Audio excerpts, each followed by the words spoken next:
Yo, yo, yo, yo, yo, yo.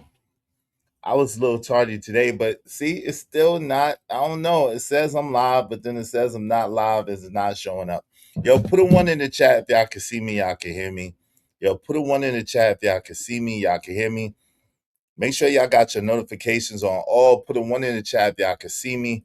If y'all can hear me, tell a friend to tell a friend to tell a friend to come on in. This is about to be a hell of a show. Y'all already know. Y'all already know what it is. Y'all already know what's hitting for. Y'all already know how we do.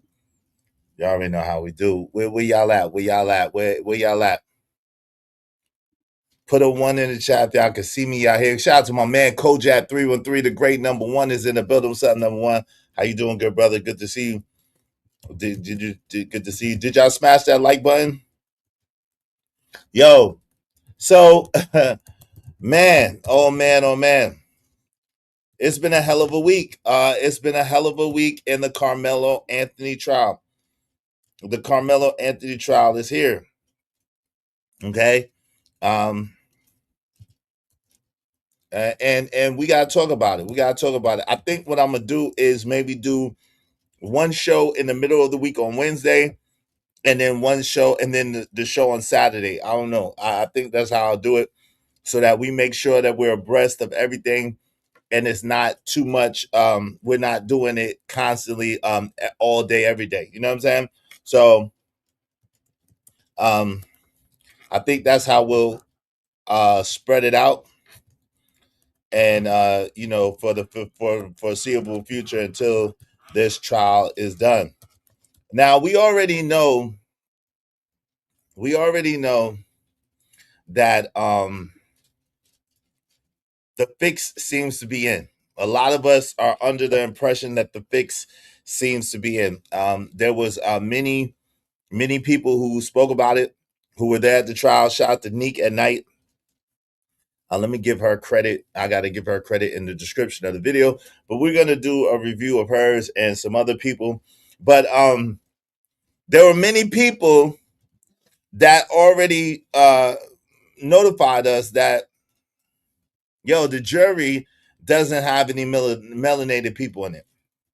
The jury doesn't have any melanated people in it. The jury is filled up with Caucasian and Asians, either South Pacific Asians or Asians from a different place, right? So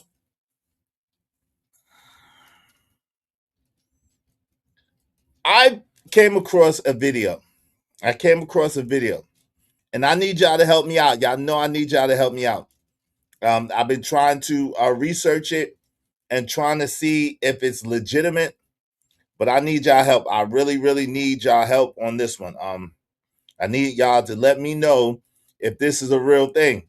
Because if this is a real thing, I would say that this changes everything. And I want to know what y'all think. If this is a real thing, I would say that this changes everything. And I want to know what y'all think, though. Okay. So bear with me. I'm going to play this video. In the meantime, between time, y'all already know what it is. Y'all know it's here for. Y'all already know how we do.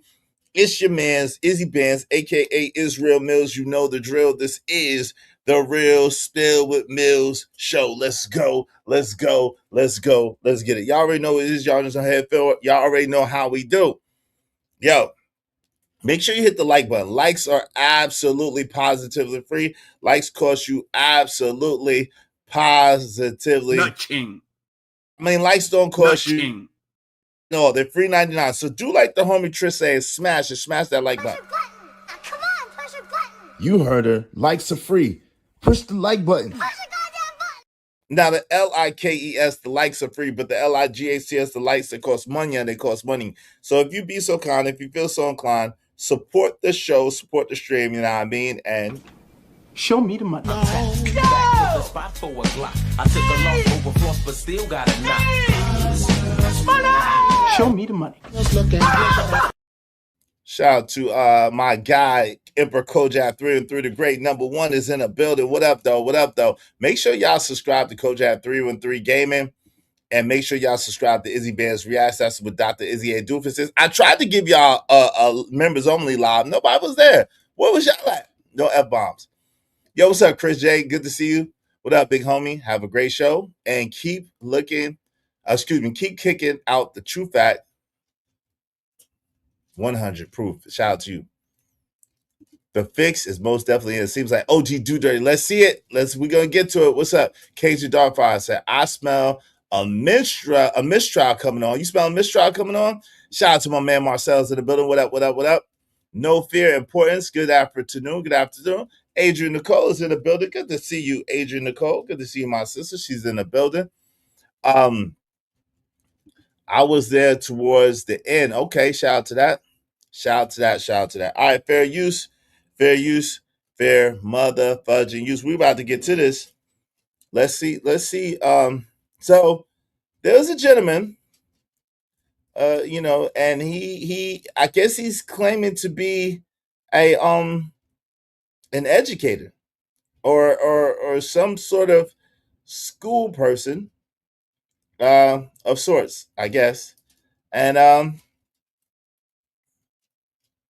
he's saying some pretty interesting things.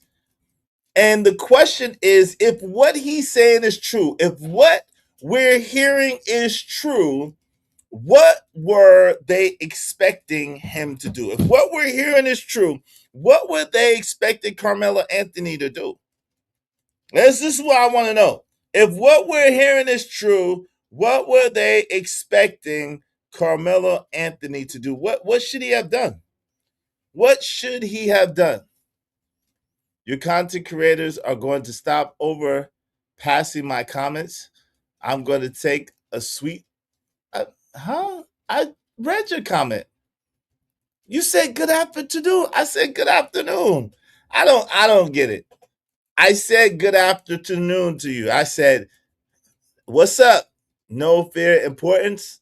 I said good afternoon, and I put your comment on the screen. Y'all gotta relax. Why? I don't don't get mad at me because of what somebody else does.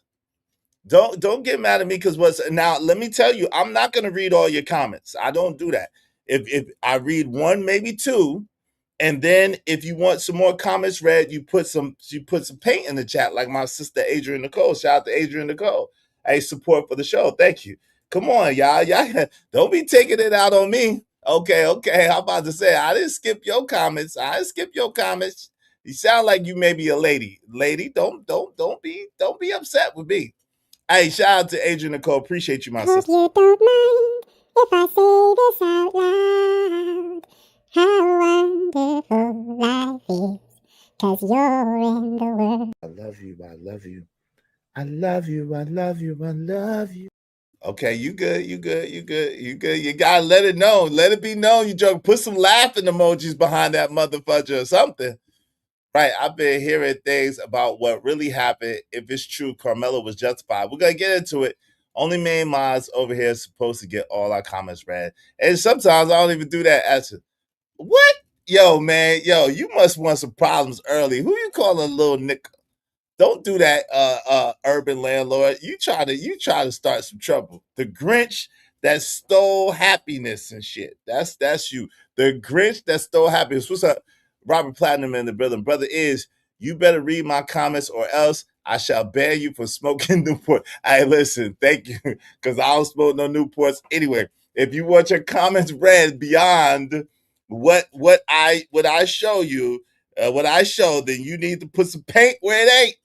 And go ahead and hit that Cash App. Support the show. Matter of fact, I know who you talking about. I know you talk about Carmelo. I don't know about this. Shout out to Urban Landlord. I know you talking about Carmelo. I know you talking about me. Time for the little nigga to plead guilty. We gotta talk about it. You sure don't. You be missing over my shit like an MF. I be dropping gems too. Shout out to you. Hey man, it's hard. It's hard out here for a pimp. Yeah, it's hard out here, bro, to try to read and do and read and read and do. He spelled it wrong. Who spelled what wrong?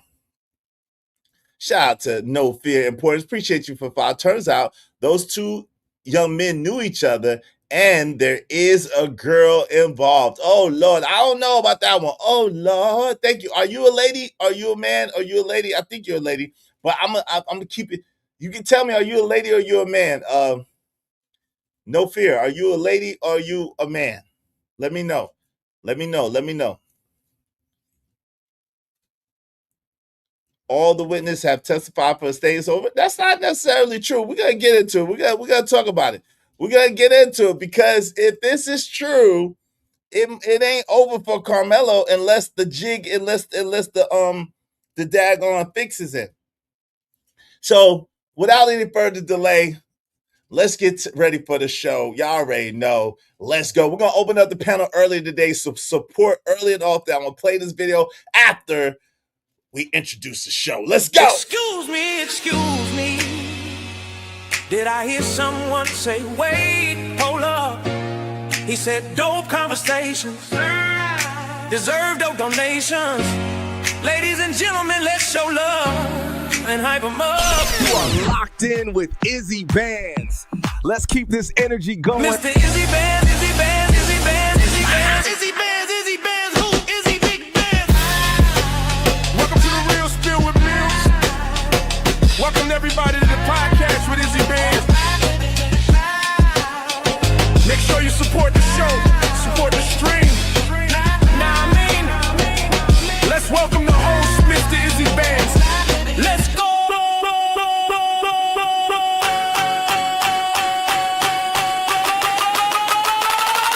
Support the show, support the stream. Now I mean,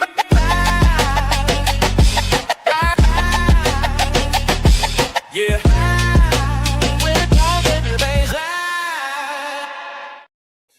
Yeah, so we're gonna get into it. Y'all already know how we do. Y'all already know what it is. So without any further delay, let's press play and see what this gentleman had to say. Y'all tell me if this is real or not. Y'all tell me what it is, and we're gonna go from there. Let's go. Let's get to it. That time when that happened, the twins, their two buddies, and a few other kids, because there was a few during that time when that happened. The twins, their two buddies, and a few other kids, because there was a few kids involved with them. They were all coming from the direction of the middle school, coming walking back up. Right. On the video, you can see those four that actually was involved, and maybe about 3 or 4 others that was with them, skipping up, trying to catch up behind. One veered off probably toward his way to go to the coach and kind of distract him a little bit. And then the other 4 came walking together. One went in front of them, went past. Right. The other 4 went and they surrounded Carmelo. You know, if you're Carmelo, And they showed that on that video. it's on the video. Okay, come on. You can see him walk I'm gonna up. say little And stuff. I'll but put it this talk. way. Okay. They actually tell you when you're watching the video, pay attention to this corner right here, because if you look anywhere else, you might miss different things. Okay. So watch those 4. Here, there are 4 right there coming up. Right. That's exactly what they say. Okay. And so you have no way to be confused that it's those 4. Okay. So they come up, they surround them, and this immediate moment of not even a few seconds of pause, then that's when they jump.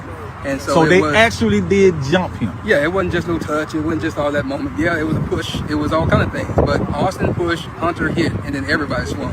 But at the same time, So it's more Carmelo- than the twins that got some licks all on 4. them. So it showed that in the video. Yes, in the video. So again, you got Hunter and Austin standing in the middle, Okay. and you have the light bright boy here, and you have the darker boy here. Okay. I think that's what I remember. So I have to go back and think about it. But that's where they were. One was going up and down while they were talking, and kind of pushing, whatever he was doing. Austin and Hunter was in front. So where they're talking about grabbing bags, Hunter actually said that I grabbed his bag, Right. and then later on he said that Austin threw the bag. Okay. Jeff also said the same thing. And so that's them both antagonizing. And we know under Texas law, I just have the fear that you're about to do something to me and you can get up out of here. Yeah, so you don't have to touch me. But at that point, he still stood there and stopped there. And whatever they say alleged, but said, you don't know that until they get into it here. But once they did that, they started hitting him. Carmelo actually was able to back out and try to get away. So he was actually trying to get away the first time. Austin grabbed him, and you can see his hoodie coming out like this, and they brought him back in. Okay. And when they brought him back in, that's when you can see Austin put him in a headlock. You can see that all the rest of them are still hitting. That must be when the poke happened, because he was able to get out again. He backed out. He looked to the right. That's where the other little kid was filming, because they got some cell phone footage too.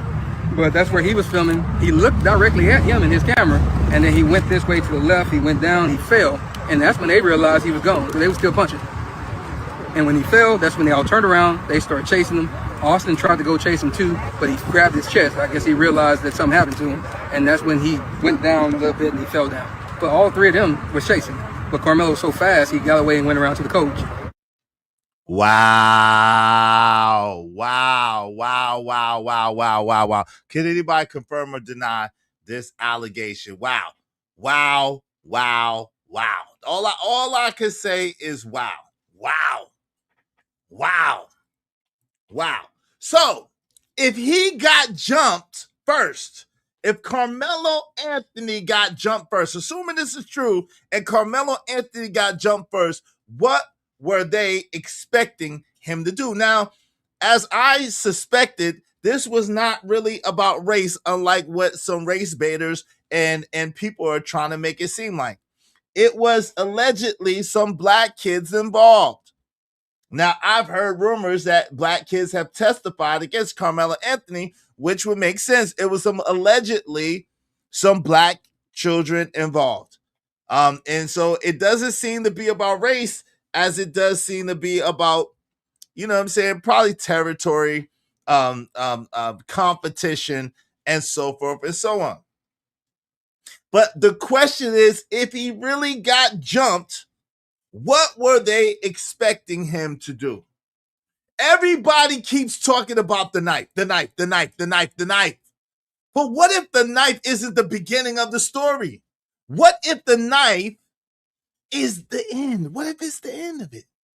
Because if someone is getting swarmed, rushed, jumped, cornered, or attacked, what exactly are we expecting them to do? Take the beating politely? Pass away politely? Or survive? What if it was you? What if it was your kid? What would you have done, or what would you have wanted your child to do in this scenario, right? We're gonna get into it. I'm telling you, we're gonna have a hell of a show. Y'all already know what it is. Y'all already know it's hitting for. Y'all already know how we do. Yo, tell a friend to come on in. We're gonna welcome some more people into the building. We're gonna get into it. Shout out to my man Cajun Dartfire. He said the plot thickens. Yes, it does. Yes, it does. The plot does thicken. Yo, thank you very much. I appreciate you. Y'all be like my man Cajun Dartfire and my people's my brother No Fear and my sister Adrian Nicole, and support the show, support the stream. You know what I mean? Thanks, man. Y'all.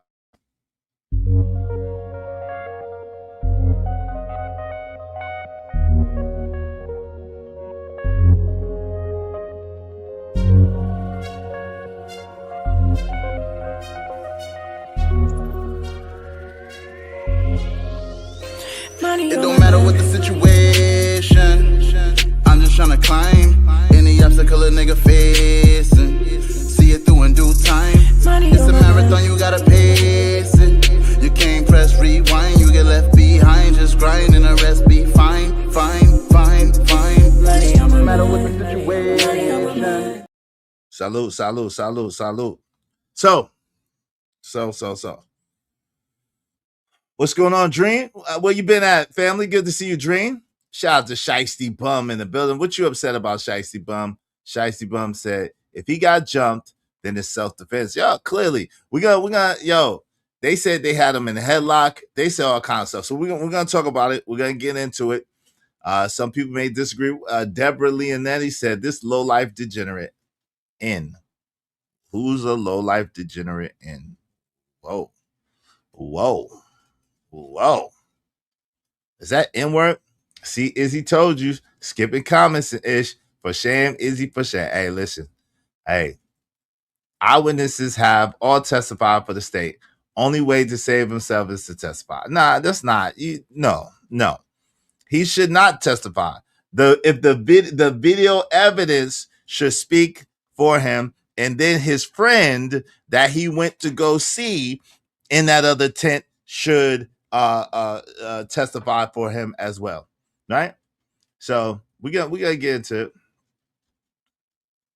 Wow, you said you said he's guilty. You got the rope right there, Robert Platinum. What in the world? Hey, CJ Brooks is in the building. What's going on, my sister? Good to see you. Make sure y'all hit the like button. Likes are absolutely free. Wow, right? Wow, yeah, that's a justifiable deletion right there. Then, yeah. That man needs to be hiding and not giving interviews right now.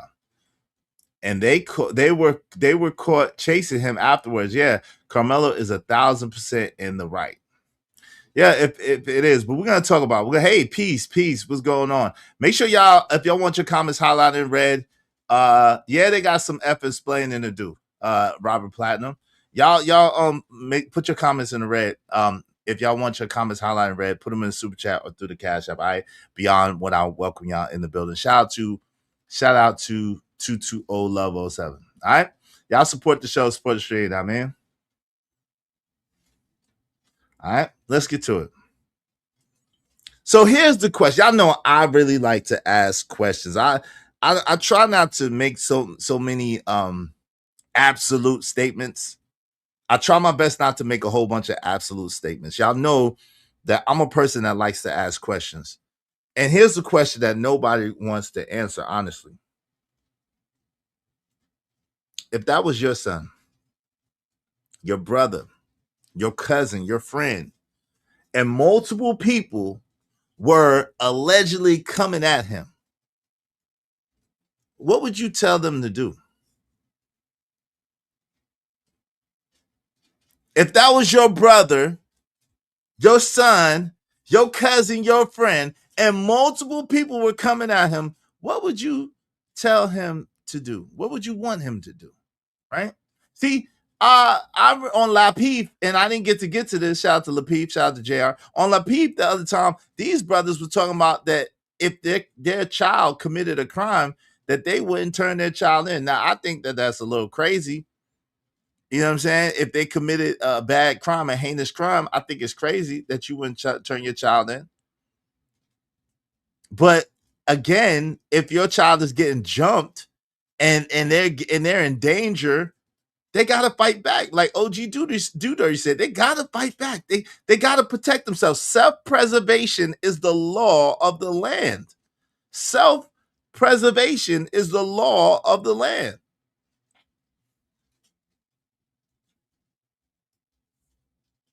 I want y'all to not answer with your bias. Don't answer as an activist. Don't answer as a supremacist. Answer as family. Answer as a friend. Answer as a brother, a sister. Answer as a mother or father. Answer as a cousin, an uncle, a niece, a nephew, an auntie. Answer from the perspective of make it personal for you. I know so many times we try to make it unpersonal. Let's just talk in general. No. Sometimes you need to make it personal for you, because if your answer changes according to who that person is to you, that's how you know that you're out of line and you're out of order.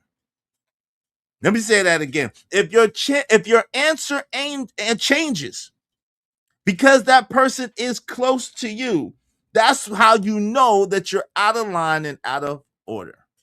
Point blank and period. I would tell, make sure them, not you. God doggone right. Let's not spin misinformation. He didn't get jumped. Well, I don't know. Well, how you gonna say the white man? I don't know if y'all remember that white man that did the interview last year. Do y'all remember the white man that did the interview, the family friend that did the interview last year? And he said, hey, wait till the video comes out. He said, we seen the video. Do y'all remember that? Do y'all just put a one in chat if y'all remember that white man? I don't remember the white man's name. I think his name was Steve something. And he was allegedly a friend of Carmelo Anthony's father. And he came out. He said, I can't say too much, but y'all will be shocked. Wait till the video comes out. What I can say is they were definitely harassing and bullying Carmelo. That's literally what he said. He said they threw his book bag, which is what that dude said. They threw his book bag. They held him, and it was more than just Austin, rest in peace, coming at him. Tell me, do y'all remember that? Vaguely. What video? He was a clout chaser, eyewitness testimony, and police report all say the same thing. Charleston White said he seen the video, talked to the families, and changed his opinions. Oh, so now Charleston White is no longer, wow. So if that's true, I didn't see that, but if that's true, that should tell you all y'all need to know right there. Charleston White was leading the charge about about Carmelo Anthony being a thug and being a this and that and this and that and this and that. So if that is true, I don't know if it is because I haven't heard it myself. But if what B Sneezy is saying is true, then you already know because I haven't heard Charleston White say nothing else bad about it. Again, what video? The video, OG Do Dirty, the video of what actually happened. They had the video of what actually happened. People had it recorded. What's that? SD said Charleston White, bruh. Yeah, that's what I heard. Hey, I'm gonna play it again. What's up, Sock Passe is in the building. Y'all make sure y'all hit the like button, support the show, Sports Stream. I mean, I'm gonna play this video one more time and we're gonna get into it. During that time when that happened, there was a few kids involved with them. They were all coming from the direction of the middle school, Right. coming walking back up. Right. On the video, you can see those 4 that actually was involved, and maybe about 3 or 4 others that was with them, skipping up, trying to catch up behind. One veered off probably toward his way to go to the coach and kind of distract him a little bit, and then the other 4 came walking together. One went in front of them, went past. Right. The other 4 went and they surrounded Carmelo. You know, if you're Carmelo, And they showed that on that video. it's on the video. Okay, come on. You can see him walk I'm gonna up. say little And stuff. I'll put it this like way. topic. Okay. They actually tell you when you're watching the video, pay attention to this corner right here, because if you look anywhere else, you might miss different things. Okay. So watch those 4. Here they're 4 right there coming up. Right. That's exactly what they say. Okay. And so you have no way to be confused that it's those 4. Okay. So they come up, they surround them, and this immediate moment of not even a few seconds of pause, then that's when they jump. And so So they was, actually did jump him. yeah, it wasn't just no touch. It wasn't just all that moment. Yeah, it was a push. It was all kind of things. But Austin pushed, Hunter hit, and then everybody swung. But at the same time, So it's more Carmelo, than it's more than the twins that got some licks all on 4. them. So it showed that in the video. Yes, in the video. So again, you got Hunter and Austin standing in the middle, Okay. and you have the light bright boy here, and you have the darker boy here. Okay. I think that's what I remember. So I have to go back and think about it. But that's where they were. One was going up and down while they were talking, and kind of pushing or whatever he was doing. Austin and Hunter was in front. So where they're talking about grabbing bags, Hunter actually said that I grabbed his bag, Right. and then later on he said that Austin threw the bag. Okay. Jeff also said the same thing. And so that's them both antagonizing. And we know under Texas law, I just have the fear that you're about to do something to me and you can get up out of here. Yeah, so you don't have to touch me. But at that point, he still stood there and stopped there. And whatever they say alleged but said, you don't know that until they get into it here. But once they did that, they started hitting him. Carmelo actually was able to back out and try to get away. So he was actually trying to get away the first time. Now, I just Googled this, and I don't know how true this is, but I just Googled it. I don't know how true it is. Charleston White reversed his initial criticism and issued a public apology to the family of Carmelo Anthony. Initially condemning the teen, White apologized after speaking with Anthony's father and reviewing the case details, claiming Anthony, who was charged with the fatal stabbing of 17-year-old Austin Metcalf, would beat the charges and act on self-defense. So shout out to B Sneezy, who was first. B Sneezy, I got it from B Sneezy. I didn't see now. Charleston White, who doubles and triples and quadruples down on his shit, if Charleston White recanted his story, I would say, I don't know. You know what I'm saying? I don't say that Charleston White is the most reliable source. That's not what I'm saying at all. At the same time, I don't know him to back down off his bullshit. When do y'all know Charleston White to back down off his bullshit? I don't know him to do that. I know Charleston would triple, quadruple, quadruple down on his bullshit. All right? He did an interview. What does that mean? Charleston White did interviews and talked to the family. Okay. We're going to get into it. Charleston White walk back nothing. Right. I ain't seen him. You said all the time, OG Do Dirty. I ain't seen him do it all the time. Maybe you seen something I ain't seen Charleston White do it all the time. I see Charleston White double and triple and quadruple down on his bull crap each and every time. That's just what I've seen. Hey, y'all help us reach our goal. Help us reach our goal today. We need 27 more people, at least $5 a piece to reach our goal. I'm going to drop the link in a moment. Let's talk about this, though. I got a couple of questions before I drop the link that I want y'all to be thinking about, and I want y'all to answer for me if you can, right? I got a couple of questions that I want y'all to think about and answer for me if you can. The first question being, how many attackers is too many? We're talking about reasonable force. How many attackers is too many?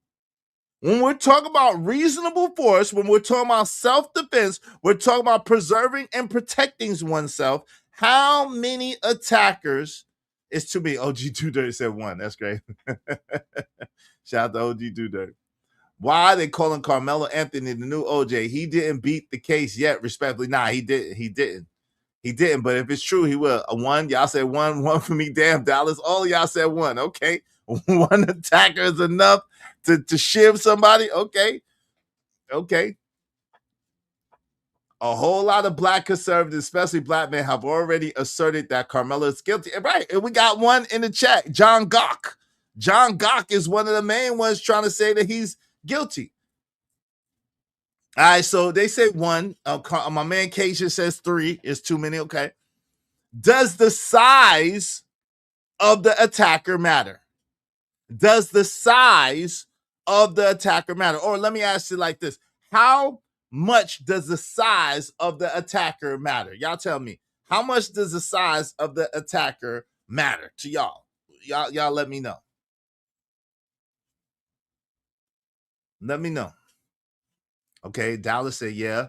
OG Duder said no. CJ Brooks said yeah. Robert Platinum said yeah. The size of the attacker does matter. Okay.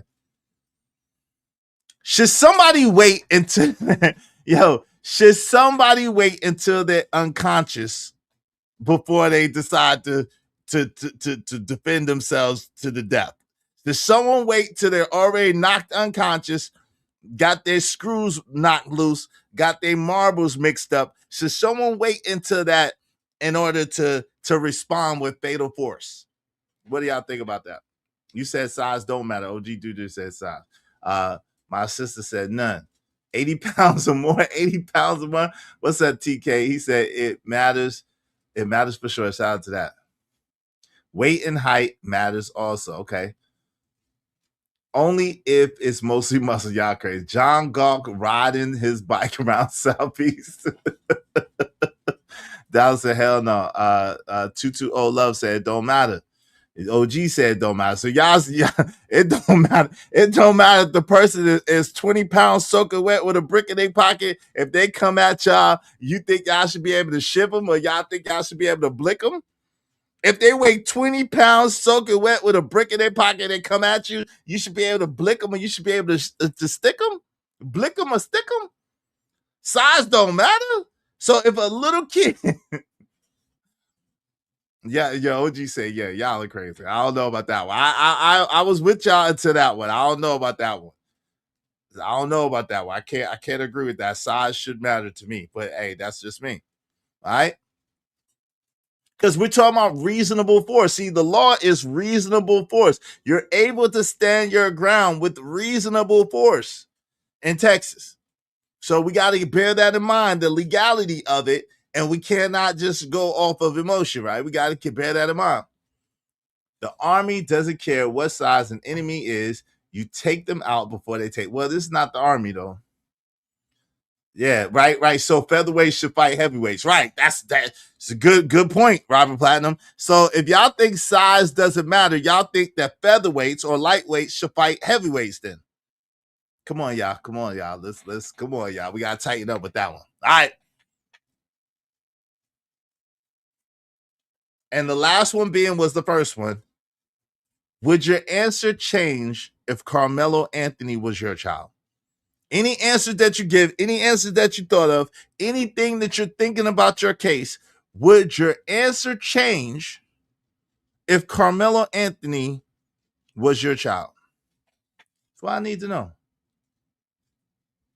Who care about the law when it's your life? Talking about street fights? Nah, I mean, hell nah. Okay. Size matters. People trip. Yes, I think size matters, especially when you talk about reasonable force. We talk about reasonable force. You got the self-defense defense is predicated upon reasonable force. You can't, if someone just slaps you, you can't delete them. That's not an imminent threat to the point where you could take their life by the law.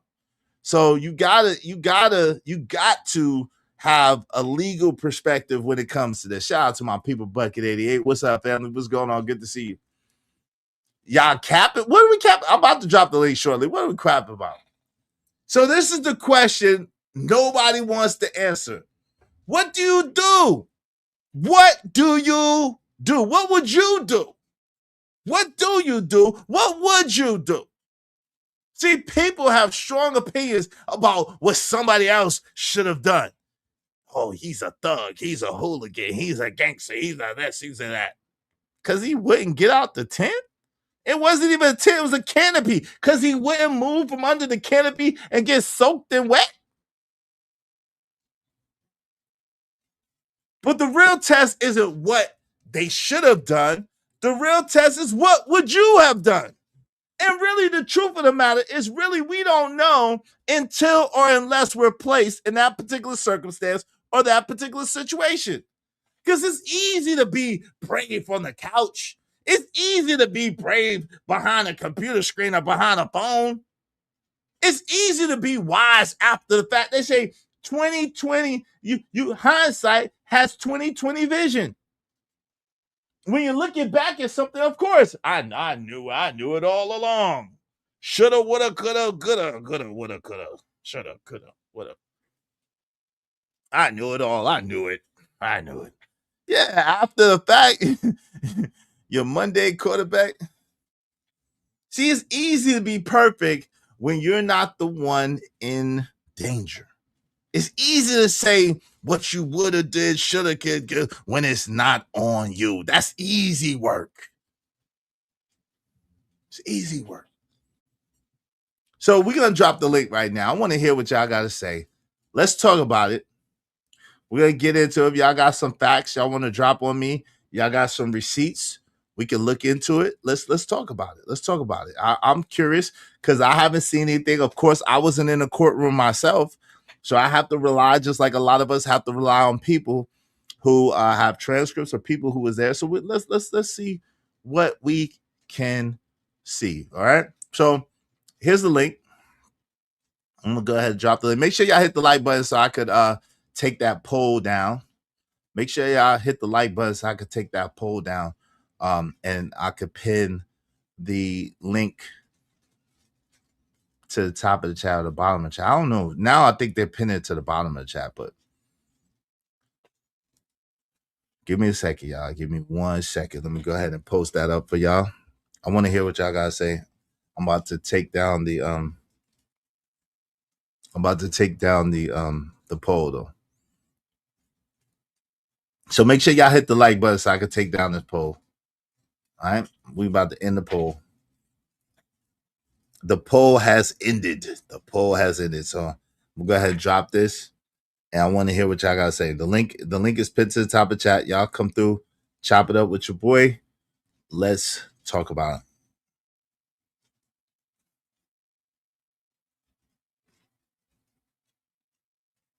Link is pinned to the top of the chat. No F-bombs. Y'all know what it is with the F-bombs. No F-bombs. Support the show, support stream in the meantime, between time. All right? No F-bombs, and support the show in the meantime, between time. All right? I. So give me 1 second, y'all. Oh, Lord. We've been on for a while. Yo, what the freak? We've been on for a while or something. We've been on 40 minutes. I don't got nothing to do with what nobody else said. Don't come over here telling me about what nobody else says. I don't got with nothing to do with nobody else says. Don't come over here telling me about what nobody else said. I didn't hear it. I didn't see it. I'm over here in my own lane doing my own thing. So if you want to come up and you got an opinion that's different than mine, or you got something to say, or you got some substantiated evidence, bring it up. It's cool. Let's talk about it. But don't come over here telling me what nobody else said. Nah, no F-bombs in the chat either. No F-bombs, man. Come on. Y'all support the show, support the stream now, man. Yeah, John Gok. Come on. You more than welcome to come up here, John Gok. Come up here. Bring your ass here, boy. Bring your ass here, boy. So shout out to Neek at Night. Shout out to Neek at Night. Neek at Night is on the ground, boots on the ground, doing her thing. Shout out to her. So this is one of the people that I saw that was actually there at the courthouse, in the courtroom. So let's see what Neek at Night had to say. Let's talk about it. Nah, you be messy by yourself. You be messy by yourself, sugar bomb. Don't do that. Brother enter into the stadium. It showed the tents that they were under and so much more. They also did opening statements before we started to see any type of footage or anything like that. Opening statements was 20 minutes for each side. The defense took 20 minutes. The prosecution took 20 minutes. And when they gave their opening statements, there was a stark contrast on both sides. So first and foremost, the defense went up and the prosecution went up first, and his co-counsel did the opening statements where he painted Carmelo Anthony as a senseless murderer. You know, he said that Carmelo Anthony provoked the victim into putting his hands on him. So, hey, OG Do Dirty, wave in the back so I know it's you, homie. Wave in the back so I know it's you. So the argument for the prosecution, shout out to my man OG Do Dirty, salute. So the argument for the prosecution is that Carmelo Anthony provoked Austin and Hunter Metcalf, and I guess friends, to approach him. And how did he provoke them to approach him? For being under the canopy and not leaving when they told him to leave. OG Do Dirty, what say you, man? What's going on? You there, OG Do Dirty? If you're talking, you're on mute. I can't hear. Yeah, I was on mute the whole time, man. Salute to Izzy Bands, man, coming up here, man, with this great content. That's what I'm talking about. Yeah, I know, man. This right up your wheelhouse, man. This right up your alley. Well, it's really not, bro. I'm kind of against this whole thing, be honest with you, bro, because I'm seeing fallacies in a lot of what people are saying. Just like I didn't like that video that dude just got through doing. Mm-hmm. And I don't like the videos that people are doing. And I'm hopefully this sister on the screen right here will bring some light to it. Let me say a couple of things real quick, Easy. I'm gonna say something about that wisdom thing, then I get into what the main thing. The wisdom is, bro, most people don't realize, bro, you only have wisdom, bro, when you don't repeat the past. That's what gives you wisdom. When you don't go and do the things that you did to put you in the position that you was in, when you do better. That's when you have wisdom, sir, not repeating the things that detriment to your life. That's having wisdom. When it comes to this case, the problem I'm having with it is all these people like her, and like I said, I'm giving her the benefit of that because I don't know this sister, and I want to see what she's going to say. I keep on hearing this video. It was a video of the outside of the whole thing. Yeah, they had a surveillance camera that was on the field. Yeah, they had that. We seen that. That's where everything started from. But they keep on saying people got videos from inside of the canopy and all of this other stuff, right? And they're supposed to be coming out. Well, I would hope that would translate to what they're saying inside of court. So even if it's coming from the people that's taking up for Austin or the people that's taking up for Carmelo, somebody got to be transparently equal to this video that we so-called have out here. So hopefully this information she about to give us will give us more details on what's happening, because what's amazing to me is, and I don't know if you see it the same way, if you have, let's just say 13 people that's content creators that's inside of that courtroom, and they hearing the same thing, seeing the same thing, and then they come out of that courtroom and they make videos and all of them is saying something different, where's the problem at, man? Well, that's what happens though. You know what I'm saying? But it shouldn't, but it's human, right? The thing No. is that hold on real quick. You was talking, I didn't interrupt you. Give me a second, right? The thing is this: people speak according to their people see with rose-colored glasses. What that means is that people speak according to their perceptions. So it's not really what happens, right? You and I exchange, right? We see this very differently. You're gonna see it the way OG Do Dirty sees this. I'm gonna see it the way I see it. And if we told the story about this exchange right here, it's gonna sound different from your perspective than it is from my perspective, even though we did the same thing at the same time and it intersected. That's just human, man. It's just human. I don't think people are necessarily lying. They're just speaking according to their perception of what happened and not actually what it is, if that makes sense. No. Okay, why not? It's because, I'll give you an example in a test trial of it. You cut this video on, I see a black pole, I see a stop sign that's red and white. We reviewing a video, and then somebody tell me and you, well, that pole was green and that stop sign was yellow. Because that's what they perceive to see. I don't believe in that when we literally can see the evidence.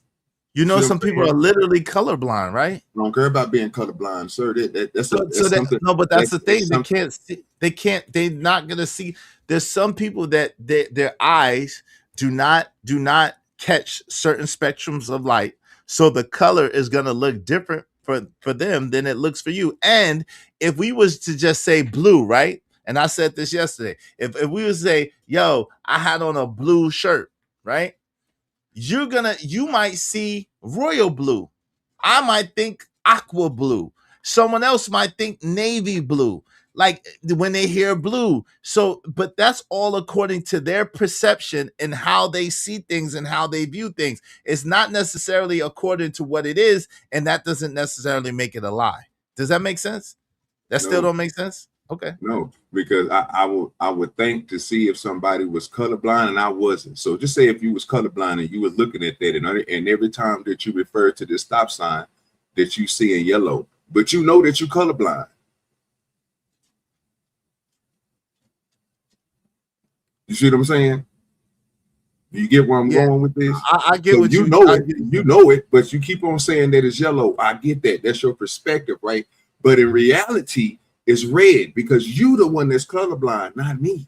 So obviously everybody else is seeing red, but the colorblind person, which I'm going to give credence to because you colorblind.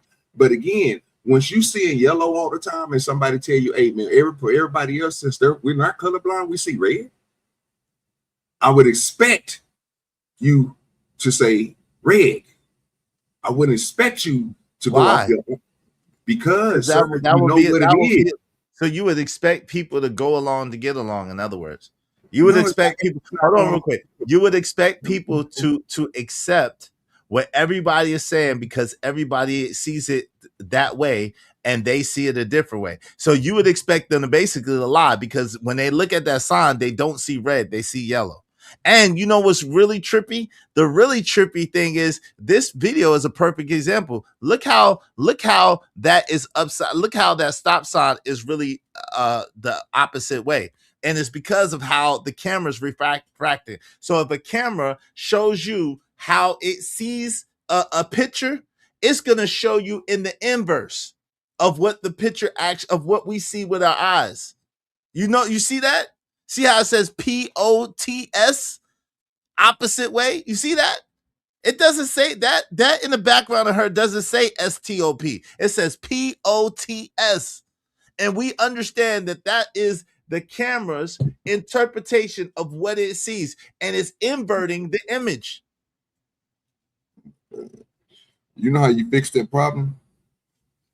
Yeah, I know how to fix it. How you fix it is it's very simple. Yeah, just swap your camera view. You just swap you stop using your back camera. That's it. You use your phone. That's what the phone does.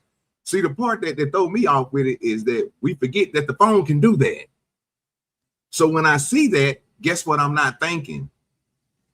That stop is spelled P-O-T-S. You see what I'm saying?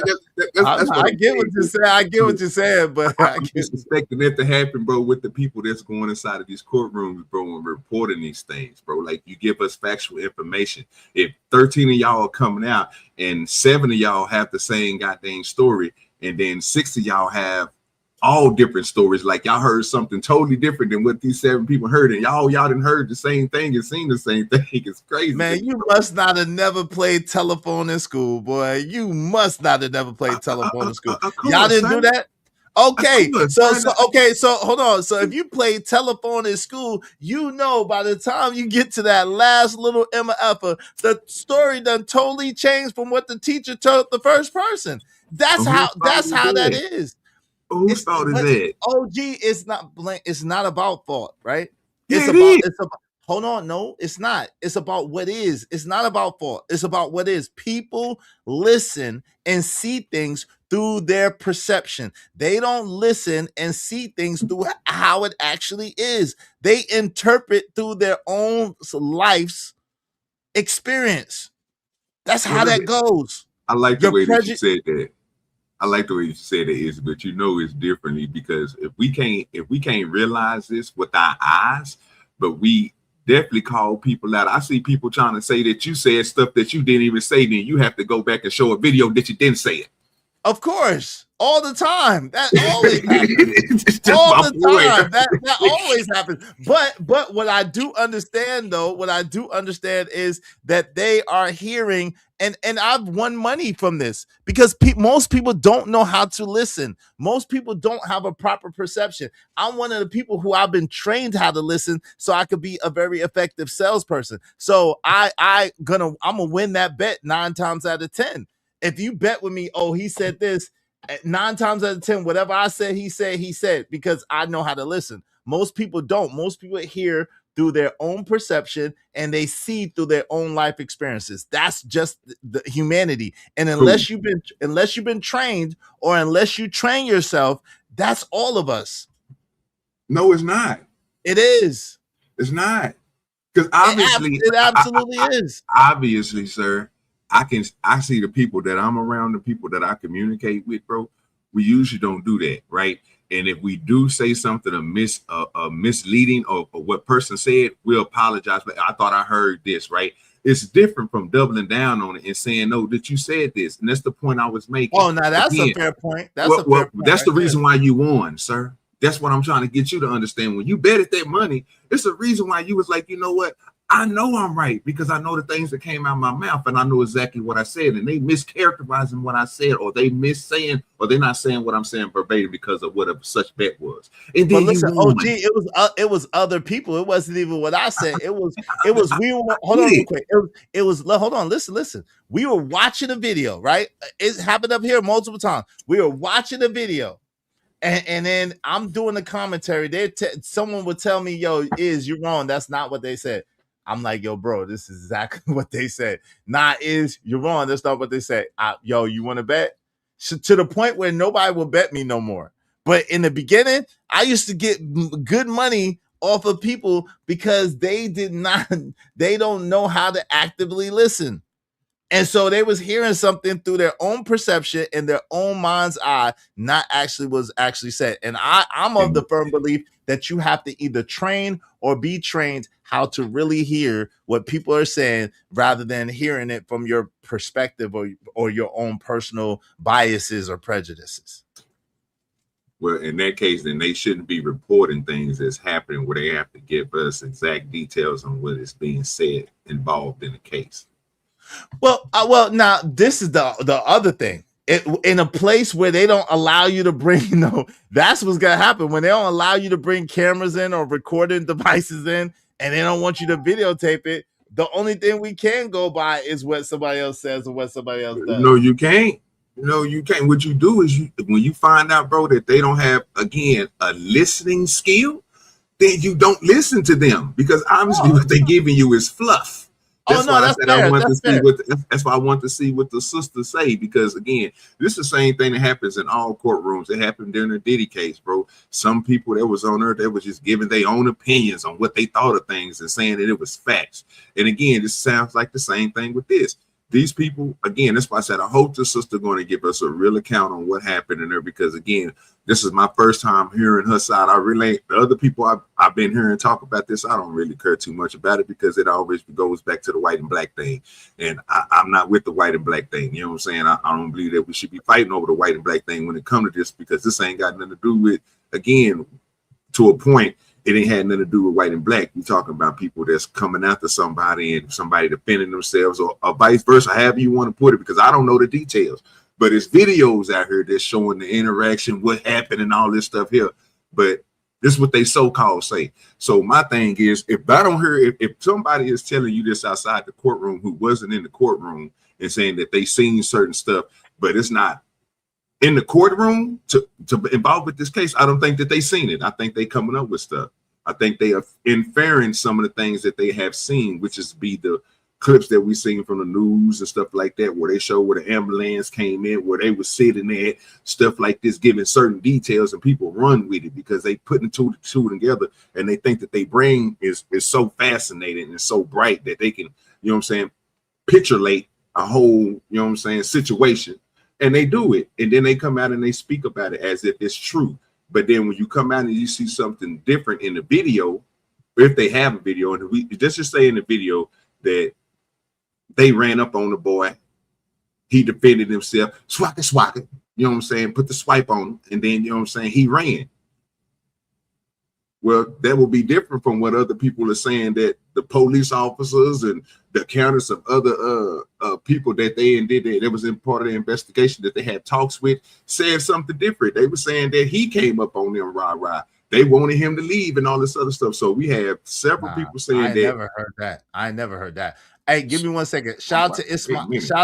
Hold on real quick. Give me a second. Shout out to It's My Time. I appreciate you for supporting the show. Y'all be like, It's My Time. Good afternoon. And y'all support the show, support the stream. I mean, help us reach our goal. Help us reach our goal today. Thank you, Hope sir. you don't mind if I say this out loud. How wonderful life is, 'cause you're in the world. I love you. I love you. I love you. I love you. I love you. Well, according to all accounts, even the prosecution's account, the reason why they're saying that he instigated it is because when Austin and Hunter and friends told Carmelo to leave the tent, he would not leave. By all accounts, Carmelo Anthony was sitting down and chilling. They told him to get out of there. He didn't belong there and to leave. All accounts said that.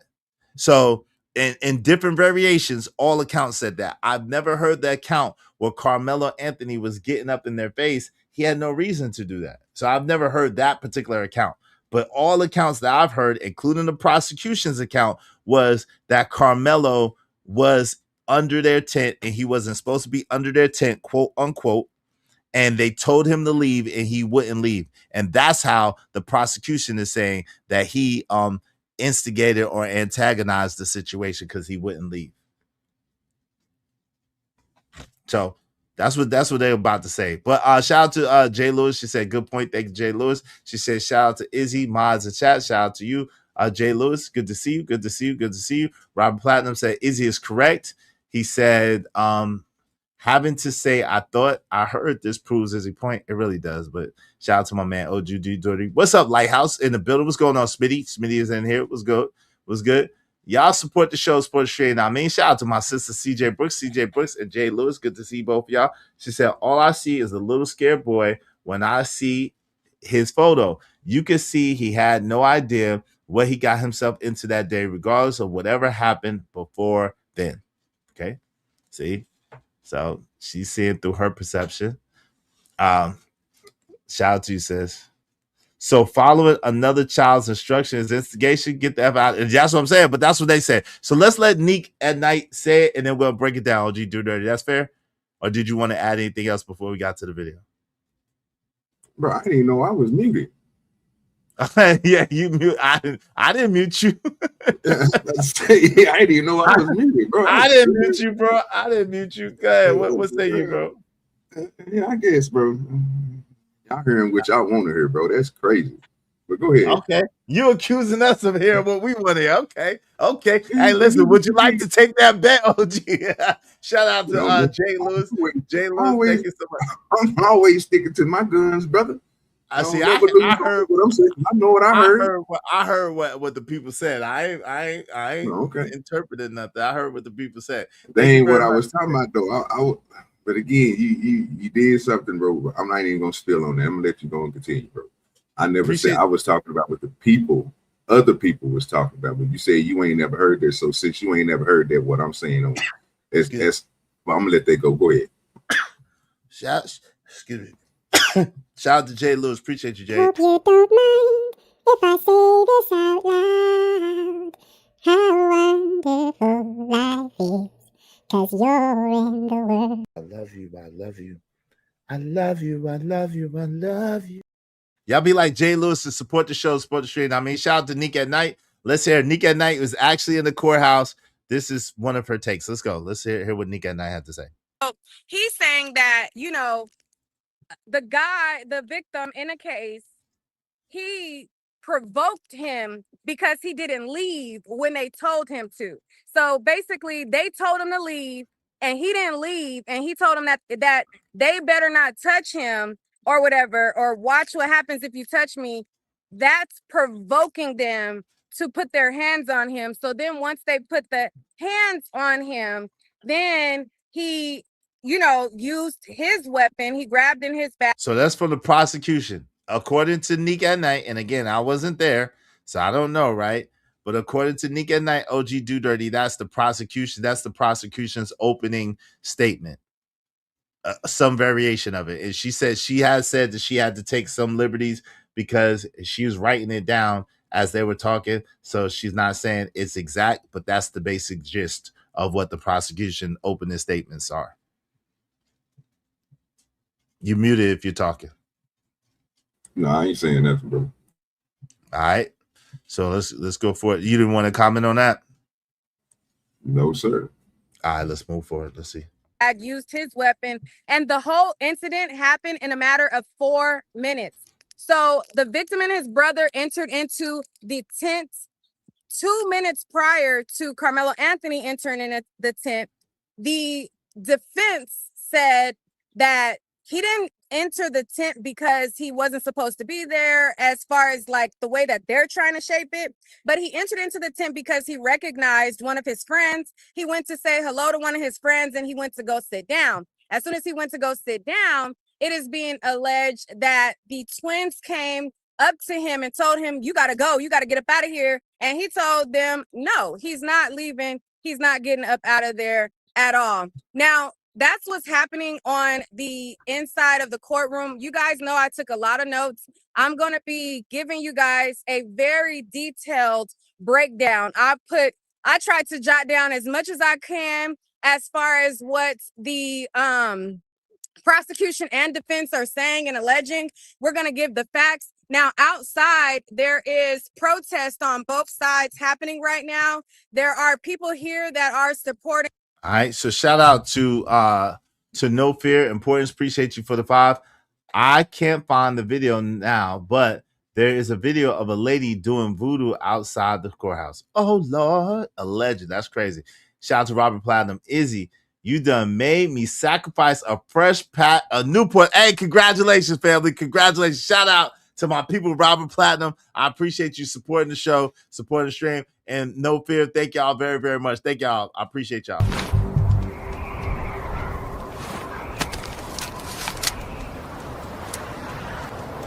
God damn it, I like the way you do bit. I'm on my grind to get this money. I can't stop it till I'm filthy. With the people, Zebo like the rock, I drop. I ain't no trapper, I'm a hustler. Shout out to Robert Platinum, quitting smoking. Salute to Robert Platinum. Appreciate you sacrificing some Newports for me, family. You know, $5 ain't gonna buy you no Newports, though, just for the This ain't 1997, fam. You know $5 ain't gonna get you no Newports. You need to stop. But thank you very much, Robert Platinum. I appreciate you. I appreciate you. I appreciate you. Right. So far, right? She's saying that there's two very different stories, OG Do Dirty, and that's even in the courthouse. Of course, the prosecution is painting the story as if Carmelo Anthony provoked this violence, and it seems like the provocation was provoked by him just being there. That seems to be their argument. And by him just being there, that made Austin and Hunter put their hands and feet, toes, and elbows on Carmelo Anthony. And then Carmelo Anthony, the big bad hooligan thug, black child, by him defending himself, he was a murderer and deleter, right? So that seems to be the one that they're trying to paint. That seems how they're painting. You know, I get them coupons in the mail. Newport coupons is diabolical.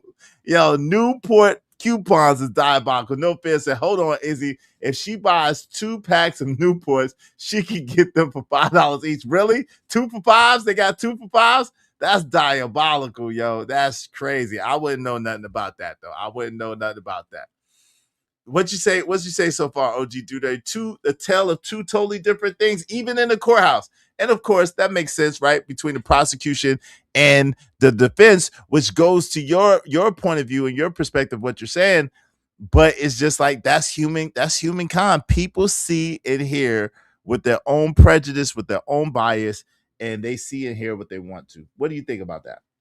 I knew I wasn't wrong, bro. I was gonna let her explain it. I'm just sitting back.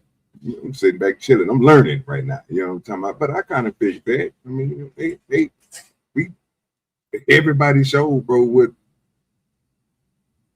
his family was saying and what the other family was saying and what people took it and how they went with it. How it split everybody and divided everybody. But, you know, that's why I didn't want to bet you. You know what I'm saying? Because I didn't want to take your money. You wouldn't take my money because that's exactly what I'm saying. I said people see and hear exactly what they want, how they want to. I'm saying that. Well, we're gonna see what the other side say against this defense. See what they say what the boy did.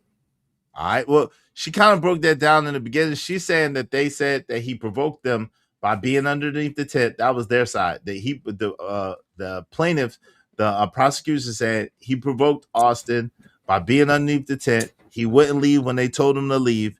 So that was provocation. And that made them have to put their hands on him.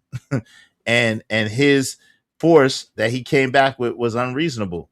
So they're saying that they're basically trying to assert that he provoked them so that he can delete somebody, in other words. That's their argument.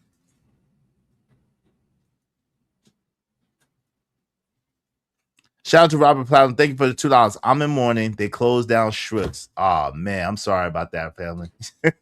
But thank you very much for the 22. Thanks, man. Appreciate that. Y'all be like Robert Platinum. Support the show. Support the stream now, man. Yes, and I have a Jerry curl. Shout out to Let's get into it. Let's go. And Carmelo Anthony. And then there are people who don't appear to be a part of Austin's family, but rather serving a white supremacist agenda and trying to basically put fear in Black people. So you see them kind of like trying to Black, like, you know, looking all of us up and down, mad dogging us, trying to make their presence known. One guy's walking around with a Confederate flag, and it's like intimidation tactics that's trying to happen. I'm gonna pan the camera so you guys can kind of see. I'm gonna skip past this part, but she's basically showing how there's people protesting for Carmelo Anthony, and then there's people protesting against Carmelo Anthony, and they're a little ways from the court. So I'm gonna go past this part. Did you want to say anything, or you want me to emphasize anything on that part of the video, OG? No, I'm glad you skipped it. It has nothing to do with what we talking about. No doubt. Let's go.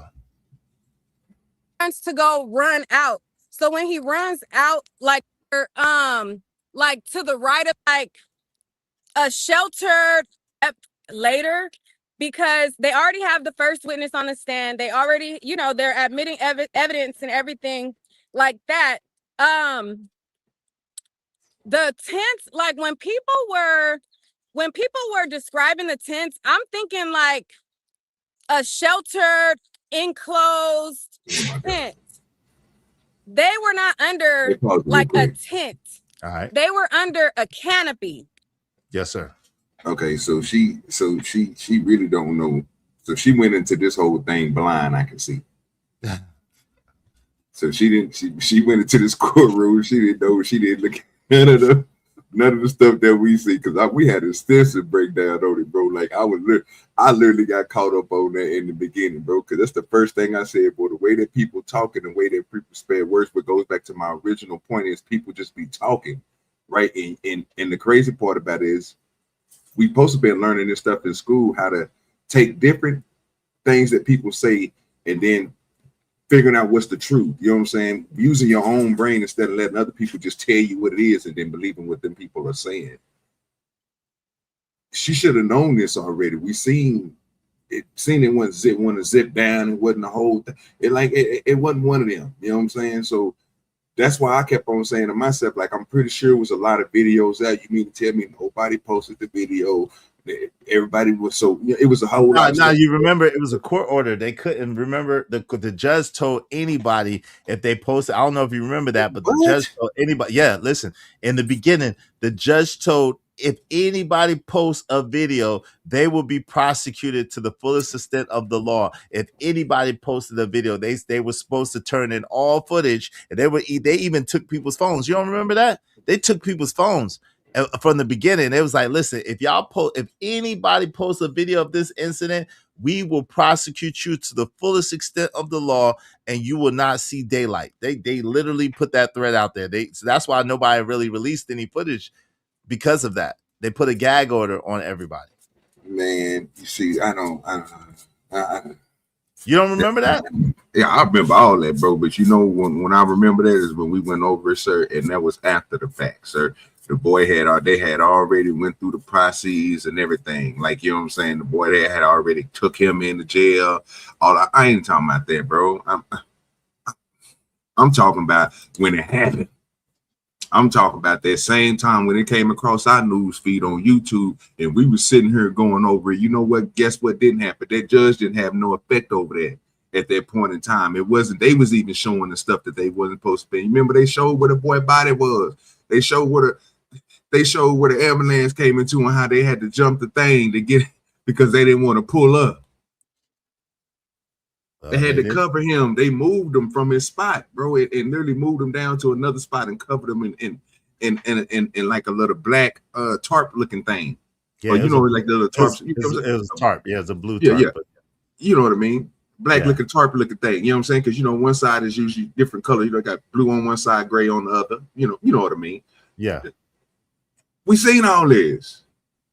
But yeah, but again, they were pretty quick about it. I guess nobody released the video first, and by the time it was time for people to try to release the video, the judge put a gag order on it. So it is what it is. Shout out to No Fear. Thank you very much, family. I appreciate you. Hey, sorry, no shade, but Black women ask why they should get married. It's so they don't end up spending their weekend in a courtroom that ain't their biz. Yo, come on, man. This is a pretty important case, No Fear. Come on, man. This is a pretty important case. I'm glad she's doing it. Thank you. It's not on the weekends. They're on the weekday, right? This was from yesterday. But shout out to her. I'm glad she's doing it. Thank you, sis Neek, for doing it. Thank you, No Fear, for supporting the show. Thanks, man. Appreciate you, man. Make money, make money. When shit hit the fan, we'll take money.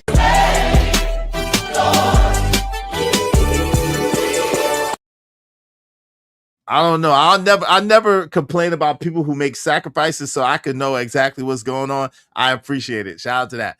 What's up, P? P said, and rightly so. Shout out to P in the building. I tell you, a good thing though is that is good about this is she's gonna be she's not gonna have a side because she don't know all the details. So she's learning them as she's going through the process. So that's a good thing. She ain't gonna prejudge it because she ain't really knew nothing about nothing that's coming up. So that's a good thing about listening to it. Yeah. I don't know about her job, CJ, but as a YouTuber, she's a YouTuber. So I don't know if it's her job, but that's the lane I think she chose to go down. That's cool. And I do appreciate it so that I can know the scoop, right? So shout out to Ignorant TV. It's not it's not Izzy. He not getting off. This is America. He's black. Damn.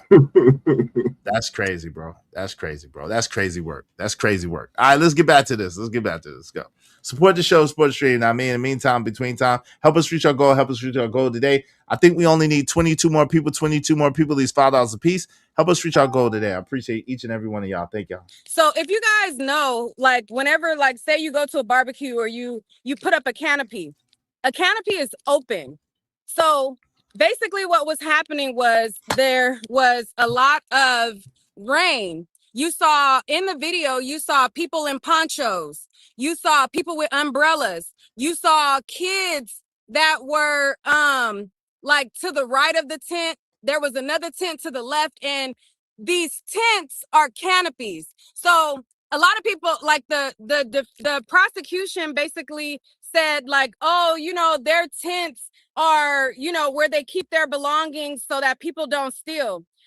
There's literally no way for a person to steal because the tent was full of people. There was kids all around. There was kids to the left, to the right, walking around. Like, who gonna steal when all of these eyes? It wasn't that type of setup at all. And they were only under the tent for 4 minutes total from introduction to seeing each other to the knife wound. Now, what the defense wanted to basically point out is this isn't something where he stabbed them multiple times. He didn't go and stab other people. He didn't try to, do that. He defended himself and then he ran. So when he ran like out of the bleachers, and then you see him in the surveillance. He's like jumping down, running down the bleachers. And then as he runs down the bleachers, he runs to go run out. So when he runs out, like trying to run out of the field, there was kids that were chasing him from behind, and he ended up going up to one of the coaches. Now, as he's running out, there was a group of, it looked like black kids that were coming in for the track meet. They all had on like what looked like uniforms. Carmelo Anthony, he had on a light gray hoodie and some blue sweats. So he walks out of the bleachers. And then when he walks out of the bleachers, he's looking around. He goes back, like, I don't know if he was, waiting on somebody. And then once he reemerges again. He goes past one tent. Now, one tent / canopy. He walks past, and you can see it's packed, jam-packed with kids. They tried to make it seem like, oh, he didn't go to the first tent. He passed up a whole tent and went to the other one. The tent, when you look at it, or the canopy, it's full. Like, it's a bunch of kids huddled. All right, she didn't do a good job with that one. Shout out to Neek. Neek, you didn't do a good job explaining. Okay, so what she did was she told the ending, and then she went back to the beginning. Okay, I don't know if y'all caught that. But what she did was she told like after Austin Metcalf got poked, and Carmelo was getting away, and then she went back to the beginning. She didn't announce that's what she was doing, but that's what she did. Okay, so for the record, okay, so let me welcome some people in the building. Shout out to No Fear. He said the weekdays, even where she ain't got no job. I guess I ain't got no job either. Hey, but that's what I do, but I don't. But anyway, does this speak to intent? Does this speak to intent? Ha ha ha. Shout out to Robert Platinum. That's crazy. Yo, Too Strong for Life says self-defense. All right, Too Strong for Life. This is not about intent for what's a canopy is, but yes, we appreciate her speaking on the topic. Yeah, because she was there. She's at the courthouse, so I appreciate that. A shout out to Luxury Bucket List. What's going on? Luxury Bucket List is in the building, right?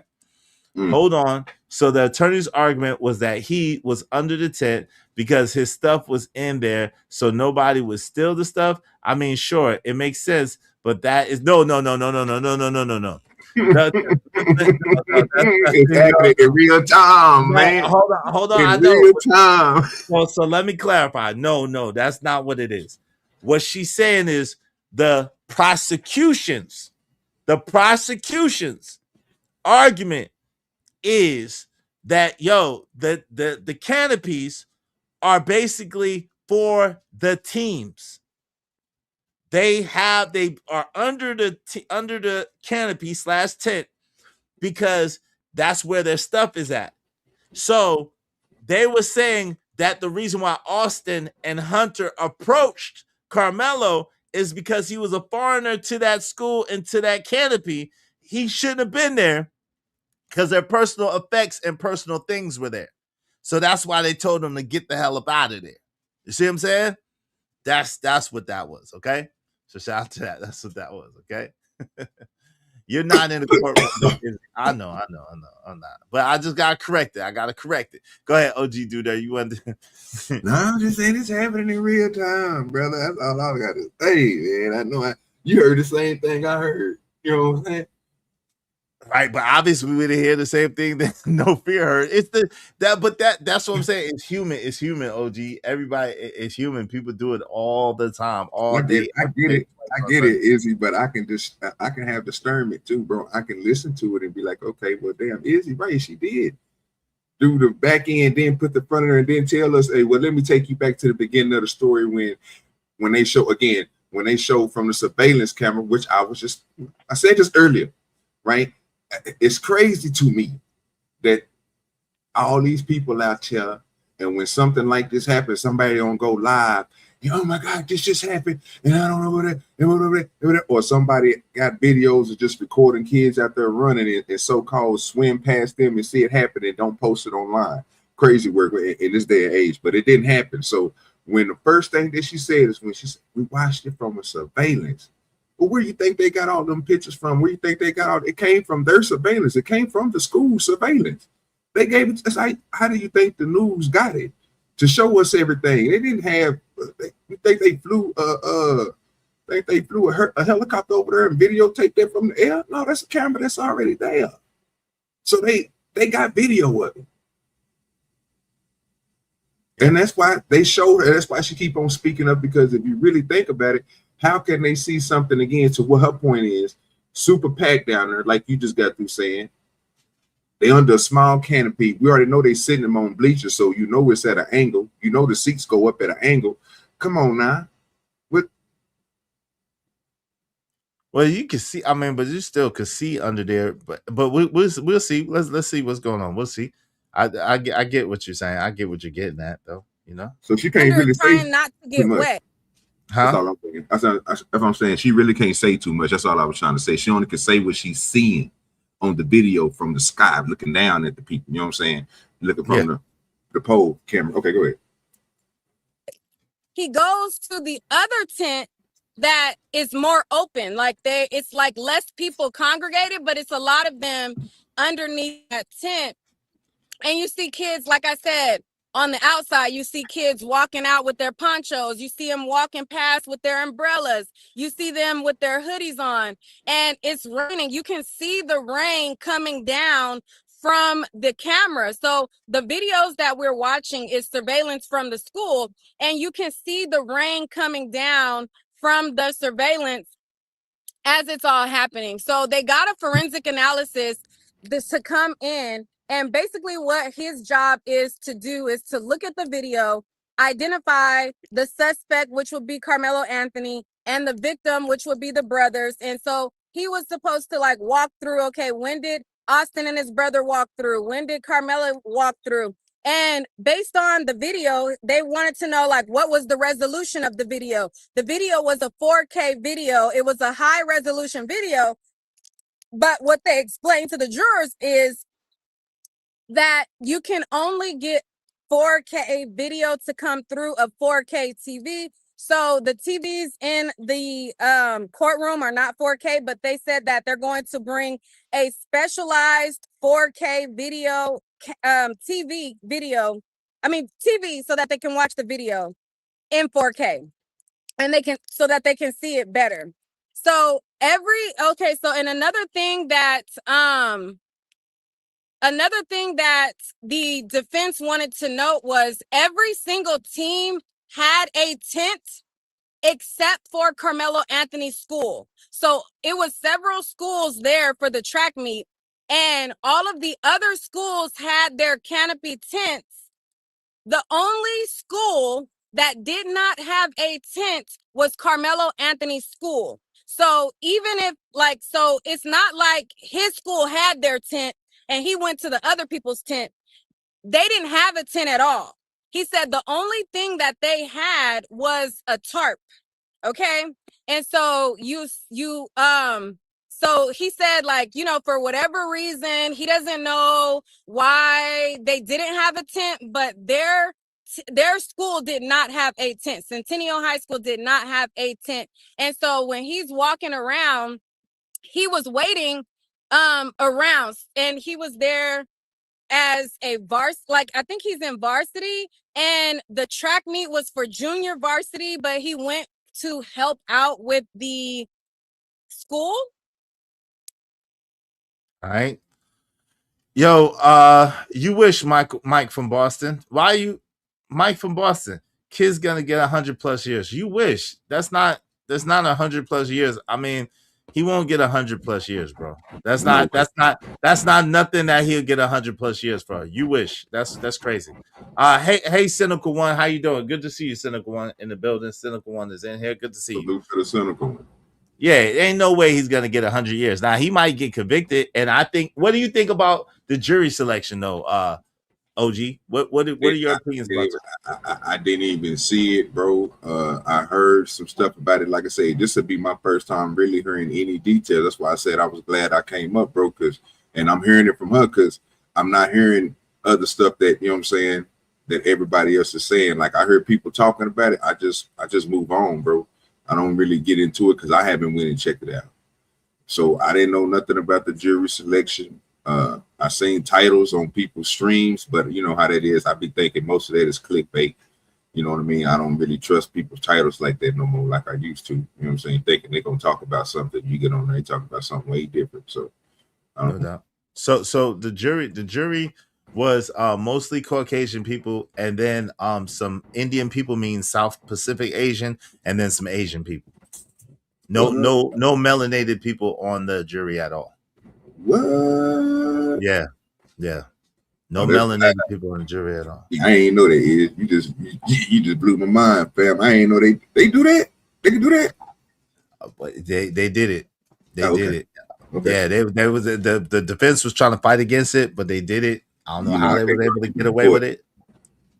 Can't argue with the court, bro. They do what they want to do, and they make up their own rules, fam. So yeah, I don't know how they was able to do it, but they was able to do it. So I think it's 5 to 6 Caucasians, and then a mixture of Indians and Asians. Like I say, I always said this, bro, when I first talked about it. I wasn't trying to be funny, but I mean, I always looked at it like they was going to say they was going to convict him, but they weren't going to give him a lot. They was going to probably give him like 5 years or something like that. Give him like 2 years. You know what I'm saying, in one of the little facilities, and then, you know what I'm saying, put him on probation, or it'd be like a 10, but let him do 5 and 5, because he ain't really, this his first offense. He ain't really did nothing crazy. They ain't pulled it up. She ain't said nothing about no, you know what I'm saying, other cases he done. You know what I mean? They got to give him some type of something, bro. They can't just do like old boy just got to saying, which was crazy. Time I give him 100. Yeah, that's crazy. But yeah, that Cason Allison, who was from 30 minutes up the street, had a much more gruesome case. Now, of course, he was white, and the young man, Joe, was a Hispanic dude, but Cason Allison only got 2 years, and I think he ended up getting time served because, you know what I'm saying, of whatever. And Cason Allison's case was much more of a premeditation situation, whatever the case may be, and they let him get what is it? What is it? What's the least charge you could get? Involuntary manslaughter, something like that. Yeah, something like that. I don't even know. Oh, so you didn't hear about the Cason Allison case where he stabbed Joe Ramirez, I think his name was Joseph Ramirez, God rest his soul. He stabbed Joseph like 5 times. Nope. And they had a prior fight and a prior argument. And he's from like 30 minutes up the street from where Carmelo's at allegedly. Yeah. So he's still in the Dallas area. Well, yeah, he's not really in Dallas, but he's like in one of the outskirts town. Yeah, no, he's in the outskirts town. He's not in Fort Worth. Yeah. So he passed Fort Worth. Okay, I got you. Yeah. So yeah, and he got found guilty of manslaughter, but they only gave him like 2 years, and I think they gave him credit for time served or something, and then he has like supervised probation or something. So we'll see. Let's get it. So it'll be interesting if he gets found guilty of because they're trying to get him with first degree deletion. So it'll be interesting. If I'm trying to get these details, because I don't see it, but I mean, people saying that they got people testifying and all type of stuff. I haven't seen it yet. Yeah, let's get to it. And so the defense also wanted to note that all of the individuals that are going to testify are kids that went to that school, and he wanted to point out that all of them are friends of the victims. He said, once you're listening to testimony, you have to bear in mind that these are all friends and they are all going to the same school. The only person under the tent that did not go to that school was Carmelo Anthony. And he says the only reason why he went there is because he went to talk to a guy who he thought was his friend. Okay, that was the key words that his defense said. They said he went to talk to a guy who he thought was his friend. So it's going to be interesting to hear from all of these witnesses. They're all going to be teenagers who are going to be testifying. They have, like I said, the video video analyst who does video analyst for prosecution, district attorneys, that type of thing. He was able to enhance the video so that they can see an enhanced version. So right now, what we've watched so far was the raw footage. And once we go back in, they're going to show the enhanced footage. So in the enhanced footage that they plan to show, they have like a spotlight and they like follow him with a spotlight and stuff like that. So we're going to see like a more enhanced version coming up. But I'm going to keep you guys updated on what's going on. And I'm going to take as much notes as possible. And I'm going to stay on this thing, okay? We are going to be safe. My unc is making sure that I'm safe. I got other family that's in the cut, making sure that I am safe, okay? They made sure to not, be seen talking to me or whatever, like staying in the cut, making sure I'm safe. My mom did not play no game. She put in a call because I don't know if y'all know, but half of my family is from Texas. My grandfather and everything is from Texas. My mom's. All right, let's go past it. Shout out to Neek. Shout out to Neek and all her protection. All right, so we're gonna go. Let's see. All right, so this is the video. And they look identical, but he had a different pair of shoes. Bringing it to you. After Melo defended himself with the knife, he had a physical therapy appointment that day, but as if that justified the you guys are interested in the full indictment. It's not a lot that's written on the indictment, but they read out the indictment. And then the judge wanted to know, how does Carmelo Anthony plead? So Carmelo Anthony stood up and he says, how do you plead? And he says, not guilty. So then it was time for opening statements, and the counsel on the prosecution side, Bill Werski, he did the opening statement. So yesterday we heard a lot from Dewey Mitchell when he was doing the voir dire, but today we heard more from like kind of both of them, but Bill Werski did the opening statements. So he said, we are all here this morning, Wednesday, April 2nd, because I guess Carmelo Anthony decided to take a knife to a track meet and provoke a young man into touching him. He took a hidden knife into his chest, and Austin died because this man did an unjustified, unprovoked murder. Okay, so now, just so we're on the same page, y'all, everybody, just so we're on the same page, This is the prosecution's exact, or as close to exact as she could recollect or she could write down, their opening statement. Okay, so we're gonna take you through that. Then we're gonna go through as this. Y'all more than welcome to come up. Y'all more than welcome to talk about it. Y'all more than welcome to bring any evidence y'all have, any information y'all have. Make sure y'all support this show in the meantime, between time.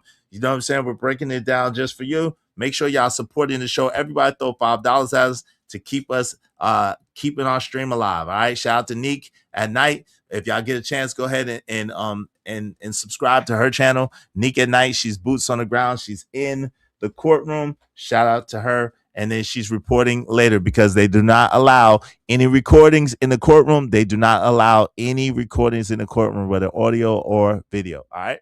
So let's get to it. Let's go. This case has nothing to do with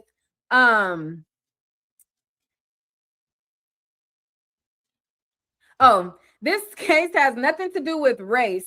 This case has nothing to do with self-defense.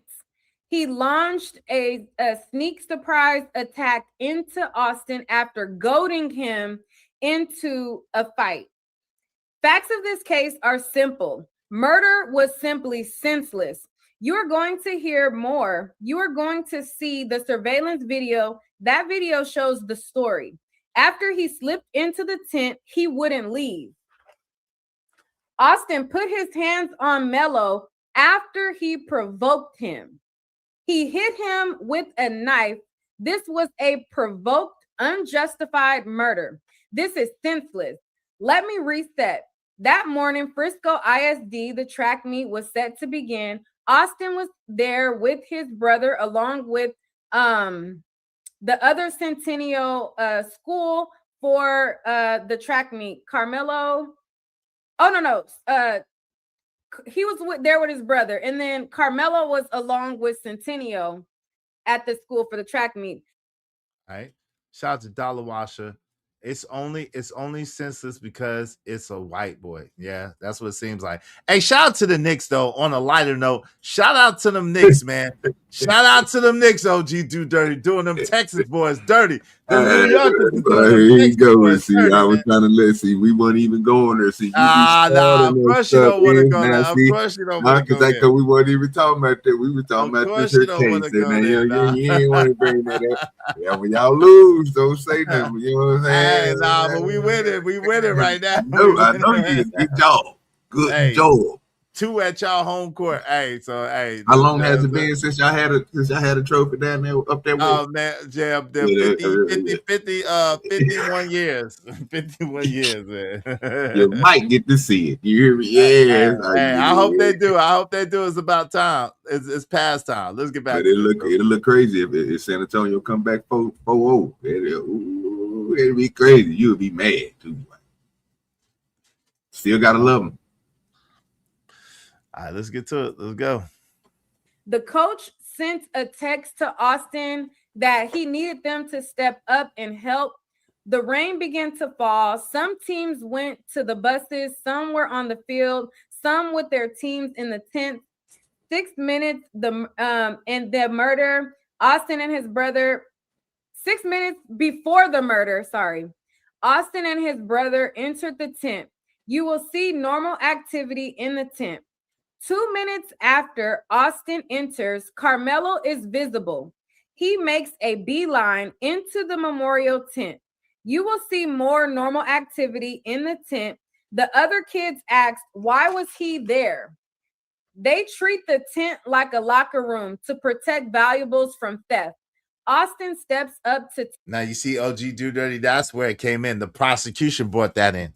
So they're saying that they treat that tent like a locker room, and that's to protect their valuables from theft, even though it's a canopy. So that's where the inference is. One would infer, like, wait a minute, then that means that's supposed to be closed off. But no, it's a canopy. It's open. You see what I'm saying?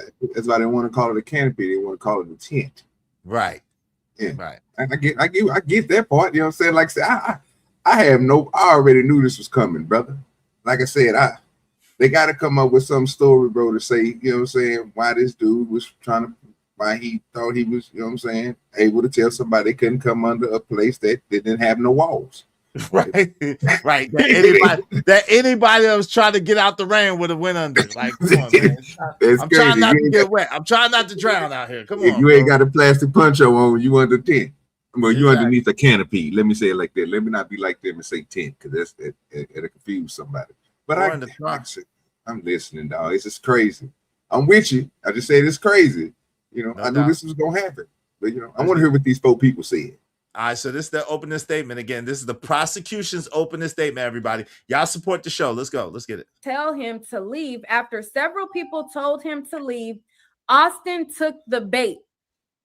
Okay, so he's basically shaping it as like Austin was baited by Carmelo because Carmelo didn't listen to him when he said leave. So that was Carmelo baiting Austin into hitting him.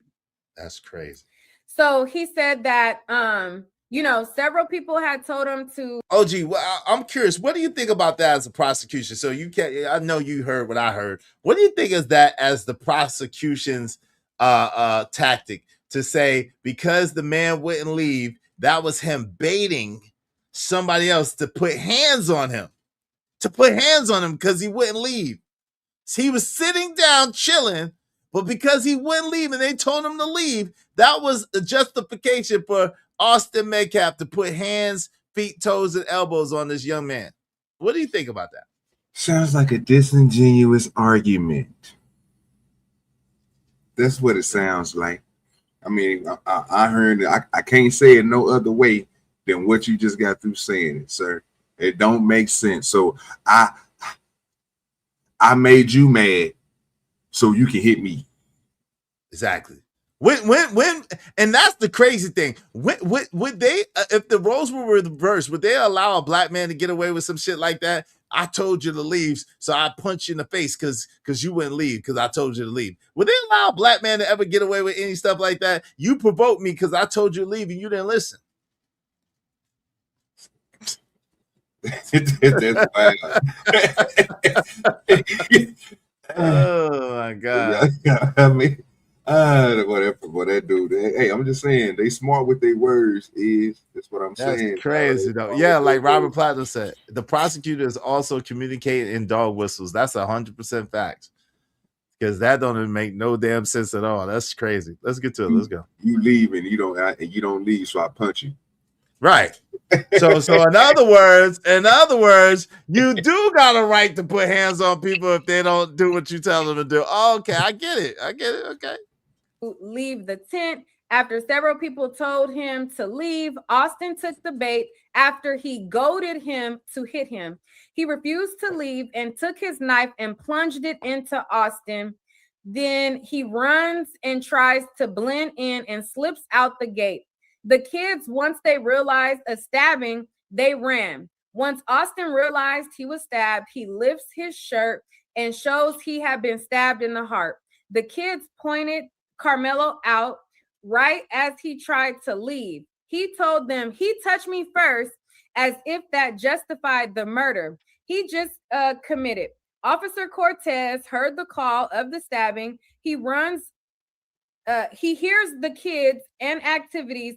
His body cam and police detain Austin. You will see body cam. Cortez puts him, they detain Carmelo. They put him in custody. Carmelo says, when they put him in custody, one of the officers, they radioed and they said, we have the alleged suspect with us. And when they said, like, we have the alleged suspect with us, Carmelo says, I did it. I'm not alleged. You will hear him say, he touched me first. You will hear a lie. You will hear him tell a lie. He lies to Cortez and says, I told him not to. That's the lie. That tells you everything you need to know about his mindset. He tossed the knife immediately after and then tried to slip away from the scene. That lie is important. You will start to hear from the witnesses and see the video. This is murder and not self-defense. You can't provoke someone, then take their life. This case is murder, plain and simple, senseless. I expect you to follow the oath, follow the evidence, and find this man guilty. Right, so that was the prosecution's opening statement. Now I ain't gonna lie, OG. That sounds a lot like, and forgive me, ladies, forgive me for this, ladies, because I'm not justifying this. Let me say this again. I'm not justifying this. I'm just saying, to me, and y'all can correct me if I'm wrong, this sounds a lot like she asked for it. Oh, wow. Right?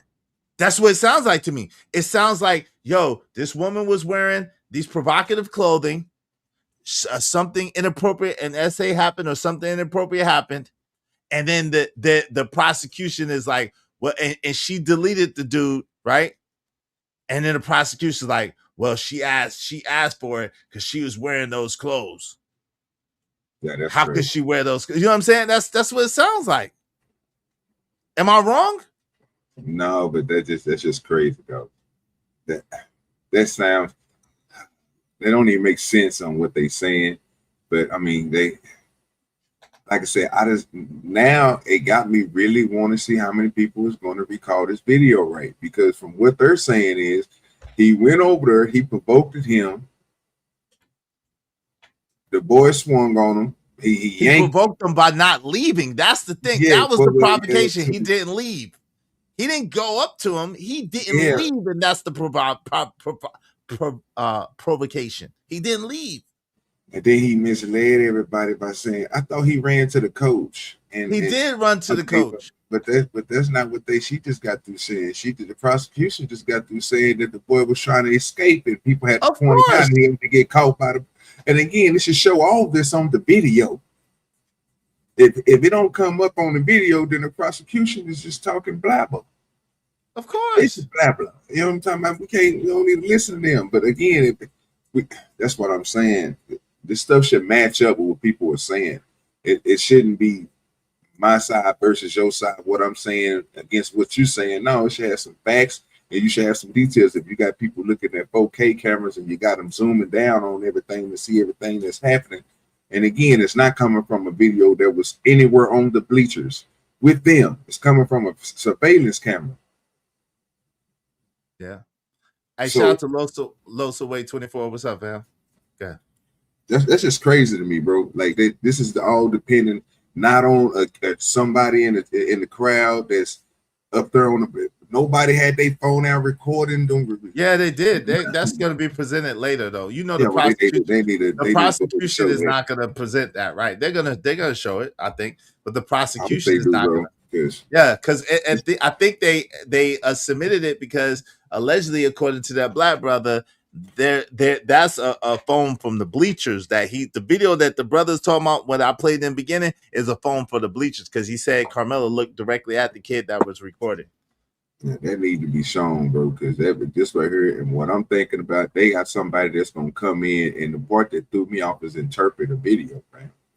What? Right. What? So his word is end all be all. He better than Jesus. He gonna tell us what he sees, and then your courtroom is gonna agree with everything. Izzy, think about what I'm saying. That's basically what they saying. They're gonna have somebody come in and verify the video. So whatever they showing you, he trying to make sure that again. And then he's going to give a detailed account of what he sees. Shout out to my people, P. He said all the witnesses said he was talking smack. All the witnesses on the prosecution side are Austin Metcalf's friends, are Austin Metcalf's schoolmates, are Austin Metcalf's teammates on his team. So, of course, they're going to defend whatever Austin Metcalf was doing. Come on, fam. We've seen this time and time again. A lot of times it's on movies, right? But we've seen this in real life where a popular kid will be picking on another kid and the other kid finally speak up for herself or fight for herself, and everybody make it seem like the kid that was fighting for herself and protecting himself is the predator. Is the one that was causing trouble the whole time. We've seen it over and over again. That's literally the definition of gaslighting. It's literally the definition of prejudice and bias. That's literally how people operate, bro. Come on. So we can't go. I'm of the firm belief that we can't go according to these quote unquote eyewitnesses that were on Austin Metcalf's side. Like we can't do that. Lying in court is against the law, and yet people do it all day, every day, twice on Sunday, bro. What you mean? There's a whole bunch. That's why you need that video. Is all the time, right? That's the only way you're gonna catch somebody in the lie, bro. The recount, and you already proved that already, that people's accounts, bro, ain't the same. So if they sitting here, if they got these kids gonna come up here, and I hate to say it, they got them to come up here and they lying about this situation, bro, then yeah, bro. And if the video shows something different, bro, then yeah, bro, they need to be prosecuted. You can't be, bro, somebody life on the line, fam. And this is what I'm talking about. Everything should be factual, bro, when it comes to certain stuff. You're going to have somebody come up here and recount what they seen. It better be the same thing we see on this video. It better not be no added extra stuff, because that added extra stuff didn't happen. But you know it is, though. You know it's going to have added extra. Then you discount it, is. No doubt. Shiesty Bum said, I lied in court before. Of course you did. We know. I believe you. I believe you. I believe you. Robert Platter said, my question is, what was Austin's authority to tell Carmelo to leave? He didn't have any. He had zero authority to tell him to leave. Zero. He had none. It was good with your Uncle Jeff. Uncle Jeff in the building. What's up? My Uncle Jeff is in here. What's up, Uncle Jeff? Yo, CJ Brooks Facts and Receipt said, I doubt that he was provoked. Right. Of course he wasn't. P said no. Shout out to my man P. Uncle Jeff is in the building. To even type lying in the court is against the law means you never seen a woman in family court. What's up, Big Bad Kahuna? What's going on? Lying in court to avert the course of justice is a serious crime. Yeah, shit. Tell that to the what's that girl that was in the Randall case? What was his name? I know you familiar with it. Terrence Randall. Tell the girl that was in the Terrence Randall case that totally lied on the brother and totally misrepresented what happened, and you know what I'm saying, and didn't get no charges, bro. It happens all day, every day, especially if you are the complexion for protection, brother. Come on, man. Shit. Why are we pretending like we don't understand? Let's go. Y'all support this show, man. Everybody throw $5 at us so we have enough to keep the show going, man. Support the show, support the stream. Know what I mean? Now, when they are talking and doing the opening statements, they're talking very fast. I'm writing with a pen and a paper. I'm not able to use my laptop like the legacy media. And so I paraphrase what I can and I quote what I can. So this is like a summary of what he said, just to, it's not a factual transcript. This is just me writing down as much as I can catch while he's talking. Okay. So all of what I read is me scribbling. Like I got a bunch of scrabble of me trying to jot down as much as I can, as fast as I can in the amount of time that I have to write. Okay. So with that being said, let's go to the defense. The defense does his opening statement and he says, ladies, are there a lot of trolls? Hold on one second. Let me fix that. Let me fix it. Hold on. I have an ex-girlfriend that look just like her. That's throwing me off. It's throwing me off a little bit. Has anyone ever seen charges brought for perjury? I have not. Has anybody ever seen any charges brought on anybody for perjury? I have not. Have you? No. This probably is some, but I ain't never seen it. Probably heard about it, but I ain't never seen it. Not with my own eyes. P, you really believe that there was a hostage? Come on, P, come on. Let me put P, come on, bro. You really believe that they wasn't hostile towards him? Like Shiesty Bub said, 6 people politely, kindly asking you to leave. No, when they tell you, yo, bro, you gotta get out of here, and you like, nah, I'm not going nowhere. You know they turned up on them. What you talking about? Come on, man. Why are we acting like we don't know? This is a big football player. He's an athlete. This is a kid from a rival school or a different school, whatever the case may be. He's under the bleachers. Come on, man. You know they didn't politely. Hey, bro, would you please pass me some Grey Poupon and please leave while you give me the Grey Poupon? I appreciate you. Thank you kindly. You know that didn't happen like that. Come on, bro. Why do we do this? Why do we do this? Shout out to Big Bad Bull. Yeah, okay. We can't trust Austin witnesses and supporters, but you not saying the same thing for the Carmelo witnesses and supporters. Both sides are wanting to clear the people's names by any means. I get it, but this is the thing, Big Bad Bull. We're on the prosecution. The case just started. So the prosecution is the only one that's talking right now. The defense is only able to give a cross-examination. They haven't put up their witnesses yet. That's the only reason why. Shout out to you, Big Bad Bull. Salute. That's the only reason why. Why would they be hostile to another for no reason? He was come on, P. The answer is, you already got the answer. They felt like he did not belong under their canopy. He was there. By him being there, that was provocation. That was provoking them because he had no right to be under their canopy. That's like someone in their eyes, they're looking at it like that's like someone being on your stoop or on your patio and chilling and lamping up on your patio. You're gonna be like, bro, you gotta get up out of here. And if they be like, nah, you like, man, yo, get your ass up out of here. I'm not gonna tell you, but one more time, if you don't get up out of here, it's gonna be a problem. Come on, man. Why we acting like we don't know what time it is? Are you kidding me? If you getting jumped, let's just say it was Austin and Hunter, which Hunter said that. Y'all forgot about that? Did y'all forget about Hunter's interview where he said that they approached Carmelo and they were standing over him? Did y'all forget about Hunter's words when he said that? Did you hear that, OG Do Dirty? What Hunter Metcalf said? Yeah. If I said, bro, you and again, when I heard his story, bro, I said I can't wait to see this here video that they got. What did you hear when you heard? What did you hear when you heard Hunter Metcalf? Several different versions of it, because nobody would give me a straight account of what he said until we listened to it. And then when you listen to it, it wasn't even let me see. He said that the black dude approached them. Mm-hmm. That's what he said, instead of the vice versa, what everybody was saying, that they approached him, which was Carmelo Anthony. So that kind of threw me off back. And this was the interview, I think, where he was with his mama. He was crying. So I was like, you know what I'm saying? Oh, that was the last one, because he did 2 interviews before that. No, I didn't. I didn't see the ones before that because he said something different. Okay, well, see, I didn't know that. He said something different in the 2 interviews before that one with his mama at the end. Yeah, that was the last interview he did that I know about. But yeah, he said something different. He did 2 interviews before that, and he slipped up and said that we grabbed his bag, we was over him, and Austin just threw his bag, and Austin just pushed him. He slipped up and had said that at first. Like I said, and if that's true, Izzy, and they want to recant that and say that he didn't say it, but if it's short on the video,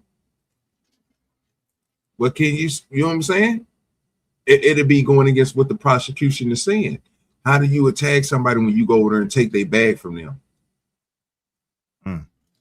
I'm just saying he got his bag. Well, yeah, exactly. No, he told us because Carmelo Anthony was sitting there, he was provoking them.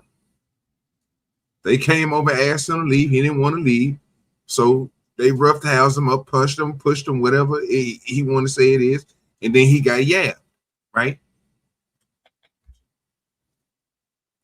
Yep. That's what the prosecution just got through saying. That's what it said. And Kojak said they got a video on a videotape of him being jumped and chased afterwards. That's what they're saying. I didn't see that video, but that's what they're saying. He said they probably called him the N-word. I heard that too, with the hard ER repeatedly too. F out of here. Really, P? Are you that effing naive? Shaking my dead head. Black Lord said it's raining. It's never that serious. Yeah, it was raining. It was pouring, right? Real Spill Mills. When random folks park in my carport that I pay for, I don't be polite. Folks need to wake up. That's a fact. And that's all of us. And that's whether they're black, white, candy stripe, polka dots. If you're a man and another man is coming near your place and you don't know what type of time he's on and you don't know him, you're going to want to get him up out of there. I mean, that's reasonable. I could understand that. I just don't understand the jumping them and in the all the other stuff. But I could understand that. You know what I'm saying? That's reasonable. I be on that type of time. Most men are territorial. Period. Whether you black, whites, or candy stripes, most men, males, young men are territorial. So if you come in their territory and they don't know you, they're gonna be like, yo, what are you doing here? You got to go. Get up out of here. What type of time are you on? They're gonna be asking, yo, you know him? Yo, you know him? Yo, you know him? Right? Am I wrong, OG, about that? No. All right, let's get back to this.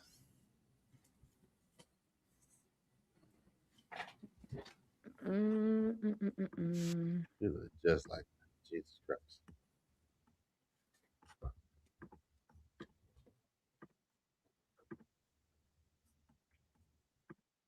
All right. All right, so that should fix it, hopefully. I don't know. Anyways, all right, so ladies and gents, there has been a lot of noise around this case. This is Carmelo Anthony's defense.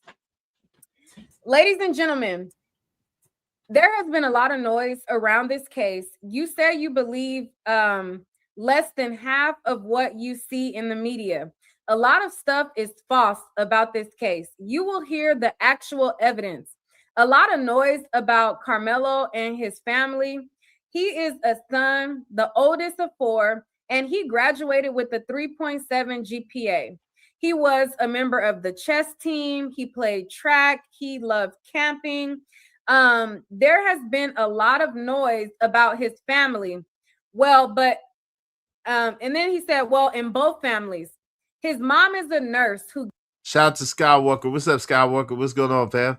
Skywalker said multiple witness statements has come out and says not so. I mean, that's not surprising, Skywalker. I mean, I'll be honest with you. I'm not surprised about that because, like Shasty Bum said, she's right about that. That's prosecution witnesses. Again, though we have to bear in mind, y'all, Skywalker, everybody else, what's going on? We got to bear in mind that those people are Austin Metcalf's friends.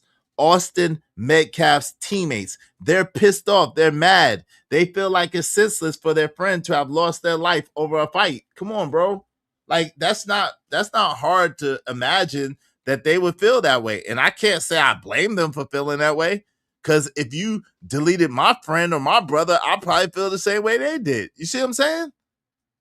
Yeah, witnesses are always biased. Let's just be real. What are the foreign blacks saying about the case? Speak up.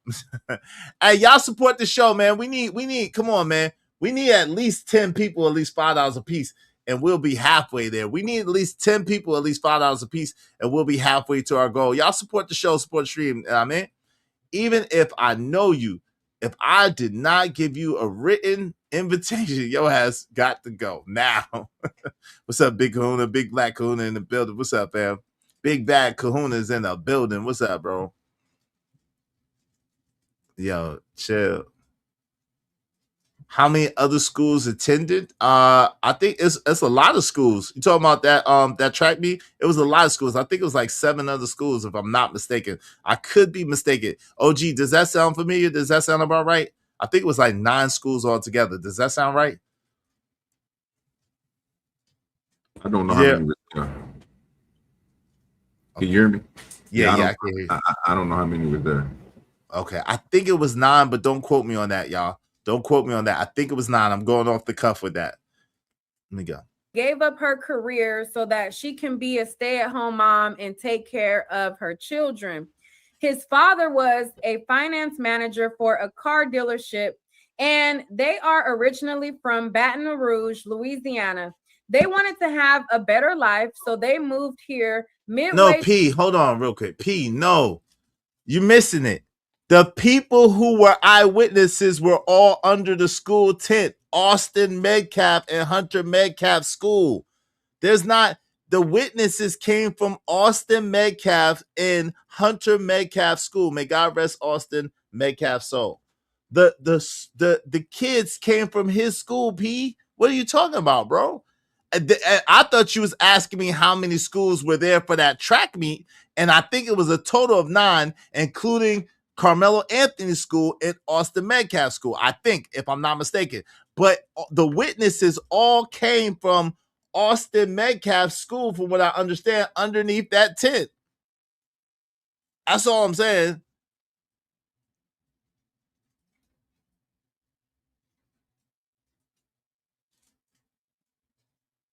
Okay, Skywalker said there was a witness that wasn't from that school. Also, it just wasn't from that school. I don't know. Bro, come on, P. I don't know that one, bro. Stop it. I don't know that one. I don't know that one. Let's get back to it. I don't know that one, bro. From what I heard, and again, I'm not in the courtroom, so I can't. You can't hold this against me. I'm not in the courtroom, but I have listened to people comment on this that's claimed that was in the courtroom, like this young lady right here. Neek at Night was in the courtroom. She live streamed outside the courtroom during a break. So, from what my understanding is, the people that have testified so far were Austin Metcalf's friends. That's my understanding. The people who have testified so far are Austin Metcalf's friends. May God rest his soul. Y'all support the show, man. Send money, man. Send $5 because y'all working my eye springs now. Let's go. Through his freshman year. Melo starts at Centennial his sophomore year, and he gets good grades. He played football, and his senior year, he was the captain of his team. In high school, he first started to get seizures, and he was diagnosed with having epilepsy. And it continued, and he was able to contain it with medication. A little bit before that actual game that happened with Austin and this whole situation, he had an injury where he had to be out of the season for a few games. They said that his arm was in a sling, I guess, prior to that, and he had to go to physical therapy. The actual day of the track meet, he had a physical therapy session scheduled, but he decided to help the team out because it was a junior varsity track meet. He was on the varsity team, but he was helping out at the track meet. So he said that a few games into the season, he injured his arm or whatever, or he injured himself. April 2nd, 2025, he woke up late in a rush to get to the track meet. He got on the bus with his teammates. Melo was a varsity track kid. Most events that day were junior varsity, but he was scheduled to do long jump. He had a physical therapy appointment that day, but canceled to go to the track meet. It was raining on and off. It started raining hard, and then it stopped again. Some kids went to the bus. Some kids took cover under tents. A lot took cover under the bleachers. Every single school had a tent for the school to take cover under, except for Carmelo Anthony School Centennial. He said they only had a tarp. The evidence will show that morning Carmelo is in a normal mood with his friends. He helps out, and then he tries to get out of the rain and look for a place to get out of the rain. The camera is on the opposite side of the stadium, which is far. You will see video, but when zoomed in, it's blurry. You will see others had a tent, but the first tent was jam-packed. He went past the tent and saw someone he knew, Edwin Park, the close family friend of Melo's girlfriend. So he identifies a Black boy under the tent for the Memorial High School where Austin Metcalf. Shout out to Big Bad Bull said, what the F does epilepsy have to do with any of this? They keep mentioning it like it's relevant, but it's not at all. Well, it is. It is. Let me tell you why it is. It's relevant because the main theme of this is self-defense requires what force? It requires adequate force or commensurate force or force that is acceptable for defending oneself. right? So at the end of the day, the reason why you would bring up his epilepsy, because I felt the same way you felt at first, but when I thought about it, the reason why they would keep bringing that up and to say that, oh, he actually had a physical therapy appointment that day or the day after, but he decided to go to that, would be that he is to say that, listen, he's still frail. He's not his whole self. So the weight disparity, the height disparity, the physicality disparity would say that was reasonable force to protect himself. That's why the defense is planting that. That's why. Just for the record, that's why. For the same reason that the prosecution is planting that he provoked, it was a provocation on Carmelo Anthony's behalf. That's why they do stuff like that. Just for the record, they're tainting the pool. They're both tainting the pool, and they're trying to justify their clients' actions or disactions. Right. So y'all support the show. Let's go. And his brother goes to school. According to the defense, what they're saying is, hey, he recognized his girlfriend's family friend, which is a black boy. He recognizes him under the tent, and that's who he goes to chat with. It says he walks right up to his buddy, and they dap each other up and sit down and chat. Since them talking, government said multiple people told him to leave, but before that, multiple people said they were just talking. They were just fine. That went on until Hunter and Austin seen Carmelo. His friend Eddie was to his right. Hunter is in front. Austin was, I jotted down, he either said Austin was to the right or Hunter was to the right of Melo. But anyways, he said the Memorial kids estimate that it was about 20 kids under the tent. All the kids went to Memorial except for Carmelo. That's important. That's another thing that's important, right? OG Do Dirty. It was about 20 kids, and all the kids, according to witness statements, all the kids were underneath the tent, went to Memorial, except for Carmelo, who went to Centennial High, right? So those are important details, right? So when you have the witnesses and the witnesses under the tent, well, all of them would be schoolmates, classmates, friends, family, whatever, of Austin Metcalf. So it makes sense that they would tell the story that was commensurate to Austin didn't do anything. This big black kid then poked them and deleted them. What's hard to understand about that? What do you say, OG? I don't see, it's not hard at all, bro, just to be saying it like that. But again, this is where that video comes in, and other videos they so-called have, you know what I'm saying? So that they need to be showing them and letting people see whose words is really true. If they saying this stuff is happening, bro, then it should be shown. I mean, it don't have to be shown to us, but I mean, if they looking at it in the courtroom, people have to make a decision. What your eyes see and what you didn't heard is two different things. And, you know, you got to go with what the person has. If somebody says something before you seen the video and they was accurate with the video, I will believe everything that they saying about what happened. But when I'm seeing discrepancies in the way that you're speaking of the situation, I'm going to be like, you know what? Nah, I didn't see that on the video. I don't know where you came up with that. Where did that happen? Like, when did this, you know what I'm saying? Like, oh, really? So you said this happened, but it didn't happen that way. On the video, it shows something way different. Well, it's a split seconds and where that don't work because you said this happened.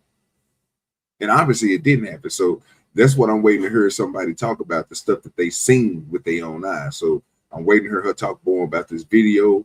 And like you said, you got people in the chat that's saying that they already came out with people that spoke up, you know what I'm saying, and said that testimonies from these people. But again, do these testimonies from these people align up with each other? But it's from the prosecution. That's from the prosecution standpoint, and these are Austin Metcalf. I get it. I get it, but they still have to line up, though. Of course, they line up with each other, right? With each other. Yeah. Hey, y'all, right? I don't think, no doubt. Hey, y'all support the show, man. Help us reach our goal. Come on, y'all, man. We live in large. Let's make some noise.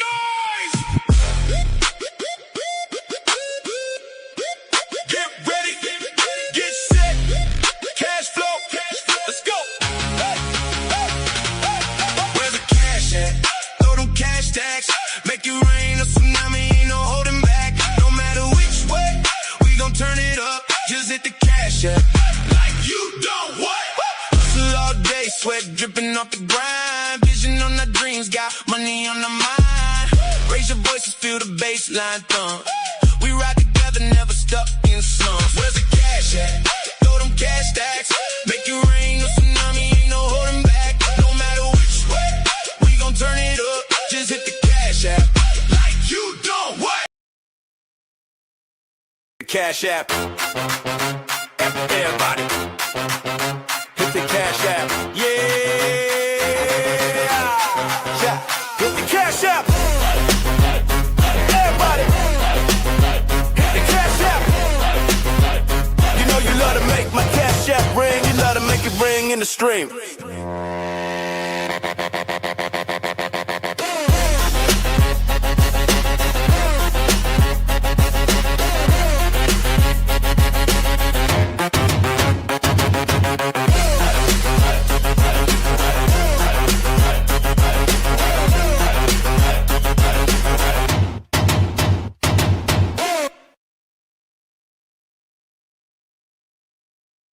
Everybody under that tent is a teammate and a friend to Austin. So keep that in mind. Keep an open mind until you hear both sides. He then said Carmelo Anthony is. You muted, Is. Thanks, OG. Y'all want to talk about how she's reading, but she's reading like that because she wrote the notes while they were talking in court. So I know some of y'all understand how hard it is to write exactly at the speed of how fast someone's talking. And she's fumbling through it because she's trying to read her writing that she was writing fast as they were talking to bring us the notes. So y'all try to have some kind of grace. Studio manager says she got her script right there. Why does it seem like it's so hard for her to read it? Well, because those are notes. Those are scribbled notes that she did fast to try to give us the information. She can't read for Ish. Come on, Chindy Alice. She can read probably. More than likely, she can read. It's just that those are notations. Those are notations. Support the show. Support the stream. I mean, help us reach our goal. Help us reach our goal today. Let's go. About 5'8", 130 to 135-ish pounds. He said Austin and his brother is around 6'1" and 213 to 215 pounds. He said they were both. Now that's grown men status. That's grown men status. I'm 6'1", 240, I think. 240, 250. I'm 6'1", 240, 250. Those are grown men right there, right? They 213, 6'1", 213 in shape young dudes. Those are some big boys, man. Those not little guys. Those are some big boys, especially in comparison to Carmelo. If he's 5'8" or 135 pounds, that's a lot of height and a lot of size difference, just for the record. Shout out to CBP 1012. Happy Saturday to you too. Good to see you, sis. Good to see you in the building. Good to see you. Hey, defense will have to confront whether or not that one push was major enough to use a knife. Lots of cases is involved here, and his attorney needs to be perfect. Shout out to It's My Time. Hey, big dudes, I was around that height and weight in the 8th grade. Shout out to that, man. You 20 foot tall though, bro. You 20 foot 20. You and OG Dude are 20 foot 20. Y'all pops was like, y'all was asking y'all pops at 8 years old to wear his church shoes, man. Y'all nigmas, man. Oh, 20 foot 20 nigmas, man. Don't do that. Don't do that. Just because you's a giant, we ain't got to do that. We ain't got to do that. Let's go.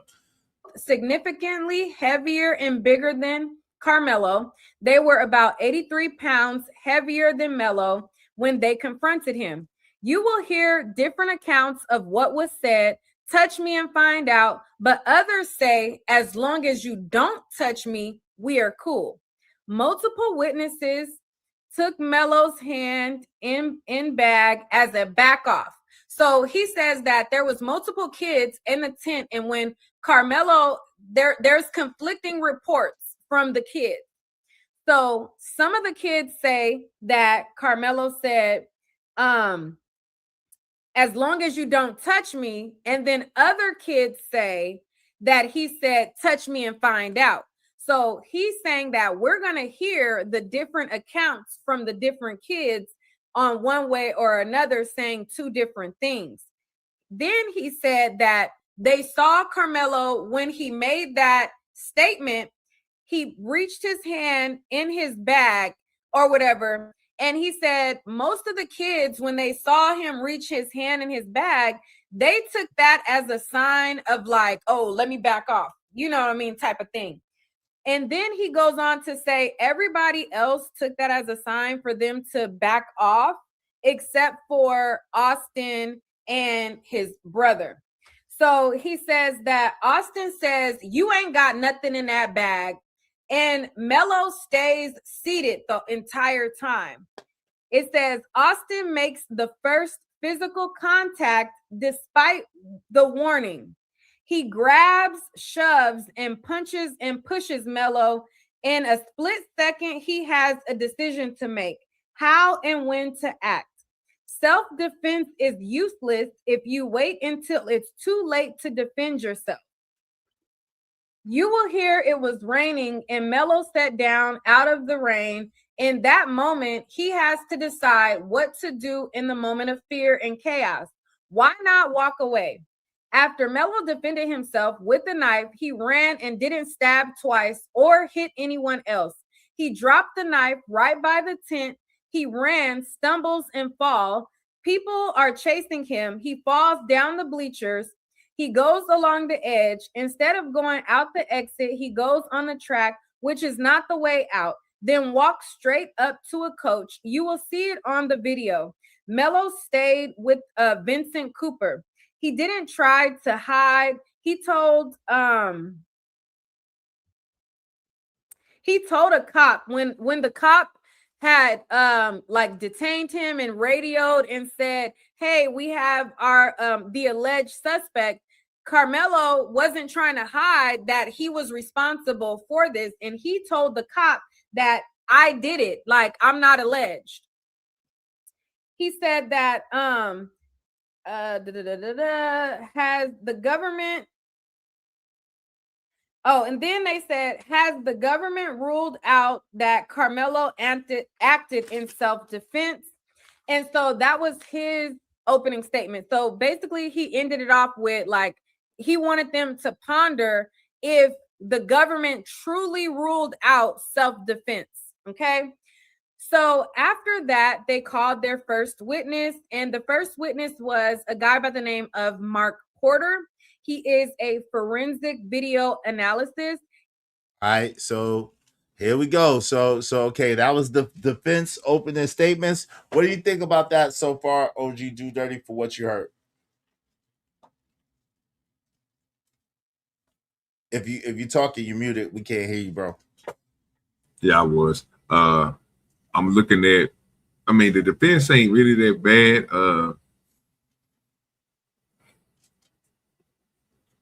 I can see some holes that can probably try to slide in, but it ain't gonna make no sense for them to do it. But again, I want to see what this witness is gonna say, because I want to see what the I think they said they had a teacher and they had 4 students. So I want to see what everybody said. I want to see if she's gonna recount any of that stuff. You know what I'm saying? So we can, because the forensic person, I think she didn't kind of talked about that. He's going to zoom in and all that other stuff. So, and yeah, let's see what's that. I'm gonna speed this up a little bit. Y'all good with me speeding this up a little bit? Shout out to this. I haven't seen this part of what she's talking about. Shout out to Nika at Night. Y'all check her out. Make sure y'all like, y'all share, y'all subscribe this video. Tell a friend to tell a friend about us and support the show. Everybody throw $5 at us. Support the show, support the stream. I mean, let's get to it. And he works for the district attorney and all of the prosecutors. Anyone who needs assistance with like video enhancements or trying to identify suspects in videos and things of that nature, he's their go-to guy for them to like look at video, enhance video, and you know, all of those type of things. And so he said that there was going to be 5 different video angles that they were going to produce for us to see through him. It was going to be exhibits 5 through 9. They offered that. It says that they wanted to know, like, oh, what was the quality of the video? So they asked him, like, hey, you know, what is the quality of the video? And the guy said that the video was in 4K. the prosecution wanted us to know that 4K video, just because like it's shot in 4K doesn't mean that the TVs will show it in 4K. So he said that he was going to bring in a special 4K TV so that they can see it in 4K. Yo, shout out to Critical Times. He said, so did those other guys surround him and threaten him or not? Doesn't that matter? It does. It does matter. Shout out to, I mean, it has an element of mattering. Yes. Yes. Yes. This is gonna be a long trial. It seems like it, right? Y'all make sure y'all hit the like button on the way in, and let's go. Let's get it. Okay, so then it says oh, so then they showed an exhibit that showed Austin and his brother and what they were wearing. It was a still frame of Austin, and it was a still frame of Austin's brother Hunter, and it showed what they were wearing on their way to the track meet. Then they showed a still image of Carmelo when he was like detained with the cops and like being arrested, and we were able to see what he was wearing. This all happened on the West football field at about 9:50 something a.m. So the timestamp that they had that this occurred, where they first saw Carmelo Anthony on surveillance, was 9:52 a.m. And that's when you first see him kind of appear out of the bleachers. I'm going to pause right there and do a check-in with you guys. Have you guys hit the like button yet? I'm an independent journalist. I'm out here from California. I'm here in Texas on my own dime. I'm not sponsored by any corporation. I'm out here grinding for myself. And if you guys would like to donate. Yeah, man. Y'all show some love, man, so we could bless her for this, man. Y'all show some love so we could bless her from our channel for this, for reviewing her channel. She's out there from Cali. You know what I'm saying? Doing her thing. So y'all show some love, man. Show some love. And so we can show love, you know what I'm saying, as a group to her. And if y'all don't want to support me at all, y'all could, her Cash App is right there on the channel. But if you be so kind, if you feel so inclined, if you would support our show, and we're gonna show a little love to her for reviewing her video and for her work, right? She's out there on her own dime. So let's go a little further and let's get back to this. Let me go. Let me see. What? Damn. What the hell? What the word she got on there right there, boy? That boy Bailey boy got cutting up there, but he said called he say nasty, uncivilized what? God, oh Jesus Christ. Unruly words right there is them some unruly words. Damn, they done doxed her and everything. Jesus Christ. Jesus Christ. I gotta skip past that. That's negative jam. Let's get back to it. All right, so they show the surveillance footage of the incident. They showed the surveillance footage of the incident, and like the defense attorney said, the video was like far. So they had to zoom in so that we can see like anything. The video was, even though like they're saying that the video is shot in 4K and it's all this high quality, it was so far back that when you zoom in, it's not 4K, like it's not the greatest quality. So we were up in there and I really had to look. Like they had the guy who was the expert, like he had to use his laser pointer and point at the screen to show us, okay, this is when Carmelo pops out, because you can't see his face. We just going off of you telling me that's Carmelo, so that's Carmelo. You get what I'm saying? Like when we're looking at it, I can't look at that person that popped out and be like, oh, okay, I see Carmelo. All I could do is, okay, they did show me that when he got arrested, he got on a gray hoodie and blue pants. Okay, yeah, that figure does have a gray hoodie and blue pants, but I can't make out, like you can't see a face. You get what I'm saying? Like it was blurry, like you can see a body, but you can't see a face from when we saw the actual footage. Okay. So once he started like running out of the stadium, then you can see him a little more clear from the other angles, but the actual angle that shows the incident, you just see bodies. And we can only go off of, they telling me that's him, so that's him. You get what I'm saying? Like I can see a body there, but I can't see. Anyways, y'all get my drift. So, all right. So I'm looking at the footage and they're like, okay, point and show us where Carmelo is. And so I'm looking, I'm like, is he to the left? Is he to the right? Like, you know, I see all of these dots on it's not dots, but I'm see all of these little bodies on the thing. And I'm like, looking like, which one is he? And then the guy points and he's like, okay, that's him popping out. And they say that the first time that you see him make an appearance is 9:52 and 45 seconds in the morning. So 9:52 and 45 seconds, he pops up and he walks out. So I'm like, okay, all right, I see blue and gray. All right, okay, he popped out. So then he pops out and then you see a figure go back down. So he pops out and then he goes back down. And then after that, they show us another angle of him walking like past the tent. So he walks past one tent, and again, I can't see the faces of the people in the tent, but you can see it's a lot of bodies under one tent. Like the first tent that he walks by, looking at it, it's not like a tent where it's closed. You know, like in my mind, every time I heard them say tent, now this is, you know, I'm telling on myself, I didn't play sports in high school. Okay. When I was in high school, I wanted to be a model. I wanted to be on TRL. I wanted to, you know, I wanted to be like in the industry. Like that was my goal. I like to be taking pictures. I don't know nothing about that. So every time they said they were under a tent, in my head, I'm thinking when I go camping, the tent is closed. So I'm thinking it's not going to be small like that, but I'm thinking that it's closed in. You know what I mean? So he walks by and I'm like, that's a canopy. You know, and not to make light of it because this is a very serious situation, but you know, that's just the different things that's going on in my mind. Like he walks by and I'm like, they're like, okay, he walks by the first tent. So I'm like, the canopy right there. Okay, so then he walks by, so it's like a canopy. Why do you make such? You call everybody else low IQ, but you make some of the most nonsensical arguments ever. Why anybody that is worth their salt as a defense attorney would tell their client, do not testify.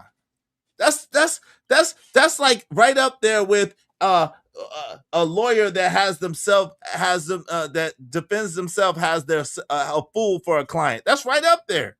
So why you always talk about everybody else's low IQ, John Galt, but yet and still you make nonsensical arguments. His are the lack of clarity in the video forced Carmelo to have to testify. Ha ha! I bet the blacks won't testify. Like what? What's up, SD? Like, huh? Like it don't make sense. Like it doesn't even make any sense. They just said they was gonna get a 4. See what I'm talking about? Just stupid. Nigga, what? You lost your rabbit ass mind. John Galt, what's up with your camera, man? Yo, John, that's you? John, is that you? Give me a minute, I'm getting it on, man. You got it recorded. All right, go. Just let me know when you're ready. I'll put you down and let me know when you're ready to come up. All right. All right.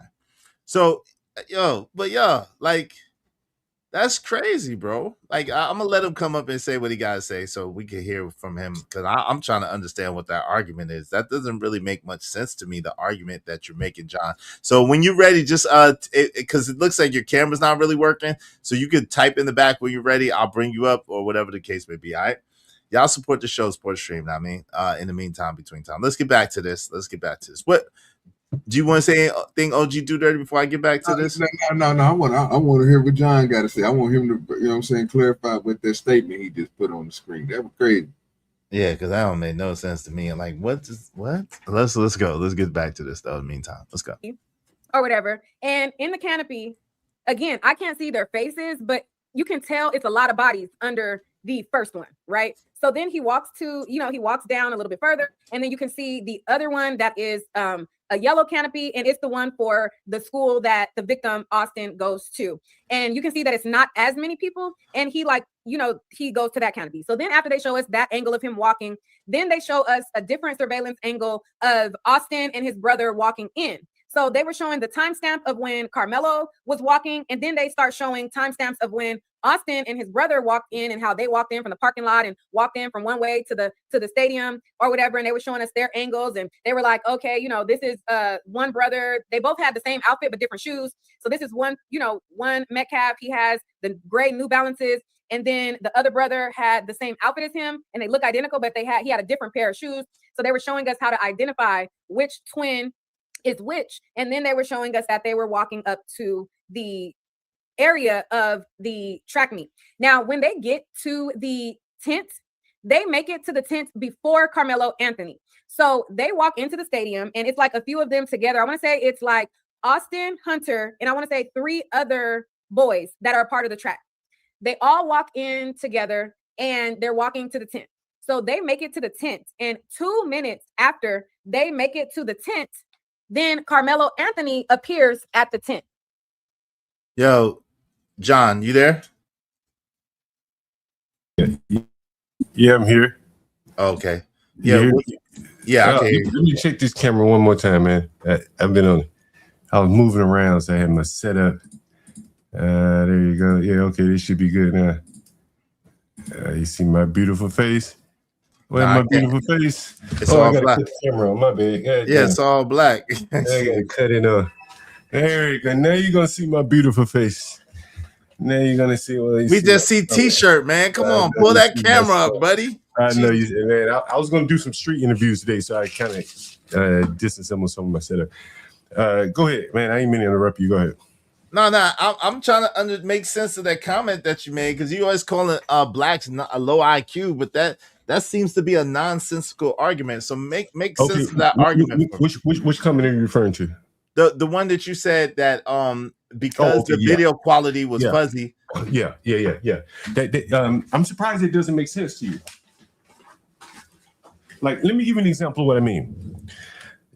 The last two big murder cases, we had Rick Chow and we had George Zimmerman. That was very interesting. In both of those men asserted self-defense, but neither one of them had to testify. Why not? In Chow's case, Chow's son was an eyewitness, so he more or less testified for Chow. In Zimmerman's case, it was a young boy named Austin who was looking out of the window and saw Trayvon beating up Zimmerman, and he testified, and Zimmerman had injuries. So in those two cases, the eyewitnesses more or less provided the self-defense testimony for the plaintiff, for the defendant. In Carmelo's case, all of the witnesses seemingly have been prosecution witnesses, right? Freudian slip. Okay. Right. And the defense has not been able to really poke holes in that argument to the point where Carmelo does not have to testify. So from my standpoint, he's going to have to explain the knife. He's going to have to explain the self-defense. Like, when you decided to stab him, you're going to have to explain you were in fear for your life. You're going to have to explain that. You're going to have to flesh it out. What do you mean by he put his hands on me? That's black talk. The white people on the jury and the Asians and the Hispanics aren't going to know what the hell that means. He's going to have to explain that. And if you've ever been on trial before, the last thing you want to get on trial is trying to explain your innocence. I've been on trial before. I didn't have to testify because, my defense proved it out for me without me having to testify. Carmelo will have to testify because just think about who are going to be his witnesses. All of the witnesses have already testified. Or will testify for the prosecution. Damn. Who's going to testify for Carmelo? The video. They got a video. But the prosecution has already shown the video. No. There can't be much left to the video. No, that's not true. There. Hold on real quick. The prosecution showed a video from the school's perspective. They have not shown the video from the people's perspective. Allegedly, there's a video out there that shows the whole altercation up in firsthand, someone who was under the tent. And so allegedly, or very close to the tent, allegedly, that video will be presented. So when that video is presented, Carmelo will not have to testify, and that will probably exonerate him for self-defense. The odds of that video being crystal clear, and then the odds of that video negating what the witnesses. Remember, the one of the witnesses who testified that Carmelo started the problem was sitting right next to Carmelo. That wasn't Carmelo's friend. It was the friend of Austin Metcalf. And he said, I wanted to attack Carmelo for stabbing my friend. This was a black guy. Of course. And these are black people. And I don't think these black people are lying. I think they're being honest. 4 of the witnesses were black, testifying in favor of the prosecution. That's devastating, bro. You got to be calling it a spade a spade. If you had 4 black people testifying against you, saying that you did something, you be kind of up shit creek, bro. Not really, because if they're friends, listen. But again, hold on. But you hyped up. But the eyewitnesses, first of all, if what they're saying is true, it was 2 black kids with daggone Hunter and Austin Metcalf. I don't think it's racial necessarily. I think it was territorial. I think it was one of those things where they didn't want him there because they didn't really know him like that, and they asked him to leave. And he was like, nah. And then they was going to force him to leave, which if they was going to force him to leave and they're bigger than him, is more than them than him, then of course that's reasonable force that he used in order to defend himself. That's okay. I've been hearing the black say they were bigger than him. Let me ask you this question, and I'm just asking you out of curiosity. How tall do you think Carmelo is? They said 5'8". Okay, what if I showed you a picture of him at the end? I think it's the NCSA recruiting where he comes in at about 6'1", 6 feet tall to 6'1". Now now, and that's a picture of him in his recruiting, right? The boy is not 5'8", man. Like these are all lies. Okay, right? so the lies of the defense attorney. Hold on, real quick. So he's this is the thing. So I doubt that the defense attorney would try to play the daggone judge with Carmelo. Hold on real quick. Let me finish what I'm saying. I doubt that the defense attorney would try to play the judge where the judge could clearly see how tall Carmelo Anthony is. The judge could clearly see how tall Carmelo Anthony is. But the judge is not the judge's. The jury could clearly see how tall he is. So if the defense attorney is saying, listen, Carmelo stood at 5'8", 135 pounds, then he could be bigger now, but he stood at 5'8", 135 pounds then, and these guys were 6'1", 210, 200 whatever pounds. That can be proven. But that can be proven. But if Carmelo's 6 feet tall, and I have a picture of him, 6 feet tall in his recruiting, in a recruiting photo, he was 6 feet tall. He was getting recruited to play college football. To get recruited, even if you're D3, bro, you got to have a little bit of size to you, man. You're not going in there like Muzzy Bowles. The guy was That's not true. That's not true. You're not going to play DB and get recruited anywhere and be 5'5". He said 5'8", and that's true. He was pitching the numbers up. Right. Okay, look, I got a picture of him. That doesn't mean. Okay, but stop, John. Think about what you're saying, bro. If Izzy is telling you that the boy is 5'8", and you telling him from your eyes he looks 6'1", and he's in court, sir, you don't think they can just measure him? Exactly. What are you talking about? Hold on, Robert. Hold on. Time out. And in recruitment, all the time they lie about people's height to make them taller than what they are. So they get recruited. Hold on, real quick. So they get recruited. Robert Platinum said the true measurements were taken at the police station, which they do take true measurements. Now, so there you have it. Let me ask you this question: how many of you guys have ever been arrested on the panel? Okay. What they got to do with anything? No, I'm just curious because probably all of us. Okay, let's see. Every time I've been arrested, they never weighed me. You know what I'm saying? I've never been weighed in prison, in jail. And I've been arrested. They do in North Carolina like 6 months ago, a year ago. So and they didn't weigh me. You know what I'm saying? They didn't even give my height and measurement. You know, maybe if I stood up against the wall, they took a picture of me, but there was no official height measurement. Take your shoes off, take your underwear off. And, they do. In North Carolina, they do. Okay, maybe I don't know about Texas. I don't know about Texas. I've been arrested many times, and they've never done that to me. And I'm not trying to make myself out to no thug hero or anything like that. I'm just saying I don't remember an official weight. When I'm in jail, they take you strip down to your underwear and weigh yourself. That's just what I remember. Not saying it's universal, but again. If you go back to the testimony of the witnesses, even the black witnesses, the black teenagers, I mean, they buried Carmelo, bro. Like, if you really be honest with yourself, they buried him. What did they say? One guy, I think the guy was named Jamie, or it was a black guy, Jamal or something like that. He basically said that Carmelo stabbed him as soon as the Metcalf boy pushed him. He said, and I'm paraphrasing, and I'm using more or less the words he used, it was all in the same motion. That's what one of the witnesses testified on the stand, and he was a friend of Carmelo. I'm sorry, he was a friend of the Metcalf boy. Of course he was. But hold on, whatever. But if I go to your house, everybody in your house is going to be an advocate of yours. I get you on that, but that's not what I'm saying, though, John. I'm not talking about. Hold on. John, I'm not talking. Hold on for a minute. Carmelo went to the other side's tent. Everybody there is going to be an advocate of the other side. No kidding. Right? Got you on it. Okay. We got you on it. Okay, so check this out. Check this out. 1 second, John. John. We're not advocating for nothing, especially me. What I'm telling you is, if you telling us that this boy, that the boy that's doing that's the witness that's testifying, saying this happened in one motion, guess what we should see?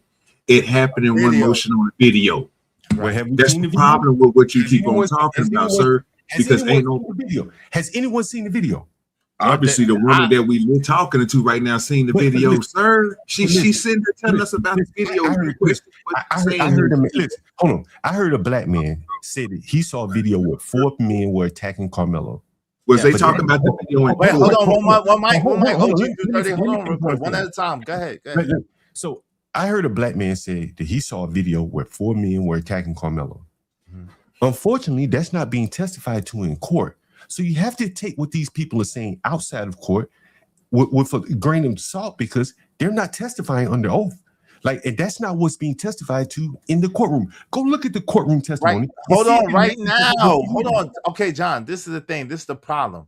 It's the prosecution's turn. So everybody that is a prosecution witness is going to be in favor of Austin Metcalf and against Carmelo Anthony. Okay. That goes without saying. Hold on real quick. So when the defense time to call their witnesses or show the video or whatever, then let's revisit this conversation, because the defense hasn't had their turn yet. The prosecution hasn't rested yet, has it? No, let me ask you a question. Wait, hold on. And no. I answered your question. I said no, but I have to question. But you mentioned Carmelo's defense. Okay. What type of defense is he going to put on? He's not going to have any eyewitnesses. The eyewitnesses have already testified for the prosecution. They're not going to be called back. So those witnesses have already testified. Whatever his defense did with them, that's the extent of it. So who are the witnesses left? It's only Carmelo. And who else? Who would be the other witnesses that would testify in favor of Carmelo? Because remember, he was on the other side's tent. So they're not in his favor. So okay, hold on real quick. I got you. Hold on real quick. Let me just answer this and let me pass it. And I'm not against Carmelo. I'm just looking at it. Honestly. It's whatever. Listen, at the end of the day, it don't even matter. The thing is this: allegedly, he was under the tent to see somebody, his alleged friend or his homeboy, people he knew, whatever, his friend of his girlfriend, family. He was there to see them. That person could possibly testify. Also, that's when they can bring in the videos of people that they was talking about who was under the tent, who took a video, because guess what? Whether they wanted to produce them or not, the police took their people's phones off the top. Police had the videos off the top. Hold on, let me finish, boy. What you doing? I got you. Go ahead. So at the end of the day, there's many things that's for his defense to come up with. I can't tell you what his defense is gonna do, but let's just wait and see what his defense does. But I'm asking you to think critically. I am thinking critically. I just told you. Okay, so I'm asking you. He's not even thinking. I just want to ask you a question, and I just want you to see if you can come up with anything. Just use your creativity. Who could be the witnesses to testify for Carmelo? I just told you. Okay, so you think, there was a friend of his that was there. So his friend's testimony, if it favors Carmelo, would have to contradict the 4 other people that have testified. And the videos. And the videos. Okay, now most of the people that have seen the videos up until this point, the media, when they saw it a year ago, they said it wasn't clear, right? That's what they said. When Frisco released the video to the media, they said the video was not clear enough. Now, maybe they'll come up with a clearer version that exonerates Carmelo. The odds are, and if you listen to Carmelo's lawyer opening statement, did you listen to the opening statement? Did you read it? I listened to it. If you read the opening statement, and if you read how the voir dire, when they were challenging the jurors, one of the things that Carmelo's lawyer kept focusing on was the sentencing. Can you have leniency on a child, a 17-year-old? And most of the people that said, no, I could send him to prison forever, they struck those people. So what I'm saying is that, and I've been on trial, to me, Carmelo Anthony's defense is looking at throwing him at the mercy of the court and begging for mercy. That's what it seems like to me, because I don't see any witnesses here. I don't even see Carmelo testifying during the opening statement and during the jury selection. Carmelo's lawyer even intimated that, could you be fair if my client does not testify? He's already setting the table that he's not going to testify. Right, he shouldn't testify. But if you're going to assert self-defense, bro, unless you have some eyewitnesses, there's a video. If there's videos, which there are several. Hold on real quick. If there are several videos and they put out the video and the video shows what Carmelo's defense was, then that is a lockstep. Okay. That might be Let me ask you this question. Where do you think those videos are going to come from? They going to the ones that they got right now that's coming from the school. So the ones that they supposed to be having this dude with this technology, they can get this 4K to zoom down and look at everything. So the question I got, matter of fact, I ain't even got a question because you ain't gonna answer me. No, check this out. So the dude, one of the witnesses said that the whole time he was standing there with his hand in his backpack. So if they watch the video and everybody in the courtroom sees that his hand wasn't in that backpack the whole time, are you going to take what that witness said is true, John? Or he was sitting down. Nope. I'll say at that point, they impeached all of the witnesses. But the odds of them impeaching all of those witnesses and those people getting up there lying is slim to none, bro. No, it's not. Nobody's going to get up there. Nobody's going to get up there. Crazy as hell. No, I'm just saying, like, in a case like that. You even said it. Hold on real quick. You even said it. Yes, you even, if you don't know. Yes, if you don't know that, if you don't know what's on the video, first of all, you tell it. First of all, those guys will know what's on the video because this is the thing. No, this is the thing, though. You said it in the beginning, and you're negating your own argument. The fact is, these are Austin Metcalf's friends. You even said from the beginning, the dude said that he wanted to fight. He wanted to fight Carmelo for stabbing his friend. Okay, so hold on. So the emotion of seeing your friend get deleted before your face, no matter what your friend did, he's no longer here. So you got the anger and the hurt. Listen, there's been people who have bullied other people and did harm to other people, and then got deleted in the crime that they was committing, and then the family sucked revenge on the person that deleted that person. Okay, it happens all day. Hold on, it happens all day, every day, twice on Sunday. So the truth of the matter is, these people are biased. They may not be lying, but they're saying like again, how can you say, as soon as when Austin was going to hit him, it was in the same motion? That's what they said. I know he said. That's what I'm saying. How can a witness actually intimate that? That doesn't even make sense. I don't know, but let me ask you this question. No. Let that resonate for a second. No, I'm getting you. I don't know. But that's what I'm saying. Let it resonate. Okay, so hold on. Hold on for a second. Let me lead this. Does that make sense to you that a person could see somebody when one person is swinging on them, they stabbing in the exact same motion? Does that make sense to you? Anything's possible, man. Does that make sense to you? Yes or no? Yeah, it's possible. Yeah, that makes sense. It's condescending, John. It's possible. Man, come on, man. It's possible. Like shit. A lot of things. Here's the thing. I know it's a bullshit. Here's the better thing. Here's the bigger issue. Butterflies do. Here's the bigger issue. Right. There could be unicorns. Well, let me ask you guys this question. No. You can't ask us nothing until you answer our question honestly. I just answered it. If you don't think it's possible, I said no. Yeah, I said, do you believe? So you believe it, in other words. I don't have any reason to not believe them. Okay, let me let Ignan get in there first. Well, let me ask the question before Ignan gets in, because maybe Ignan can answer you. Do you think the jury thinks that the witnesses are lying? That's all that really matters. Do you think the jury thinks that the witnesses are lying? I don't have no way. But you think they're lying? Do you think the witness? Do you think the jury? I don't know. I don't even know. I haven't even seen a juror or know anything about the jury. I don't know. All I know about the jury is that most of them are Caucasian, some of them are Asian, and some of them are Indian. That's all I know. Do you think the jury thinks that the young men who've testified thus far? I don't know. I don't have enough information to give you an intelligent answer. I don't know. I'm gonna answer you again. I got it. What about you, Ignorant? Do you think that the jury is listening to what the witnesses are saying and just disregarding it all? No. So you think the witnesses are being seen as credible by the jury? If the answer is yes, it's over for Carmelo. It's over. Like, that he probably not going to have any video that's going to contradict the witnesses, because if so, then you really have to look at the witnesses and start to want to put them in prison, or at least charge them with lying on their oath.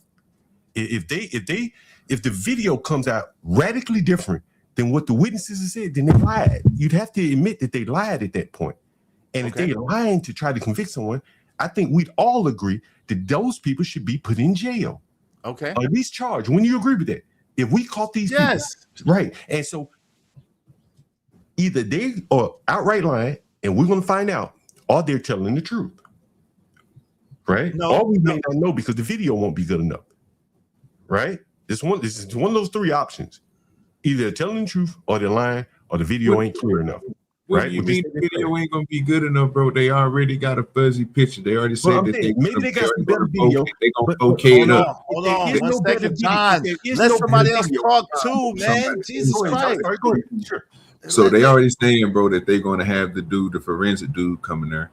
What he's going to do is he's going to make the video so it'll be non-blurry, and then that way they can focus on and show everybody what happened. And the process of that, he's going to give his account of what he think that happened. Again, it might contradict everything that you just got through telling us about what the dude just got through saying. Wait, stop. Yeah. But you just got through telling us that, again, from your words verbatim, sir, that when Austin got ready to hit him, he was already stabbing him, sir. This is your words. No, that's the witness's words, not mine.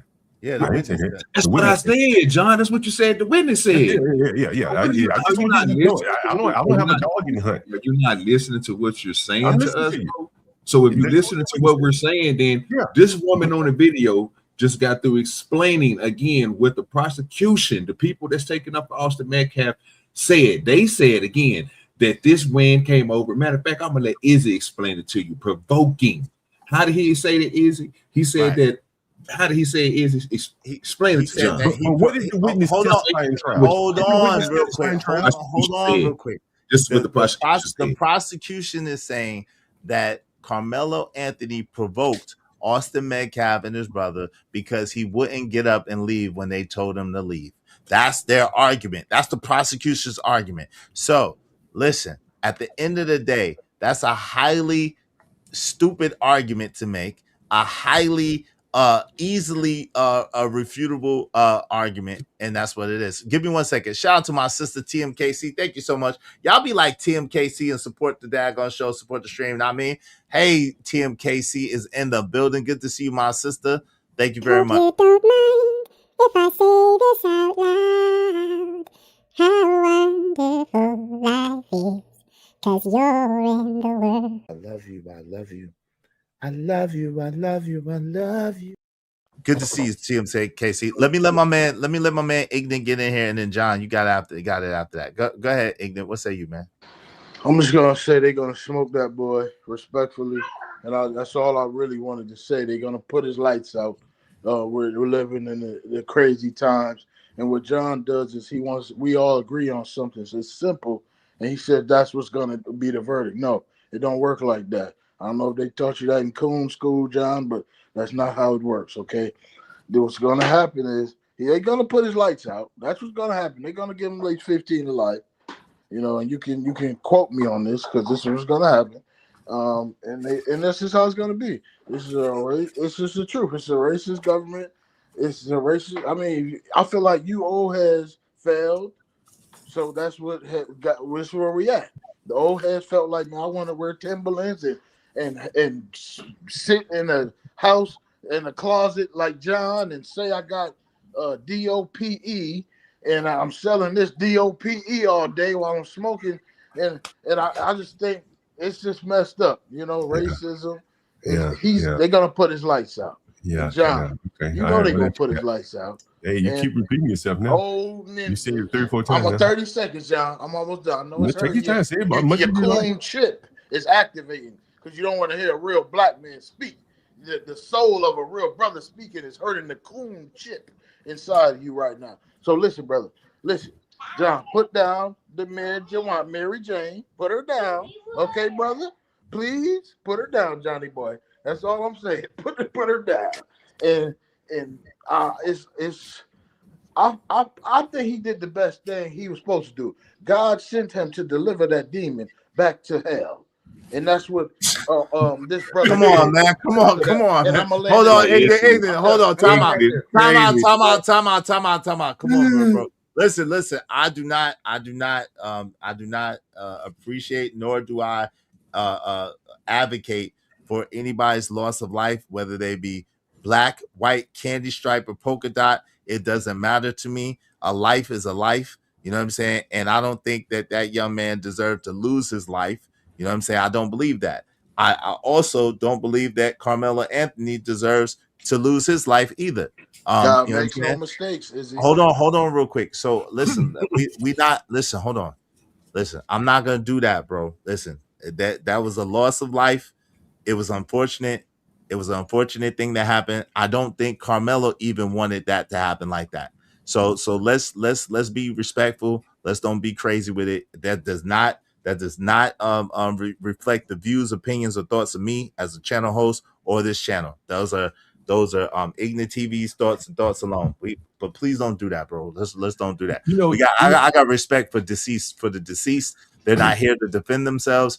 We don't have to do that. Hey, Swish F47 said, if that's the argument, then Carmelo won basically. Well, but the execution a whole nother thing. What's up, Chalk? Let him just talk lying. Shout out to Chalk. What's up, Narratives Outlaw? Says, shaking my head. Why is he here? Hey, listen, everybody's invited here. I don't have no problem having a hard conversation. Narratives. I'm if y'all a hard conversation. I'm just it's cool. Hold on, it's cool. And if y'all don't want him here, then y'all know we have a bounty. Shout out to Living Humbly. What it do is spend that money, yo. Shout out to Robert Platinum, said the arrest report has him listed at 5'9", 130 pounds. So there's that, right? The arrest report has him listed at that. When they book you, they measure your height, weight, you, etc. Shout out to Kojak 303 the Great. What's up, Big Play Ray 4040 said 4044 said that makes it worse. There were people ready to step in had Carmelo tried to simply fight back. How tall was he sitting down, though? Exactly. And shout out to Irby Fader. What's up, Irby? What's going on, man? All right, go ahead, John. You got the floor. As I was going to say, you heard Ignorant, he's probably expressing a sentiment that is widely held in the black community. You hear it after the Rick Child verdict. You've seen that the black people who are protesting for Carmelo. In my opinion, they don't really care if he's innocent or guilty. They only care that he's black and he killed a white man. That's what it seems like to me. Delete it. Sorry, excuse me. But that's what it seems like to me. And going forward, I don't see how that makes for a good situation for black people, because black people are more or less pushing everyone against them. Again, there's whites and Hispanics and Asians on the jury. The blacks are just lumping them all in and saying, well, they're all white. But the Asians don't see themselves as white. Indians don't see themselves as white. But they're all catching the ire from the blacks as if they're white. Same thing with Rick Child. The blacks are protesting the Chinese man, and they're forcing everyone to basically coalesce in their dislike for black people. No one can seemingly get along well with black people. It took one black person to go to this Frisco ISD to cause all of these problems. And one of the things that one of the teachers or police officers, I think it was a police officer that testified, he said that we're not like Dallas and Irving, that we don't have metal detectors and stuff like that. Even the Metcalf boy said to Carmelo, you don't have anything in your bag. This is Frisco. We don't get down like that. So he brought a level of violence to an area that those white kids seemingly Who based said upon the that, John? testimony we're not accustomed to. Talking about Right? That's Austin what it Metcalf. seems like to me, right? Based upon the testimony. And again, I'm not taking sides, but those white boys were not ready for that type of violence. Again, who said that? He said this is what I'll be talking Well, that's about, the bro. testimony in the trial. That was testimony Austin in the is the trial. one that Austin is the one that got deleted, sir. Yes, What are you yes. talking But about? testimony, He talking about a witness. An eyewitness said that Austin eyewitness said that. testimony said That's that, what you he know, this is Frisco, man. You this ain't no gangland. But John, do you know how he? See what I'm saying? He keep on adding all this extra stuff into John, it, bro. I'm just you know what I'm saying? One mic. Can I ask one question, guys? Please. Yeah, go ahead. You know what's funny? Give me 1 second before you ask that question. You know what's funny? OG Do Dirty. What's funny is, didn't that man in the beginning of it say that that he said that he didn't have nothing in the bag? Didn't that man that said that he saw the video say that that Austin said, man, you ain't got nothing in that bag? That's what he said. Hold on real quick. And kept going towards him. Didn't that man say that, OG Do Dirty, in the very first video? So I don't know if an eyewitness is saying that, and then the man that say he saw the video is saying that, right? OG Do Dirty, is that one of the components that line up that would make you be like, maybe that part is true, huh? No, See what I'm saying? I see what you're saying. I see what Okay. you're saying. But again, Okay. that's you talking about again. It got to be what position they was in, because you're looking at where they were standing at, where dude was coming from, where he was listening to it, where he was videoing from. All that's going to count into if that video is either going to be admissible in court, right? So if he's saying that he's seen a video that somebody already had, which the police already have, to your point, which they already got, you know what I'm saying, and they seen this type of stuff, then that'll be his account. And as long as he's not lying about the video, I'm cool with that. But again, if you talk about somebody saying, oh, this is my spot, what this is our area, whatever else, but when the interaction go down, it's something way different. Is that two different testifying, or two different people testifying? Is this coming from the one testifying person? That's what I'm trying to tell John. Like, you might have one person saying, like he said at first, when he's, instead of just pushing him and then he grabbed the knife, no, by the time he got ready to push him, he was already stabbing him. But you got another dude saying over here, he didn't see it that way. What he seen was he seen him push him and then he seen him get stabbed. But in the meantime, between now, he told him whatever you just got through saying. You see what I'm saying? So let me ask you this question. And there is no right or wrong answer. Well, hold on. It's really Ignorant was going to ask a question first, and I let patiently waiting, and I'm showing go ahead, Ignorant. The person with the name Ignorant is the most civil. He's waiting. Come on, man. Just ask your question, Oh, man. okay, Shout See, to the this plug, saying, man. Shout to Mo Business. Come on, bro. Don't do all that. I'm saying is, do y'all understand why he passed away? What was the cause of him passing away?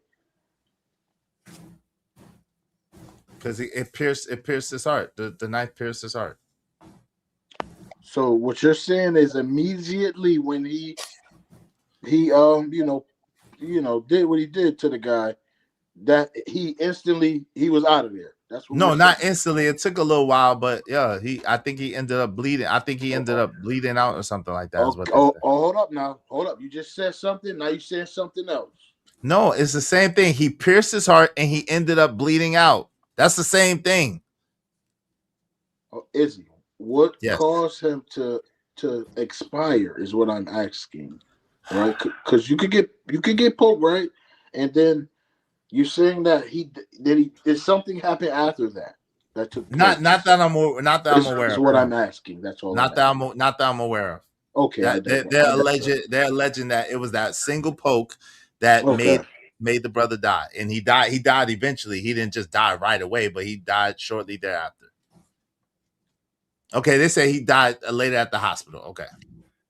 Okay, we got this. Is where we got it. Y'all gotta do and this is why I say people be just up here talking. That person, whoever said that, they are on the money. Y'all don't really know what's going on here. Okay, they can only charge you with certain things in certain states and statutes. If certain things happen because of certain things, okay, I'm just trying to say it like I'm speaking to 5-year-olds, because a lot of you old men up here don't. It's like y'all just relax, yo.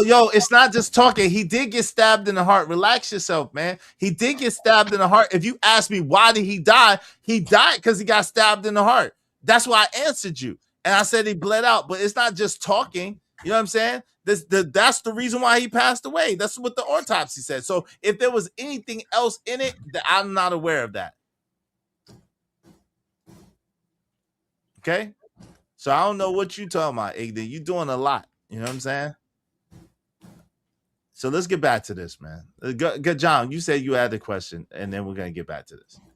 I forget what the question was, but yeah. I'm just a strong black man, Izzy. That's all. Nah, you been an ignorant black man. Don't talk. Nah, I'm not threatened by anything. Don't be coming up here talking about old and don't know what you're talking about and all this other crazy stuff. I'm gonna say what I want, brother. Well, I'm gonna say what I want back to you. I'm gonna say what I want back to you, banana boy. I'm gonna say what I want back to you, banana peel. Come on, man. Don't play with me. Looking like a whole Chiquita banana. Nah, get back on camera. Get back on camera, bro. Come on, banana boy, get back on camera. Don't hide down. This is not. See, you looking like what the fruit of the little boy. Know elegance. Let me see your elegance. You don't understand elegance, my brother. This is not banana peel. Let me see your elegance. You understand, my brother? This is what you call a smoke orange. Nick, so you don't understand. That's a bright banana. You don't understand, my brother. And it's okay. Don't. It's okay. But you want to shame and do all these words about bananas, Paul. What I'm telling the facts are that brother did not expire from being poked, like allegedly, in the heart. That's not what happened. Y'all not getting the facts. Okay, what happened? So tell us what happened. Tell us what happened. Tell us what happened. You can't charge him with what they're charging him with. That's how I know they're gonna smoke him. They're gonna he's gonna get 15 to life, and you can mark my words. Why? You almost said it. Hey, why? So what did he pass away from? Number one, and why? And if they're mischarging him, how can he get 15 to life if they're mischarging him? That's how the law works in Texas. This is how it's gonna go. I'm telling you, brother. Okay, so why? Okay, so how did he expire? How did Austin Metcalf expire? Running, panicking, doing something else, trying to be combative and contraculent to the people because he was trying to attack this man after he defended himself. We don't have all of the facts. Wait, wait. So if that's the case, so then what you're saying is that Carmelo Anthony actually didn't delete Austin Metcalf. It was Austin Metcalf's negligence or his own doing that made himself expire. That's what you're really purporting, correct or incorrect? Correct. So then why would he get 15 to life if Austin Metcalf was the reason for his own demise? Because this is America, and these old heads didn't do what they had to do. They're supposed to lay their life down on the line, and so it wasn't. How about you go lay your life? How about you go lay your life? You old enough? Go lay your life down for us. Go ahead. We'll put up memorial. I'm talking about literally. I'm talking about literally. I'm talking about literally. Why don't you take that orange shirt, that orange banana shirt, and that orange banana hat, and go lay your life down for us? Anybody so else we can build a statue to you. Keep saying bananas. What's going on? We want to build a statue to you. Go ahead and lay your life down so we can build a statue to you, and we can say this was the Enigma that laid it down so that we can have freedom. Please go ahead, help us out. Go ahead, John. Before I go back to this. Well, I was going to ask you guys a question. If you'd be willing to answer. Would you want to live in a society where, and I'm going to use Carmelo's words for a fact, that someone could stab you, in Carmelo's words, for someone putting their hands on you? Now, I haven't defined what putting their hands on you means. It can mean different things to all of you. But when Carmelo encountered the police after he stabbed him, he says, I did it. He put his hands on me. Would you want to live in a world where people could stab you for you putting your hands on them? Yes. No question. Yes. Hold on. The answer is, hold on real quick. The answer is yes. And I'll answer yes because obviously we live in a world where they said that Carmelo Anthony was the provocateur and provoked Austin Metcalf because he said no, he wouldn't leave a place. So if you could be a provoker because you said you're not going to leave someplace, that's a public place for everybody to be, then sure. Why not? Why not? If you put your hands on me, I feel like I'm in danger, why can't I poke you? Hey, Let me it is what it is. What is Hold on, putting let OG Oh yeah, do sorry that. about it. Yeah. Yes, sir.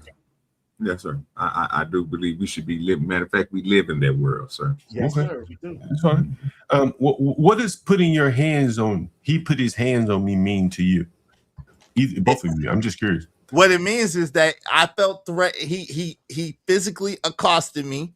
He put his hands on me, and I felt threatened, and I felt like my life was in danger. That's what that means to me.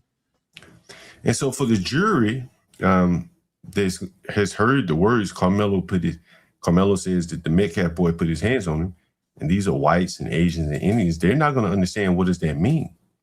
You're assuming. You're assuming that. That's black parlance. No, you're assuming. No, it's not. I didn't know. Okay, so that's American, right? You're assuming. Is that American parlance? I didn't know that. Yes, it is. Okay. So John, you don't think it's nowhere in no statute where it says you are not able to put your hands on another person, sir? Right. I think sure you can't put your hands. What are you talking about? You didn't let me finish. You didn't let me finish. Let them answer you. Sure. I think that you can't put your hands on people, sure, but I think you can't respond back, and that is the question in this case. Can you respond back with stabbing someone if someone just touches you like a feather?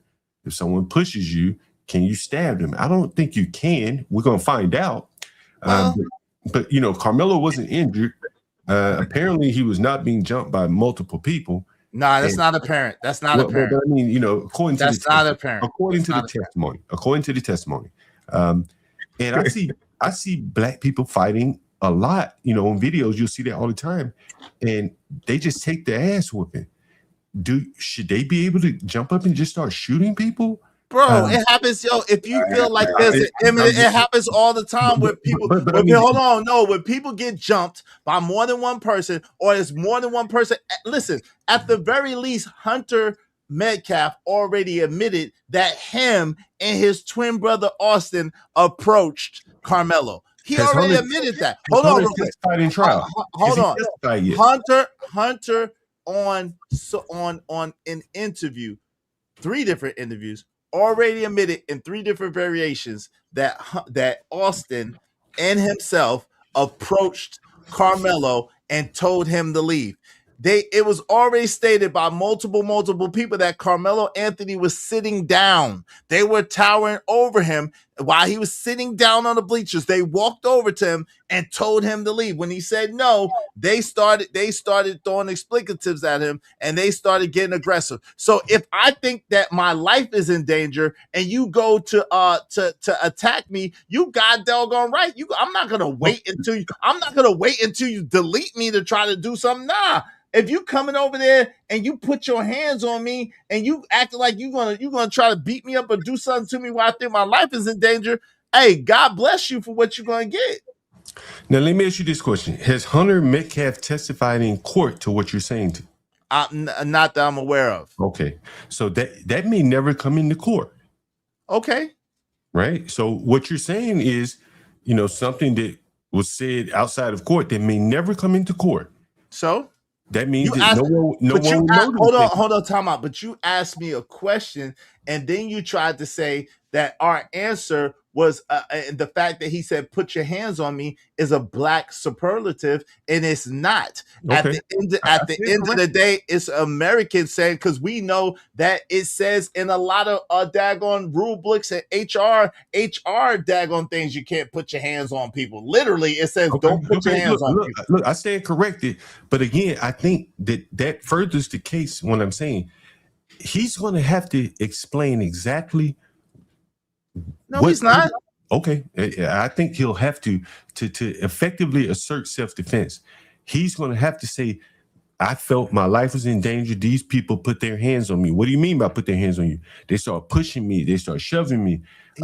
You know, how did you feel when they grabbed you, shoved you? These are all the things that he's going to have to convey to the jury. So let me ask you a question. Why do you think Charleston opinion. White? Let me ask you a question. Why do you think Charleston White recanted all the statements that he made about Carmelo Anthony and said that he supports Carmelo and his family? Why do you think Charleston White did that? You know, I don't know what Charleston White said, but Charleston White is not a lawyer, and Charleston White, you know, he has to make his money among a lot of black people. And No, but he been saying all kinds of crazy stuff. You asked me my opinion. Right? Yeah, So go ahead. my opinion is, you know, if you ask me about Charleston White, you know, I would say, well, he makes his money among black people, and he can't get too far outside of acceptable mainstream opinion among black people. Black people are very passionate about this issue, so maybe he got reined in, pulled back to the center. But I don't know what he said. So yeah, well, he called him a hooligan. He called him a thug. He was saying that you know, this is despicable, this, that, and the third, this, that, and the fourth. So now this is the thing. What you do know is the prosecution's argument, opening statement was that Carmelo Anthony provoked Austin Metcalf to put his hands on him. How did Carmelo Anthony provoke Austin Metcalf to put his hands on him? Well, he said he was told to leave by Austin Metcalf and Hunter Metcalf, and he said no. He refused to leave. That's how Carmelo Anthony provoked Austin Metcalf to put hands on him. So if that's acceptable, how is it not acceptable that that Austin Metcalf caused Carmelo Anthony to poke him? well, I think they also went on to say that Carmelo said, touch me and see what happens, or something to that effect.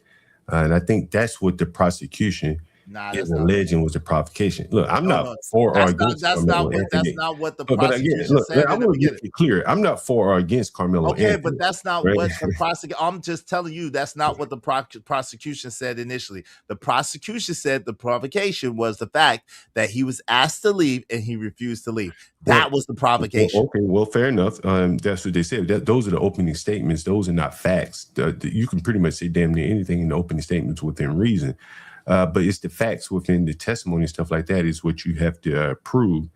And the witness testimony, all of them have testified thus far, the eyewitnesses, that the Carmelo was the aggressor. All of them have testified that. They could be lying. But this is what they testify for. And these are black people, I think 4 black people. So they could be lying, but and Carmelo's camp has had the opportunity to cross-examine each of these black people, and he wasn't able to impeach them.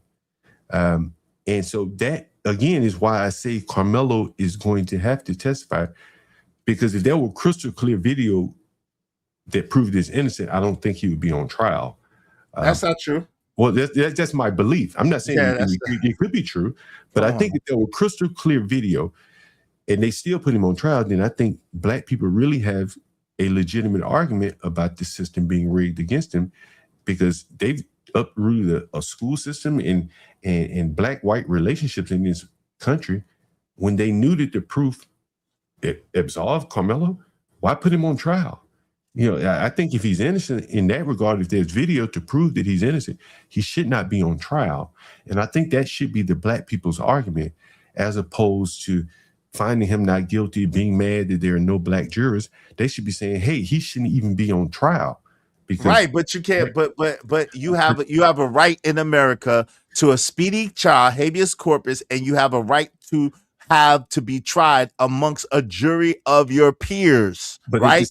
Hold on. No. So at the end of the day, again, nobody, you know what I'm saying? Nobody is trying to go against the Constitution or trying to go against the legislative process in America. What they're saying is at least make it fair and at least give us a fair shot at being able to defend ourselves the same way everybody else gets a chance. That's it. So nobody is gonna be fighting for, yo, he shouldn't be at trial. We all said that in the beginning, but they wanted to take him to trial, so that's fine. At least make the trial fair. We all said that in the beginning. But you would agree though with me that if there is crystal clear video of him exerting his self-defense, and the prosecution knows this and is aware of this video, and they would be aware of it because the defense would have turned it over, then this is really, really, really wrong, because you're uprooting this boy's life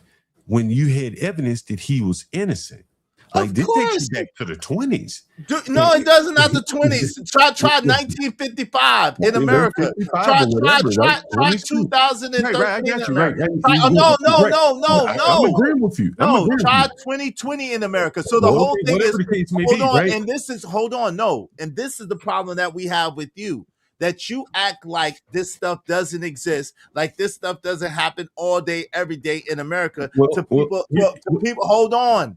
To people of color. So at the end of the day, the crazy thing is you are acting as if America really has a blind justice system and justice is blind and it's fair, equality, justice for all. And that's the way America works. We all know that that's not the America that we live in. That's not the truth. Well, what I'm saying though is if the black people truly believe, and if people truly believe, and if there's again video evidence exonerating him, the bigger fight should be this should not be allowed to happen in America to anyone, regardless of race. And black people, or maybe white people, I don't know, this has become a race issue.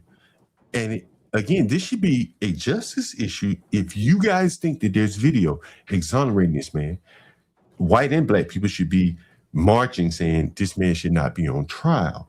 Because there are plenty of people that have killed people and they did not murder people or whatever, that they did not go to trial because they were innocent.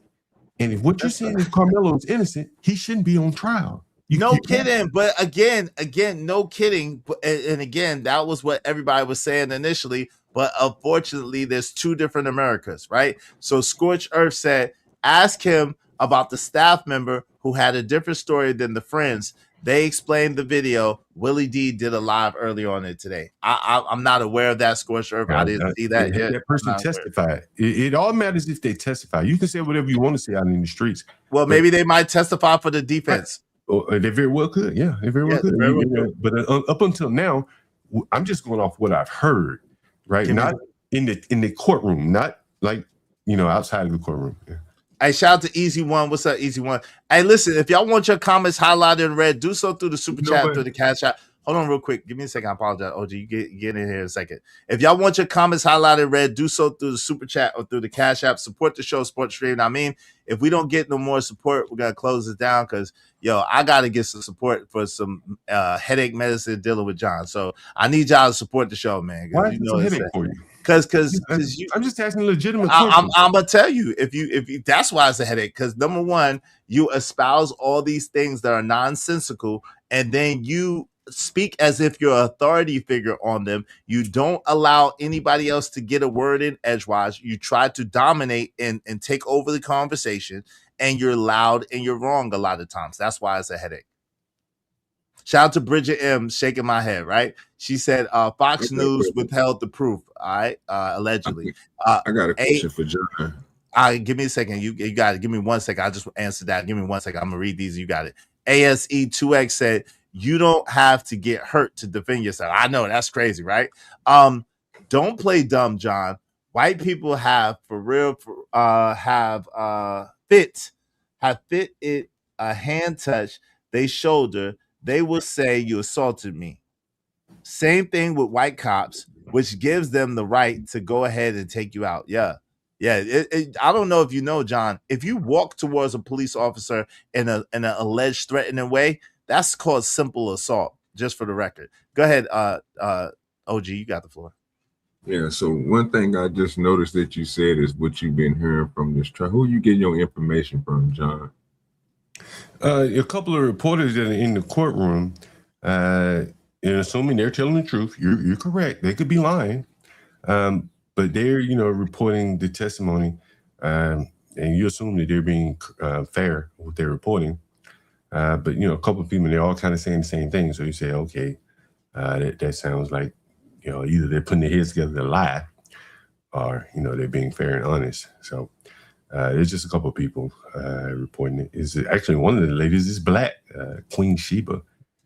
So I've been listening to her. I'd never heard of her before, but shout out to her. We got to check it out. Taste Karma said, a prime example of why I don't trust these modern day Stevens, Django. So Scorch said they did testify and they gave a different account. than the kids. So did you hear about that particular person testifying and giving a different account than the staff member that testified gave a different account than the kids did? What was the name of the staff member? Because I've read quite a few of them. If you said his name, are you talking about one of them was a black coach? He didn't really see anything. I don't think any of the coaches saw anything, to be honest with you. The coach of the memorial team, which is under the tent they were at, he wasn't on the field. And the defense questioned him about that because they said he wasn't under the tent. And they were saying that had you been under the tent, the Metcalf boy likely wouldn't have felt the need to play the role of the coach and tell people to get out from up under the tent. But the coach had assigned Metcalf leadership duties that day, and part of those duties was to put up the tent. What's interesting, what came out in the trial is, did you know that Carmelo's team did not have a tent? Yes, I knew Do you know that. why they did not have a tent? No, they had a tarp. I didn't know why they didn't have Do a you tent. know why they usually have Why was it said that they didn't have a tent? Carmelo was tasked to put up the tent for his team that day. We don't know why he didn't put it up. We don't know why. But he didn't put the tent up. Wait, where did you hear? Where did you hear that? I haven't. Hold on, real quick, OG. I haven't heard that particular That thing. came out in Where did you testimony hear in court that because how would they know that Carmelo? Wait. I'll How would? tell you. Wait, hold on. Let me ask Sure. the goddamn question first. Go ahead, sure. How would the people from Memorial School know that somebody from Centennial School was tasked to put up the daggone tent, but they didn't put up the tent? How would they know that? No, I said it was a coach from Centennial, if I'm not mistaken, testified. That's where Carmelo went to school. He testified on behalf of the prosecution. Well, he's a prosecution witness. That Carmelo was tasked to put up the tent and did not put up. Well, they didn't say he did not put up the tent, but he also testified that was unusual, that they had never had a tent before, because all teams have a tent, and he testified that this was their first time that they didn't have a tent, or something to that effect, and they usually have a tent up. That's what I read there, and it didn't blame Carmelo, but that's the reason why they did not have a tent. Hey, Either Man, you're more than welcome to come up if you have counter information. Shout out to my guy, Either Man Williams. He said that's not true. John G is making that up. Okay. Why would I make that up? I don't know, bro. I don't know. Listen, all I can tell you. Up? Hold on. I don't know. I can't answer that. All I can tell you is what I've heard and what I haven't heard. Same thing I told my brother OG Do Dirty. I just haven't heard that. I've heard a lot about this stuff. I haven't heard that though. Shout out to Black Hawk. Black Hawk said, "Why are black content creators acting like WS?" What's WS? Is that white society? Shout out to ASE said 2X said he's lying. Okay. Did you know that? Hold on real quick. Sorry, Let me celebrate the money. Thank you very much, Black Hawk. Y'all be like Black Hawk and support the show, support stream. I mean, is WS white society, Black Hawk? I appreciate you though. Thank you. Thanks, man. I got money.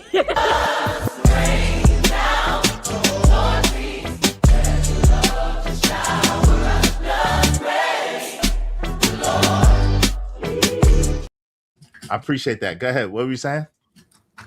Oh no, I could look that up from you from what I read in the testimony. Again, I very well could be lying because it could not. Well, I ain't gonna say I'm lying. It could not be true, right? I mean, maybe I misinformation, but from what I read from the testimony, that he was supposed to put up 10. That's what I read. Again, I could be wrong. I don't have a dog in the hunt. I stand corrected if I'm wrong. White supremacist. Okay, Yeah. thank you, Black Hawk.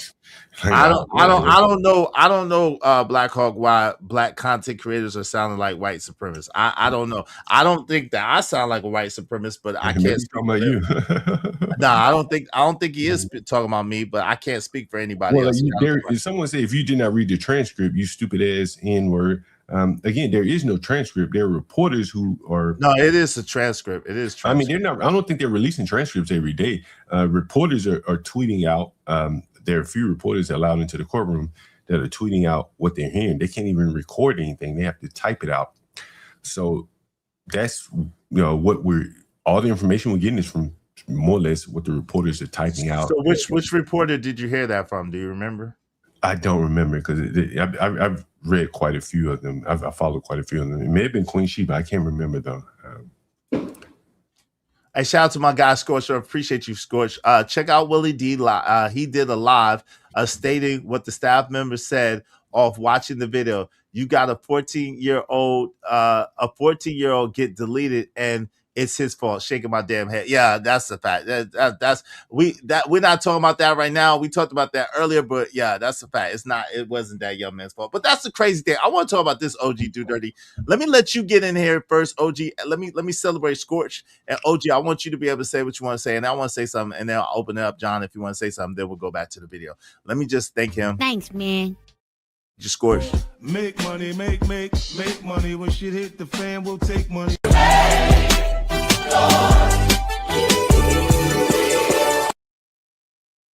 My sister Taste of Caramel. Go ahead, OG. What say you, brother? No, I just like I say, I have to say no more, bro. He didn't already prove my point, bro. Like I said, I kind of figured that because there's a lot of details and stuff that he's talking about again that I'm not hearing a lot of these other people talk about. And if these reporters are inside of there and they all hearing the same thing come out, we should be hearing the same thing. We shouldn't be hearing one person. This is what a person believes and what a person thinks of the situation. No, just tell us what was in there and what was said, so that way we know that you're reporting the story factual. Yeah, I agree with you. It don't seem like that's happening though, John. No, I don't know. You really kind of don't know, right? We're gonna find out, right? We're gonna. I think at this point, it really all comes down to what the defense has. I think the state, short of a bombshell from the defense, I think they're proving their case, unless like there's video or something. Oh well, hey, that's what Willie D is saying. So let's go this. I'm gonna tune into Willie D. Let's take a break from shout out to Willie D. Willie D. Does Willie D strike people for using his content? Shout out to Willie D. Black man, please don't strike me, black man. I want to see what you talk about. Shout out to my man Willie D, one of the dope from the Ghetto Boys. Shout out to Willie D. Don't strike me, man. Shout out to my man Black Hawk and said, thank E-Man for representing on Sales Channel. Oh, either man, shout out to you for representing on Sales Channel. Salute. I don't know what happened over there. I have no clue. I was not over there. But shout out to either man. Either man, you're more than welcome to come up if you would like to elaborate. If you got information, you're more than welcome to come up here, man. Everybody, the link is pinned to the top of chat. If y'all got information, share it. All right. So let's take a pivot. Shout out to my peoples for telling me about Scorch. Shout out to Scorch for telling me about Willie D. Let's take a pivot and see what Willie D was talking about. All right. Fair use. So Willie D said Carmelo Anthony prosecution gets obliterated on second day of trial. Okay, let's see what happened. All right. Anthony. During a track meet in Frisco, Texas. Change this a little bit. Austin was a student at Memorial High School, and Carmelo was a student at opposing Frisco Centennial. Now, the trial is in its third day. Now, going on its third day, it's Monday. But on yesterday, the second day of the trial, something strange happened. They actually showed the video of what went down. And according to a staff member, Austin brought this all upon himself. But he wasn't alone. He did not act alone. His brother, Hunter, is not innocent in all of this. Because according to a staff member who actually viewed the video, they watched the video in court, the staff member said that, first and foremost, that the clarity of the video is remarkable. He emphasized that the surveillance footage was incredibly clear, noting you could distinctly see individual raindrops on the camera. Now, Austin's friends are saying that Carmelo started the fight. Obviously, they would say that, right? They're his friends. Facts. And I may get into a little bit of what one of the friends said who testified. Now, shout out to Willie D. I didn't even see the friend's testimony yet, but shout out I already know for a fact that makes common sense. That's the same thing I said to John Galt. Listen, when you're saying that his friends got up there and testified for Austin, I mean, that makes sense. I'm not tripping off that, whether they're black, white, candy stripe, it don't matter. That makes sense. They lost their friend. They were fond of their friend. They lost their friend in a tragic accident, a tragic situation. And of course, they're pissed off and mad at Carmelo. They want him to pay for it, regardless to whether their friend was right or wrong. That makes sense. Can I respond? Sure. So in the Rick Child case, and I'm not bringing that case up, I just want to make a point. The witnesses that testified against Chow were impeached by Chow's attorneys. In other words, they were proven to be lying, more or less lying. The witnesses in the Carmelo case, the witnesses for the prosecution, in my opinion, were not impeached by the defense. You should go listen to Andrew Bronca, who's a lawyer, and he discusses the case. And he's a lawyer. Willie D's not a lawyer. And he talks about the 3 or 4 components of murder. Is he a white lawyer? Well, yeah, okay. But Is he a white lawyer? Yes or no? But, but he's a lawyer. Is he a white lawyer? Yeah, if that matters to you, yeah, he's white. But he is a lawyer. He's been talking law for a very long time. Long before Carmelo Anthony, and long before probably, Cyrus Belton as well. But he's a lawyer, and he'll go through the case based upon the testimony he's read, some of the same testimony I've read. And I think you'll find it interesting. And his name is Andrew Bronca, Bronca. And again, he's an attorney, and he'll break it down very succinctly what he's saying. We're going to get back to this. But what I want to focus on right now is that video and the staff members' comments. That staff member said that Metcalf initiated the physical contact with a push. Anthony retaliated with a hit, and everybody swung. So not just Austin, who was identified as a bully, not just his brother Hunter, who was identified as a bully. Everybody swung on Carmelo that was under that tent. And check this out, fam. The staff member said that you could see other students for Memorial High School watching out for the coaches. So they're looking out as the fight is happening and as it's escalating. Austin's friends are looking out. And what are they doing all of this? What are you looking out for if you're innocent? That makes no sense to me. So, and the staff member also said that Hunter, the surviving twin brother, was directly in the middle of everything. He was in the middle. So, and he also said there is nowhere on that video that shows that Hunter tried to render first aid. They lied. They tried to make it seem like Hunter was the hero and they tried to save his twin brother and he just couldn't save him. That, according to the staff member, was a lie. The staff member claimed that a group of people actually jumped Carmelo and that the altercation went well beyond just a minor touch, which is what the witness, one of Austin's friends, said on yesterday. He said he barely touched him. He said he kind of patted him on the arm or something, on the shoulder. Now, he said, he pointed out that visible welts were left on Carmelo's eye. The staff member's account has been widely shared with advocates who are in support of Carmelo. It appears that their evidence is trying to be suppressed by certain people. You dig what I'm saying? Now, here's the deal, fam. Let's get this on the table real quickly. This absolutely was a tragedy. This is something that did not have to happen. But let me call a strike and a ball a ball. Every time you think about altercations, confrontations, you have to think about the source. Where did it start? How did it start? That's what everybody want to know, right? Every time something happens bad, and this is a picture right there where you see the tent. That's the tent where everything went down. That's where it went down, under that tent. All right, so look, we got to see if that staff member, OG Do Dirty, is going to testify. So I guess that staff member is going to testify that OG Do Dirty, huh? Hey, right? That would only, hold on, give me a second. Let OG speak. That will only be right? That will only be right if they got the account of it. But again, if you're talking about the person who is doing that video, I would expect this is what the woman was explaining. They literally have people that's out here that's going to testify to that video. So once they get that 4K video, like he said, get it up and running and get it like he said, where they can look at it, yeah, it's going to be people telling you this is exactly what happened. This is exactly what they seen. Because they the one analyzing the video, the one that's getting the clarity and stuff up there. So them the ones I'm trying to hear from. I want to hear what they seen. Because again, go ahead, it's biased. They're not going to be a person that's going to be on on it, like just looking out for either side. These other people, bro, are you a prosecution or you in the defense? So come on now, you already know what you're doing there. And again, when it comes to people coming up there, I would expect your stories to line up with this video. If it don't line up with this video from these angles that they got, then your story is that, or you taking up for your friend and you feeling some type of way. Or better yet, it's going to be, well, brother, you did this, you know what I'm saying? And you did it in this way. But again, it's a lot of stuff that's coming out. It's a lot of details that's being said. Then come on now. It ain't making sense. Easy. It just not making sense. I just put some of the testimony in the back chat if you want to take a look at some of it. The state just rested their case. So it's now on Carmelo's defense to put on their case. So it's going to get very interesting at this point. Again, because I'm making a prediction there he will have very few witnesses.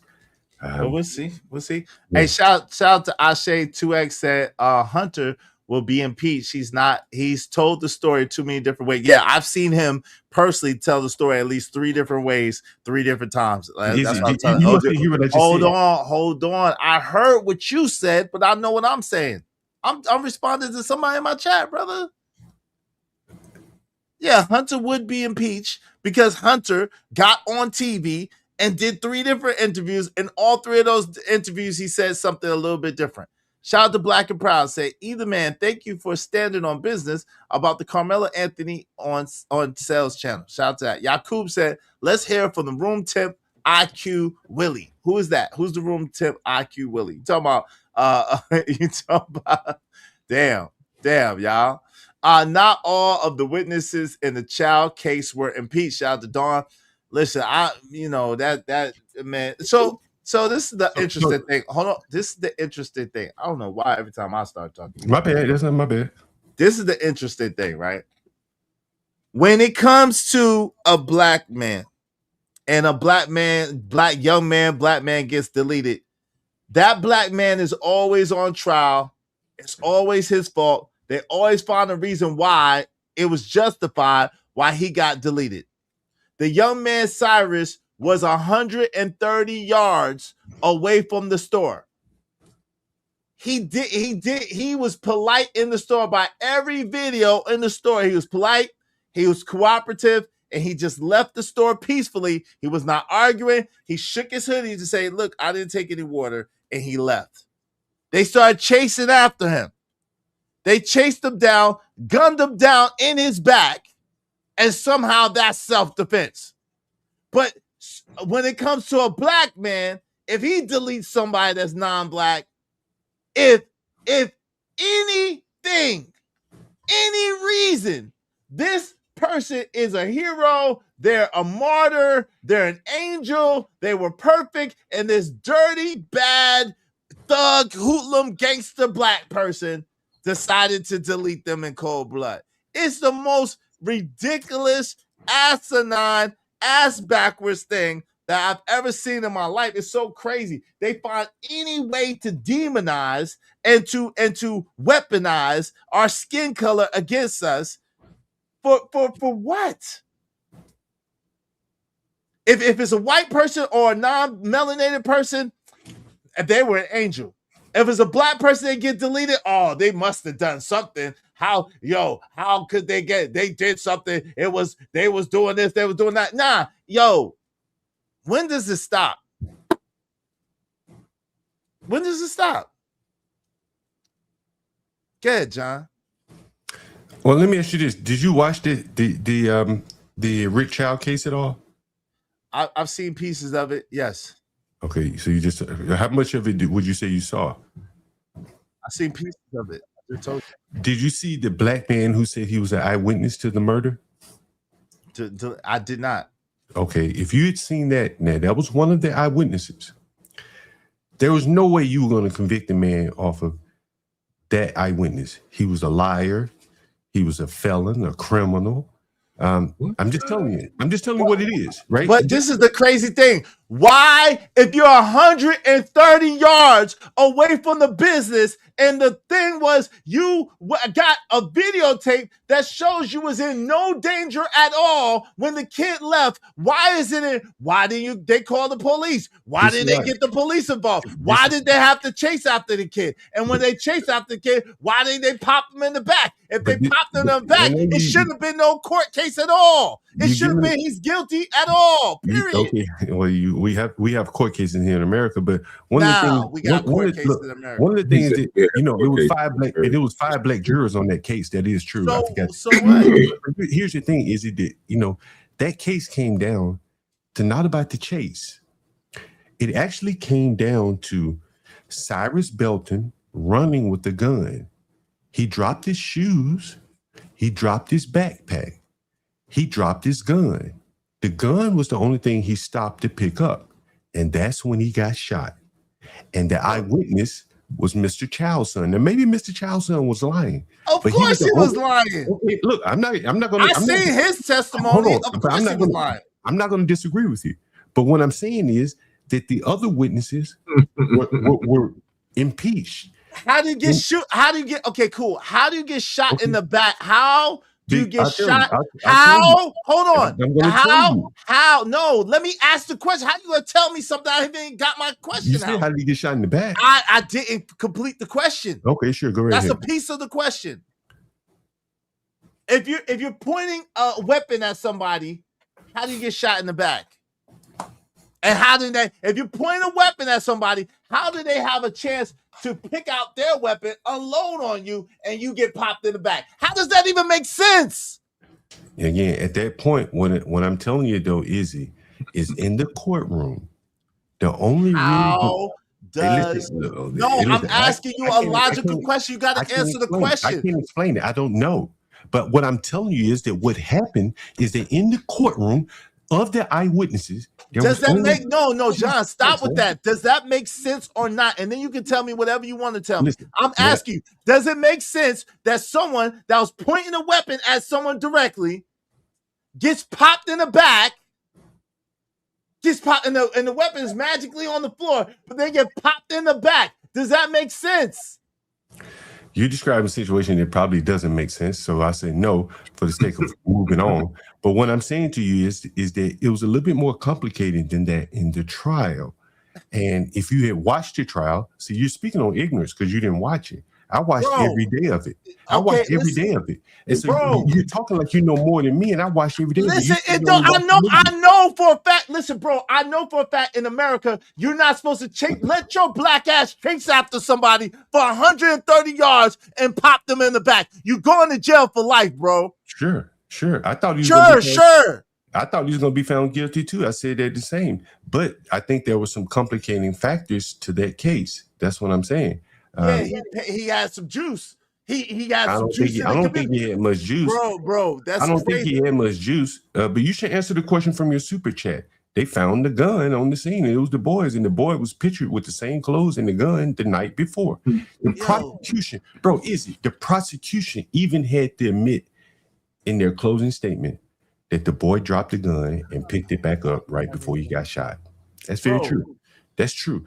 When the prosecution puts the gun in your hand right before you get shot, you're going to have a hard time defending that. You're going to have a hard time prosecuting. That is crazy, bro. You said some weird stuff. Gun in the hold on. It don't matter. Yo, John, this is the part that you and all your racially minded people don't seem to understand. He was never supposed to be chasing after that boy at all to begin with. The young man, hold on. If the young man stole a water, let's say he did, which he didn't, and he showed that he didn't. The young man was polite, he was cordial, and he was cooperative in those people's store. The people said, "Hey, you took a water." He said, "No, I didn't," and he shook. I remember. Hold on. No, I do. And he shook out his hoodie and showed he didn't have a water. He said, "I don't have a water on me." And they said, "You did." He said, "No, I don't." And then he left the store peacefully and quietly. They asked him to put his book bag down. He put his book bag down. He put the waters back. He left the store peacefully and quietly. What you failing to realize is they should have never been chasing after him at all. So him having a weapon on him or not, that's a whole nother conversation, because obviously he wasn't pointing that weapon at that man, because if he was, he would have got popped in the back. He got popped in the face or in the chest or in the arm. No, he would have popped him if he would have. Or he might have popped him. Exactly. Can I ask And you a question? no, you can't. Okay. And no joints was fired from his weapon. It doesn't make sense. Okay, all right. Now go ahead. Now you can ask me a question, bro. Jesus Christ. I forget what I was going to ask you. Well, I guess I'll ask you this question. I forget what I was going to ask you. Go right ahead. Shout out to my guy, Big Bad Kahuna. He said, question for Izzy and John. We're Gen X. We've all been bullied and picked on in our lives, but I never had to stab somebody. Hey, listen, fam, bro. Listen, fam. I never stabbed anybody, but there's been a case where, listen, bro. I was in school. Let me tell you. Check this out, Big Bad Kahuna. Yes. So let's get into it real quick. We're gonna go back to this. Right hand of God. We doing intramural basketball. So in my school, intramural basketball was the pre-tryouts for to get on the team. And so the coach was doing scrimmages in intramural basketball, and he wanted to see which one of us had skills, whatever the case would be. So I wanted to be a ball player, so I was there. So I go into the locker room. I forgot why I go into the locker room. I go into a locker room. I see two kids pillaging through people's lockers. I'm like, yo, fam, why are y'all going through other people's lockers, yo? I said, yo, y'all better not have went through my locker. Now, fast forward. Rewind. I had 2 gold bracelets in my shirt pocket on the school fair day, and I think them niggas got my bracelets. They didn't take them from me, but my homie was watching my shirt. My shirt was on the thing, and them niggas allegedly got back to me that they had my bracelets. They never wore them to school, so I couldn't prove it. So anyway, I'm like, yo, why y'all going through people's stuff? Y'all better not have went through my stuff. They's like, oh, what? It's 2 of them. So I said, I'll F you up. What you talking about? If you go through my stuff, I'm gonna run your joint right now. And they like, so what? So they jump me, they try to jump me in the thing. So I grab the biggest one and I'm duffing them out. So the little one go run and get everybody. So they like, yo, you know what it is. They like, yo, you know what it is. I'm from New York. They all from Carolina. They like, yo, it can't go down. Cause I got his head wedged in between my knees, and I'm punching him in the face. I'm wearing him out. Say like, yo, y'all gotta set it off again. I'm like, I ain't setting it off again. They like, yo, if you don't fight, if you don't set it, let them go and set it off again. We all gonna jump you. And I'm like, yo, fam. I said, listen, I just been playing ball. I'm fighting with this big nigga. I got him. I'm not fighting again. Y'all can do whatever y'all got to do. So I grab my stuff and I run out of there. I run to the office. I'm flirting with the secretary. I grab her scissors. off the desk while I'm flirting with her. I'm playing with her, flirting with her. I grab her scissors off the desk on some smooth shit while I'm and so I call my mans in them like, yo, such. All my peoples don't go to school. I'm like, yo, such. These niggas trying to jump me, la. So I'm waiting outside with the scissors in my hand, and as soon as they roll up on me, my homie jump out the car like, yo, what? Y'all trying to jump my man? I had the scissors in my hand, and I would have poked them niggas with the scissors if they came near me. I didn't have no weapon, but I found a way to get one because it was 7 of them against me. And I would have poked the shit out of all of them if I had to. I would have poked the shit out of all of them if I had to. And if they died, bro. I don't know where y'all come from. I don't know how y'all cut. I don't understand what y'all talking about. Self-preservation is the law of the land, bro. If my homie had not pulled up and had the ooh-wop and rolled up on him like, yo, what? Y'all gonna touch my mans? What? Then it probably would have been a problem. Because I'd have stabbed as many of them as I could have. You hear me? You got to go home safe. It's your life, brother. I don't know what y'all talking about. What they want you to do is assimilate, huh? Call the police, huh, John? Police. Call police. Police. You got to keep on yelling it. I can tell you a story recently. I've been doing business with black people for a long time. And just recently, a black man, I knocked on his door like, yo, you got the rent? He said, yo, I'm asleep. Shortly thereafter, he said, man, you ever knock on my door again, I'm going to put some pressure on you. Something to that effect. And my initial response was, what? And then I just walked off because clearly he wanted to fight. He had nothing to lose. He down and out. He rented the room for me. Shit, he ain't got nothing to lose.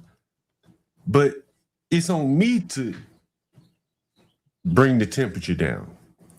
And, that's what, you want to say smarter people would do.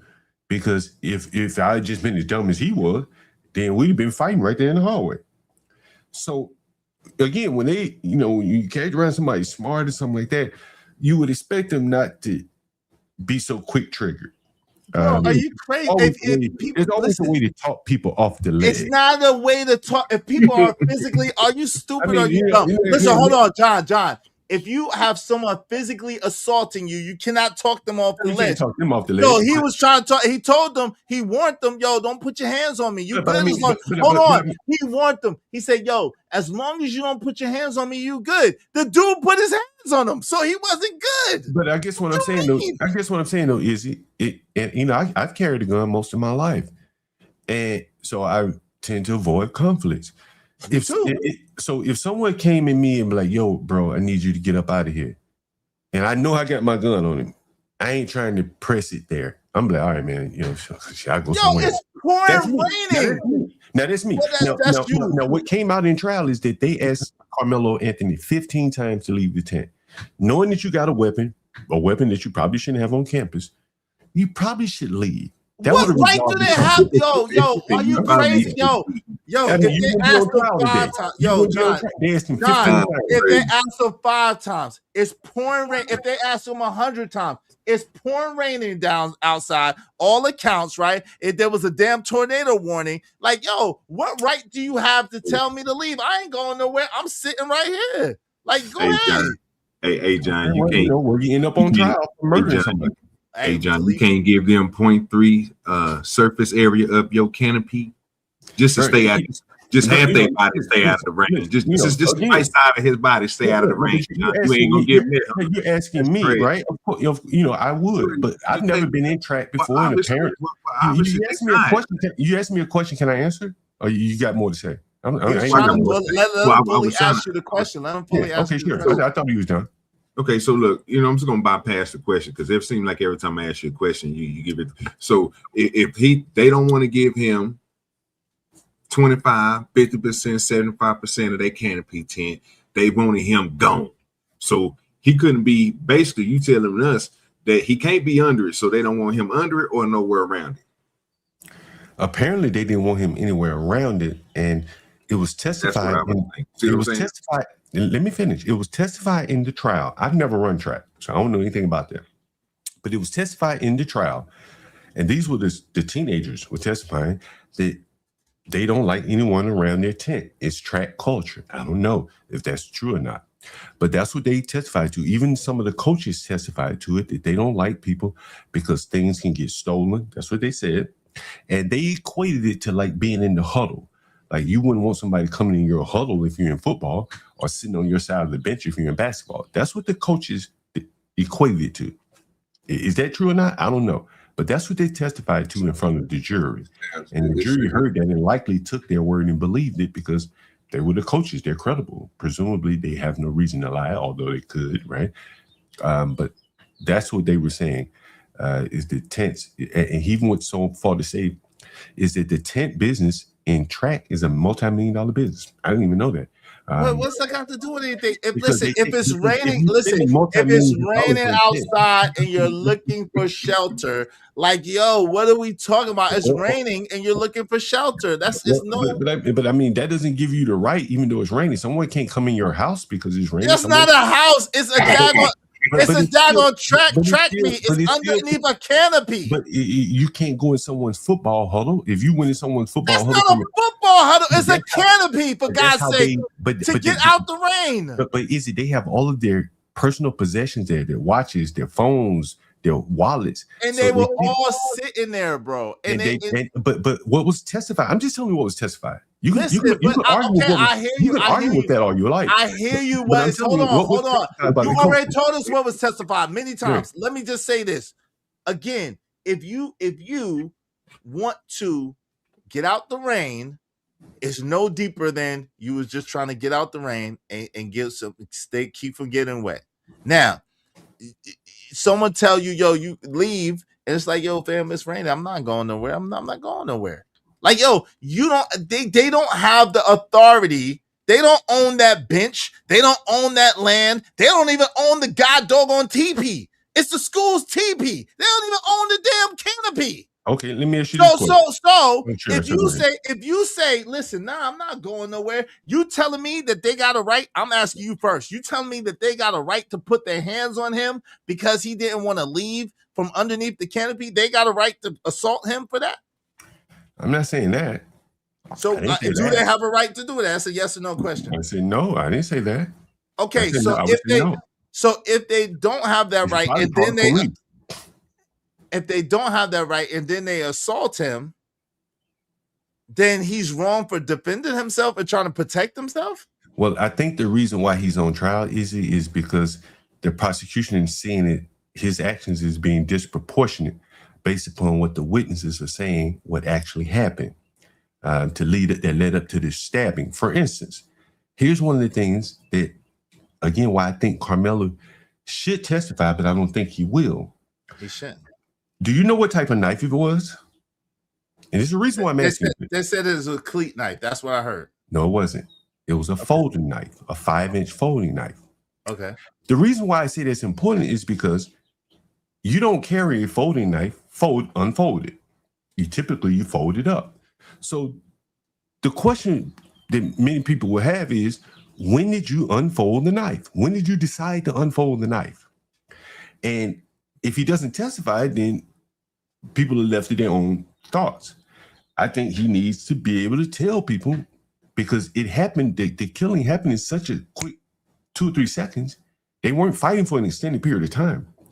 So he snapped out that blade quickly and stabbed someone.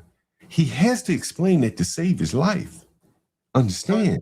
No, I'm telling you, in my opinion, he's going to have to tell us. He just did it again, bro. I'm just telling you what I'm saying. This is my opinion. Well, we know it's your opinion because you're not even talking to what some people are saying about the video. Nobody is sitting there saying, bro.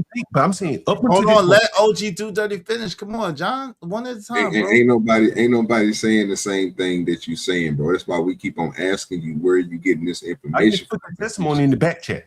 I just let Izzy put it up. I'm gonna look at it myself. He ain't got to put it up. Look, I want to explain something to you. A lot of people are saying Hunter Metcalf is going to get impeached. I just told you that the state just rested their case. They didn't call him. So he can't get impeached because he didn't get called. The defense is not going to call him. They said that he would have got impeached. They didn't say that some people said he will. No, they say he would have got impeached. Some people in your chat, fair enough. But some people in your chat say he will. But if he testified, he's not testifying. We get it. The state just rested their case about 15 minutes ago. We get it. Right? How 15 minutes? It's Saturday. How did they rest their case? Have trial on Saturday. They have trial on Saturdays. You didn't know that? Since when? They had trial for the child case was on Saturdays. What do you mean since when? Wait. Hold on. Hold on. Time out. Since when do they have trial on Saturdays? It's been going on forever. It just depends on what jurisdiction you're in. It depends on the judge. They got trials on Saturdays, y'all? Yeah, they having Carmelo's trial right now. The prosecution just rested. Right? This is what I'm telling you. Bro, like the prosecution just rested. They did not call Hunter Metcalf. Right? So, and the defense is not going to call him. So this is the question I have, and this is not against or for Carmelo. How do you know that the defense is not going to call him? Because you wouldn't call a sympathetic witness to the prosecution. How do you know? No. Well, How do you know? Right. I don't know. Because again, if I was a defense attorney, I would definitely call Hunter Metcalf. Yes, I would, because Hunter Metcalf done told 3 different stories on the daggone news and interviews. So I would absolutely call him to the stand. But I think honestly, from a legal standpoint, it would be too risky. Yeah, it would be damn near like malpractice, because no way. Let me give you an example. What I mean, let's say if that boy got up there and started crying. Oh, I miss my brother so much. So what? That's gonna hurt. That's gonna be very sympathetic. That's gonna pull at the heartstrings of the jury. Like, you need to put on whatever case you got without, being, making the case for the prosecution. You don't want to put the brother of the man who was stabbed as a defense. Like, what you gonna ask him? Right? You think he's gonna tell the truth? Well, you can remind him is under oath, and then you have his exact statement on this channel, and then on this channel. So you can ask him why he said this on this channel, why he said that on that channel, and why he said a totally different story on that channel. You can ask him that, and that will go to a motive. And you can ask him, hey, Hunter, did y'all what happened? Did y'all approach Did y'all approach Carmelo? La la la la la. You can ask him, definitely. But anyway, okay, hold on real quick. Give me a second.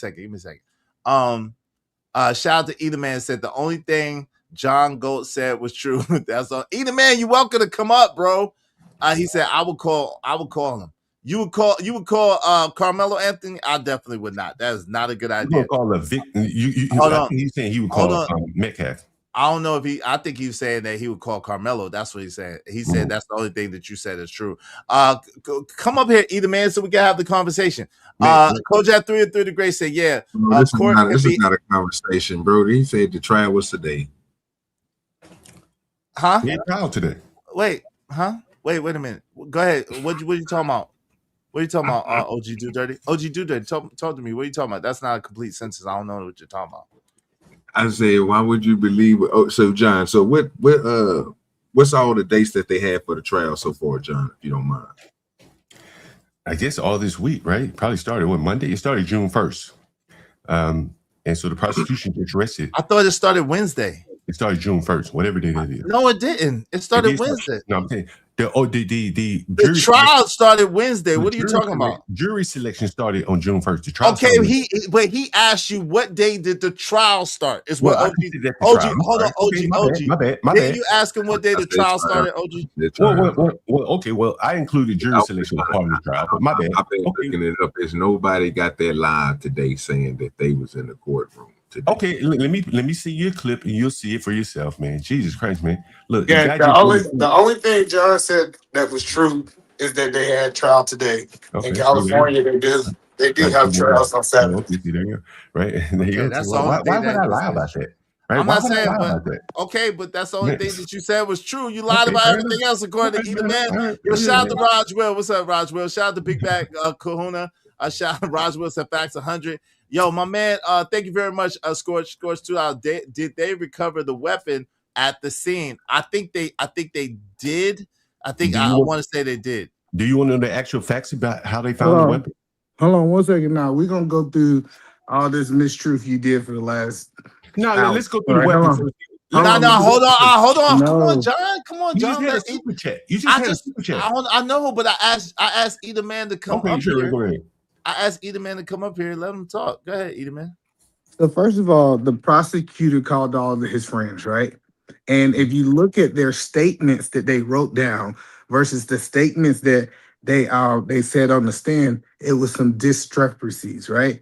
What that means is that they wasn't the same. So the first thing, the reason Hunter would never be called to the stand is because he went on the news saying, me and my brother literally approached this dude to ask him. My brother grabbed his backpack. My brother did this. Like, Hunter is such a bad witness from the prosecution point of view because first of all, they understand that he already told too much, right?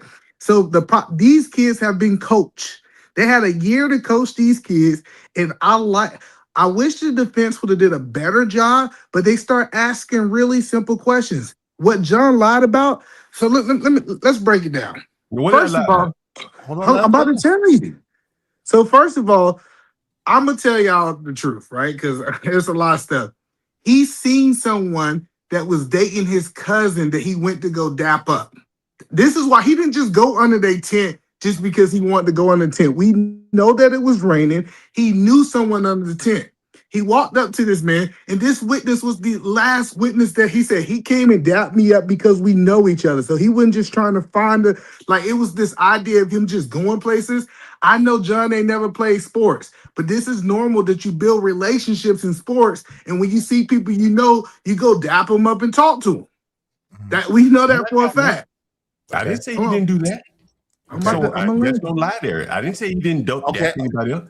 Okay. So what lie have I told? I didn't say that. Go ahead, Either Man. Okay, come on, man. I'm just trying to hear what lie have I told? Because I didn't dispute We that. didn't get there, brother.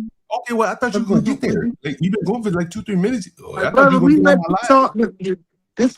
I want to hear the lie because I said corrected if I lied about something.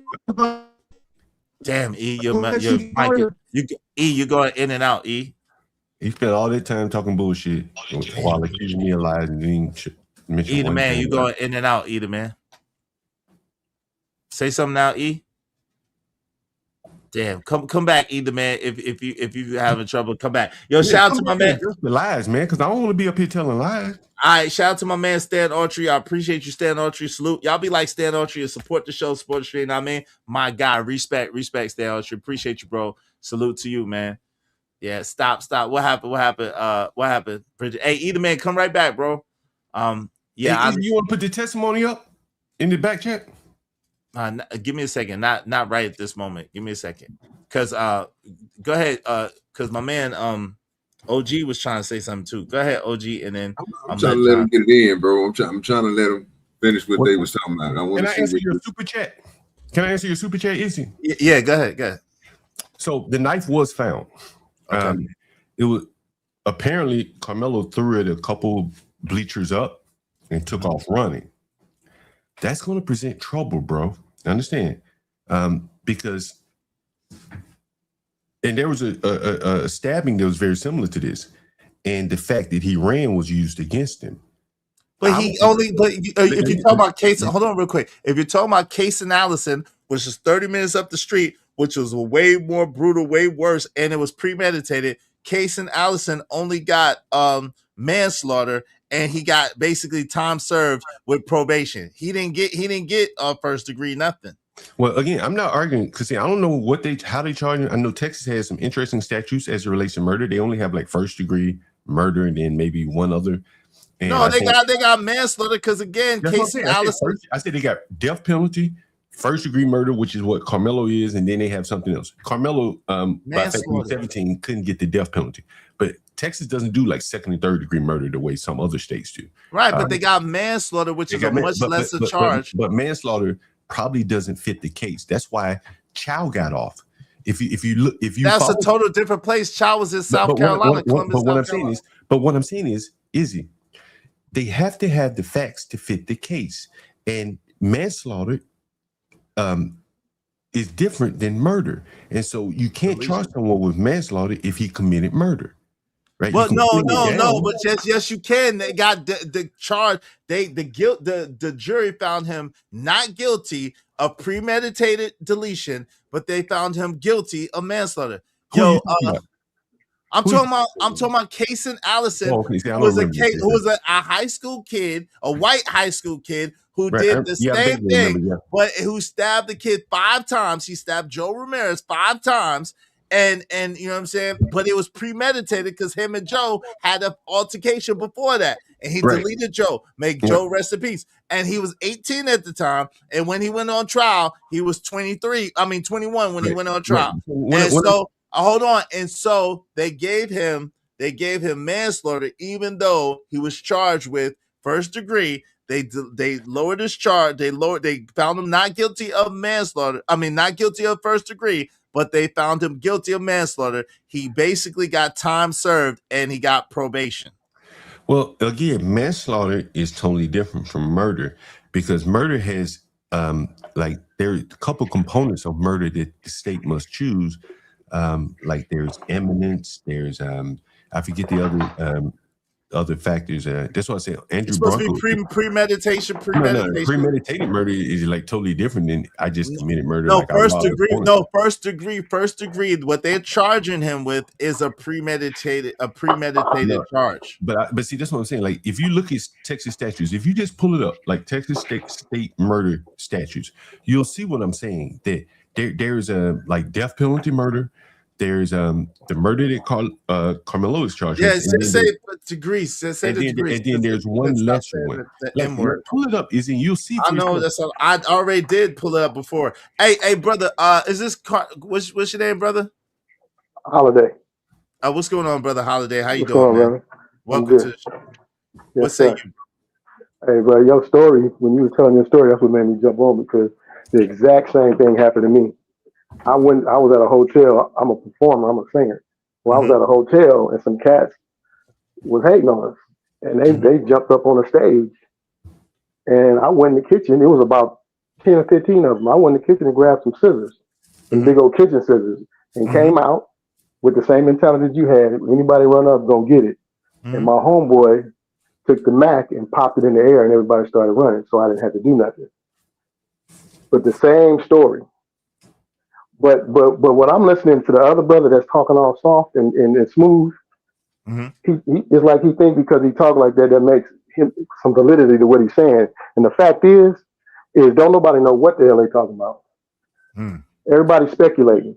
And the truth is the same thing happened with the young brother in Florida. What's his name? You talking about Trayvon Martin? Trayvon Martin, same thing. They gave self-defense to that dude. He had the gun. And the young brother didn't have a gun.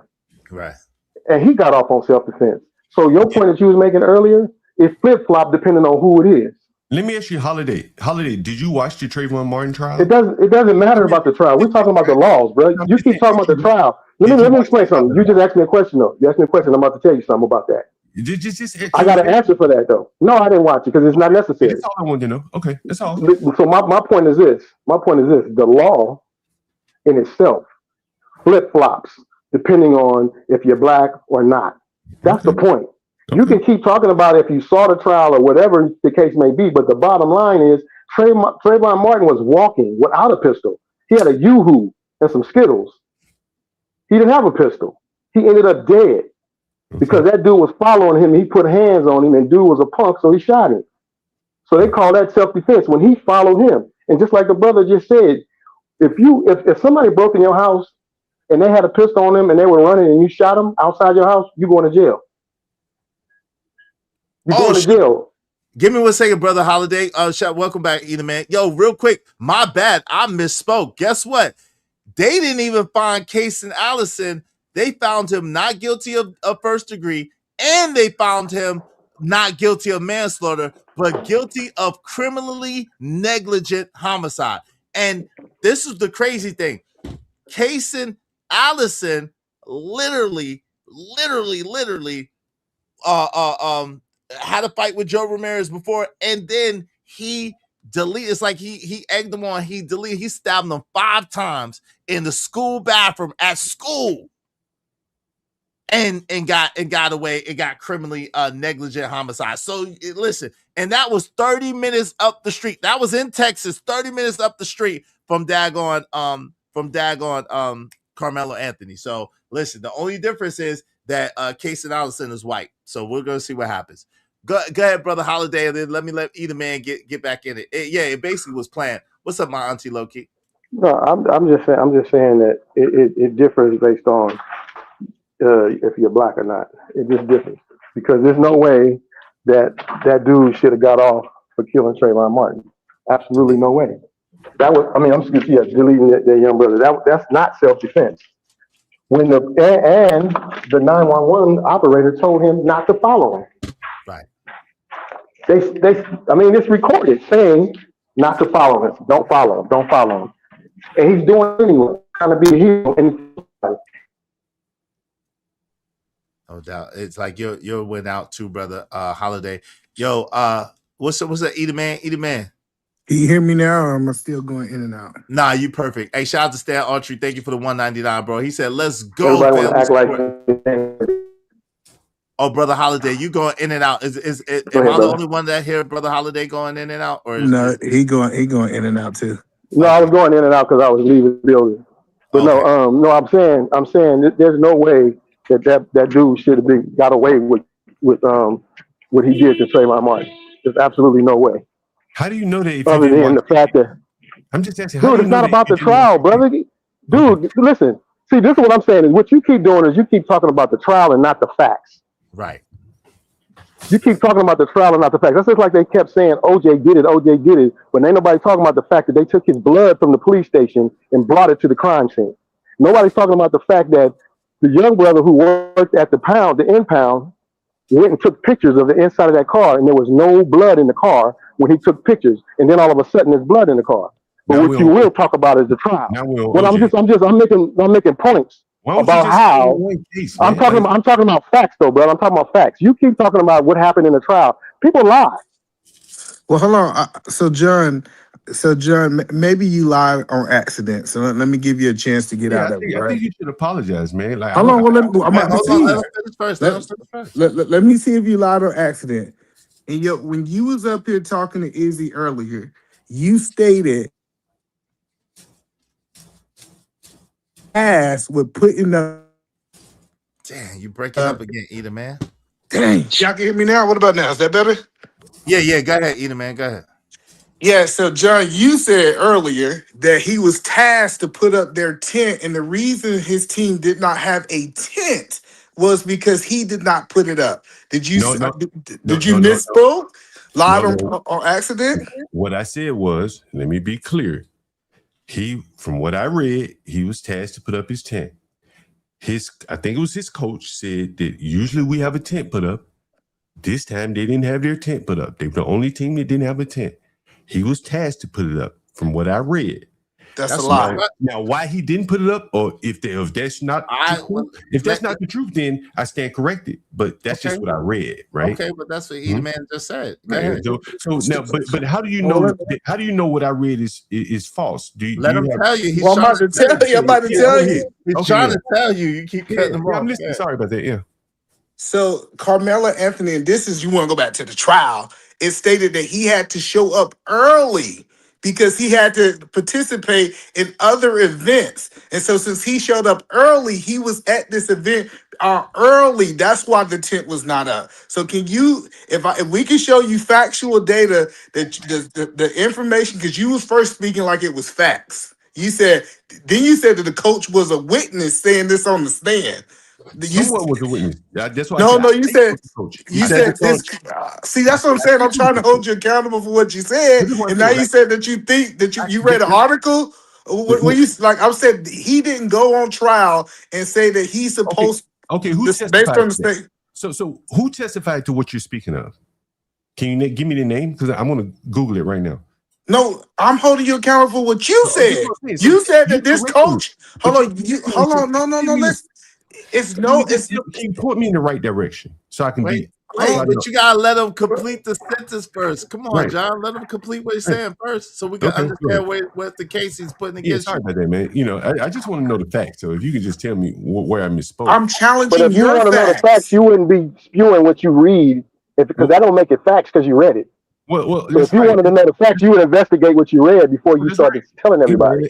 As I told Izzy, I cross-checked it with a couple people, black and white. That doesn't make it facts, though. That doesn't make it facts. Hold on, brother Holiday. Let him answer. And so that's why, I say, based upon what I read, right? And again, I'm going off my memory, too. I don't have it in front of me. That's why I keep telling Izzy to bring up the transcript. The transcripts are right there in the back chat. And then we can talk about that. I think that's a better way of going about it than listening to Willie D. Not saying that Willie D is wrong or anything, but he's not a lawyer, and he's not, and I don't know if he's giving you testimony from the court, but we can read don't listen to Willie D, listen to John. No, I say that's what we've been doing. We've been literally listening to you. Well, you're no different from Willie D did. Maybe you're right. Yeah, I'm not going to disagree with you on that. But again, I'm just saying, you listen to what some of the lawyers who don't have a dog in the hunt and they're just talking about it from a legal perspective. I think you'd have to say the boy faces an uphill battle in a self-defense case, because self-defense, you have to kind of prove it or someone else has to prove it. That's why he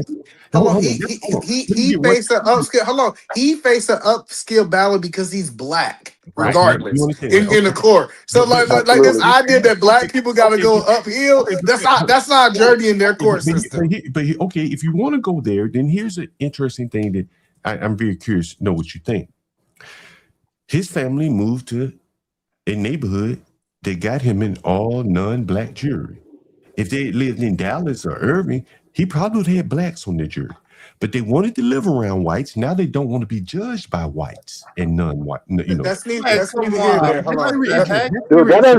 Dude, that's not how the peer thing works. Okay, so it sounds like he recanted his statement that a coach got on. What other state? Hold on, bro. I can't go down the rabbit hole if you cut me off after every 2 words. If you show me something that I spoke wrong about, you got me. I'm not up here trying to lie. I'm not up here trying to lie. So if I'm wrong, bro, I don't want to be spreading the lie, but point it out and prove me wrong. Right? I'm literally trying to do it, but you won't be quiet. Put it in the back chat. Put it in Hold the back on, chat. no. All right, I'm gonna let y'all go back and forth, bro. Either man, go ahead. Come on, John. Come on, man. Come on, either man. Go ahead, bro. Come on. All right, so the brother Hunter went on live TV and said, "We approach this man. My brother put hands on this man, right? Through his backpack. I've seen that myself. So and then we had 4 or 5 witnesses. They tried to soften how he put his hands. This man put his hands on him first. Now we got to measure if we feel like he felt his life in danger. Nobody can really answer that question but him, because we couldn't feel what he was feeling in that moment. What I don't like in this case is people saying, well, he shouldn't have did this. Well, you don't know why he reacted the way that he reacted in this situation unless you're him. The law is not how you feel. Is did he feel his life was in danger while he responded with lethal force? Okay, E, since you just said that, you just said how he felt. And this is why I say he has to testify, because only he can say how he felt. No, he don't have to. Let me tell you why he don't, because you got to first prove. And this is the reason that I think that this is very unusual to see a prosecution rest so quickly, right? I think that they seem like, even in cross-examining witness number 4 today, when you looked at the cross-examination, they said, hey, did you say that Austin put his hands on Carmelo to intimidate them? When they start cross-examining, they say, yes, his goal was to intimidate him. That's the witness statement. So if he was trying, his intention, Austin intentions was to intimidate him. Now we're trying to say that we trying to estimate that everybody around thought that he was literally trying to intimidate this black kid. Hey, E, I just read a tweet, and I don't know if it's true. A tweet. But there was a kid that testified today that Carmelo challenged Austin to a fist fight. And according to the tweeter, that was the first time they had heard that claim in court. According to this student, Austin responded, "I'm not going to fight you at a track meet, bro." That was testified, assuming she's okay. Okay, listen. That's devastating. And again, I'm not. That's not devastating. Let me tell you why it's not devastating. Hold on, it's not devastating if Austin is stating that he don't want to fight him, but he's putting hands on him. That means his actions are doing something different from his words. I don't know, bro. You can't say I don't want no problems, but I'm gonna put my hands on you. I don't know, bro. I mean, it's going to be up in the air. I think. Hey, and then the other thing is, everybody keeps saying that he's not supposed to be under that tent, but they said, and I know from being an athlete in high school, even though it was a long time ago, it moved up to this time to today that track meets, they are on all sides of the field. They're not confined like football and basketball. You can't go over to the other bench in football, but in track, everybody's mixing because they're in the middle of the field stretching together. Everything. It's not like how football is. But everybody's trying to say he shouldn't have been over there. That is normal for him to be over there. It is a normal behavior for someone when it's raining, someone's getting to the closest place to get out of rain. And another thing that John won't address, he was sitting down. Two brothers approached him aggressively, trying to intimidate while he was sitting down. He wasn't standing up, John. No doubt. Let me just say this. Hey, y'all know we got an F-bomb. So everybody know we got an F-bomb bounty. It's $5 a piece. If you say an F-bomb, it's to be paid immediately. Just so everybody knows. So nobody think I'm trying to make it up on them, whatever. That's been the rules of the show forever. So shout out to everybody. Just want y'all to know I appreciate y'all. Also, we have a regular bounty. So if y'all tired of whatever, y'all don't have to complain about it in the chat. Y'all got the freedom to boot people. That's how I go. What's up, Leonard Roy? What's going on, bro? How you doing, man? Man, with this case, you know, if they tried to intimidate him, it's two of them, it's one of him. You know, then he had every right to, hey, I was in fear for my life, because if two people gonna jump you opposed to one, hey. And allegedly it was 4 people that jumped on him, but allegedly. Right. So the staff member said that it was 4 people that mollywopped him. And yeah. Right. But now look at this. Look at this part, right? Who testified to that? Nobody yet. Hold on. If I could, brother. Did anybody else notice? You know, kids and really adults, we video everything, right? Yes. Anybody notice there's no video of that whole situation to be seen? No, it is. Anybody notice that? Yeah. It's gonna come out allegedly. Right, but did you know, like every the prosecution? Yeah, the prosecution didn't submit one. Right, you're right. The prosecution did. Right. See, it's video because it's video somewhere. It's like the internet got scrubbed. Yeah, almost instantaneously. If the young brother was wrong, TMZ would have found all the videos and leaked them.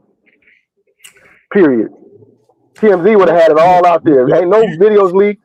The news didn't leak no videos. How did they leak all the videos to all the other stuff? Well, let me ask you this question then, guys. You know, I want to talk about Carmelo's defense since the state is rested.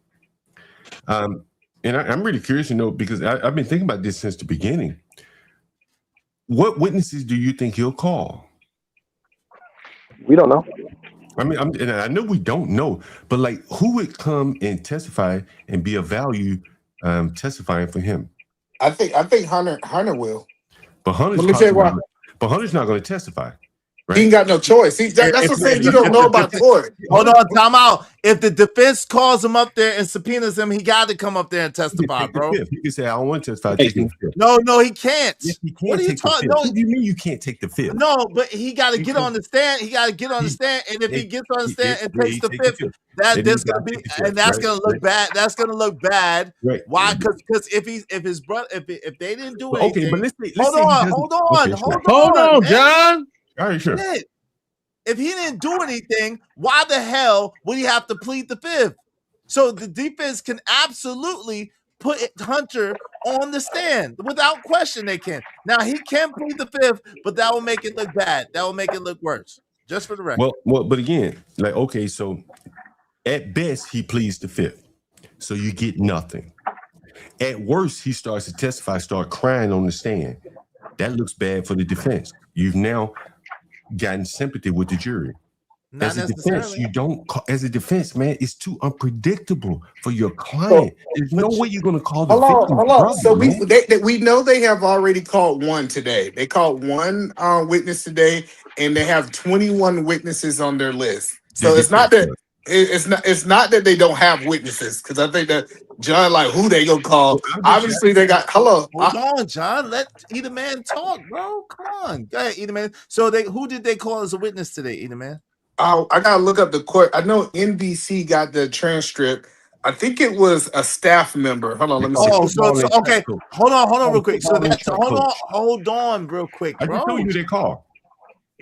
So the defense, hold on. So the defense called the track coach and the football coach? Yeah, they called Carmelo Anthony's football and track coach.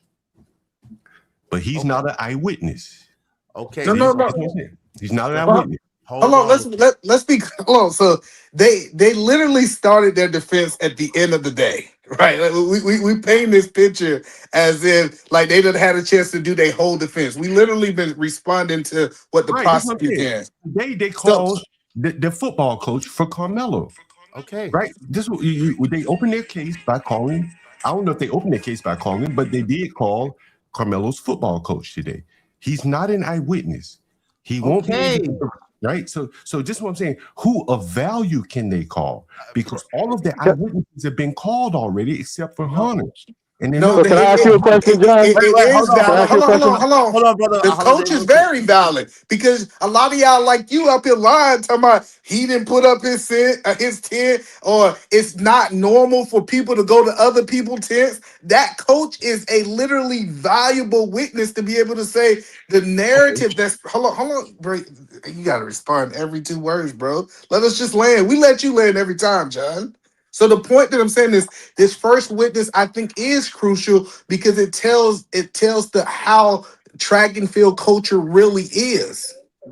But does his testimony, not being an eyewitness, does that help him get found not guilty? I don't think so.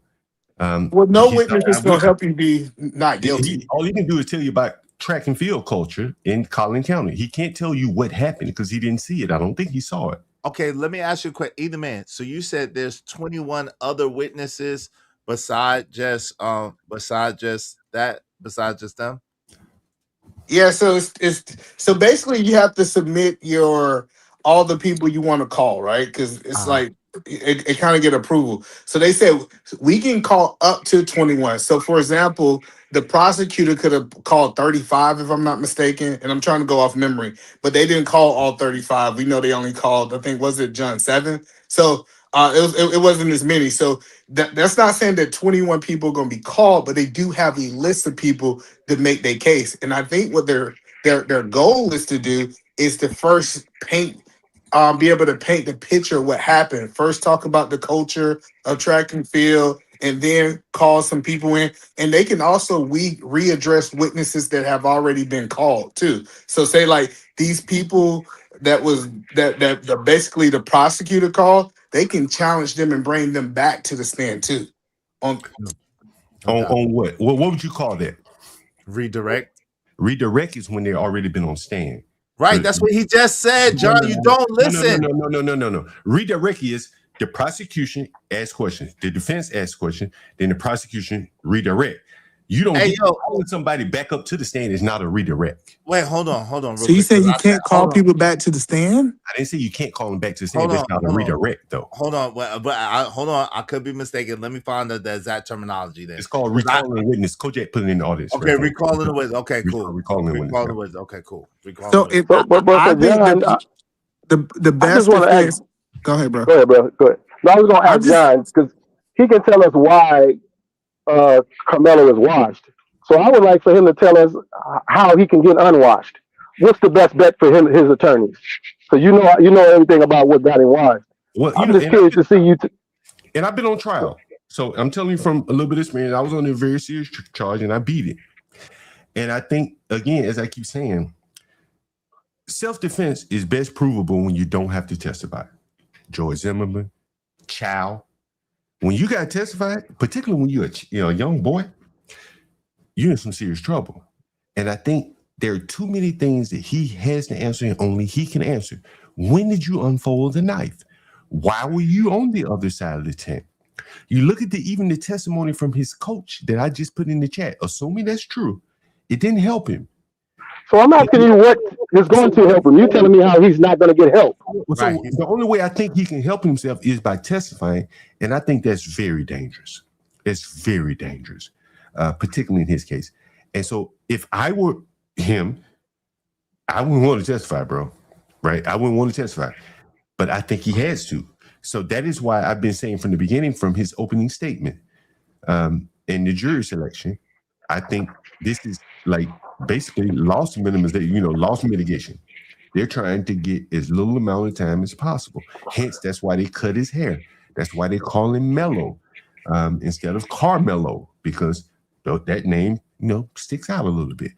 And I think it's damaged. In this I think right now it's just damage mitigation. They don't have a case. The only way someone said it was partially open. Okay, well, in that case, when did you fully open it? Those are things that I think only he can address because it was in the bag. Hey, shout out to Stan Archie 199 said he thinks that you could forcibly remove somebody. He must, man. Shout out to that. I'm saying. I'm not saying that. I'm not saying that. But I don't think that you can stab someone either. But you look at his coach's testimony, assuming it's true, and you ask yourself honestly, did that testimony help Carmelo? It wasn't a witness. Listen exactly what he said about the track culture, and then think about how Carmelo behaved, and then see if ask yourself honestly, did that testimony help him or hurt him? You'd have to say it hurt him. And I put the one in the back chat. You can see it for yourself. Okay, hold on real quick. Yo, shout out to Kills. Kills was here first, True, and then you could go after Imago Day. Then you could go after Kills. What's up, Kills? What say you, bro? Salute to the platform. What's up, Salute to the chat. Salute to the playback, yo. Yo, this is a sensitive topic. I get it. I understand it. You know what I'm saying? But my whole thing is some of these dudes on these platforms and talking about I'm not talking about you, are going to get people jammed up, locked up if they ever go through a situation like this, right? You know what I'm saying? I've been through this type of situation, bro. Not entirely like this, but I was jammed up. You know what I'm saying? Man, a young dude, he's no longer here, not through my hands or whatever the case may be. And we had an incident of where we had combat. The combat was he had a Heineken bottle, swung it at me. I'm not going to get to all the particulars, whatever. I'm just going to get right to business. He had a Heineken bottle, swung it at me. I took it, hit him across the forehead with the object, right? I ran past my crib. My brother was outside fixing on the car, whatever the case may be, right? So I got arrested, got pointed out, went to jail and everything like that. I only had a public defender, right? And I asked her verbatim, yo, he swung at me with an object, man. And I defended myself. I took it, whatever. She told me out of her mouth, you can't do that. What you should have did was after you grabbed the bottle or whatever, you should have called the police or whatever the case may be. You know what I'm saying?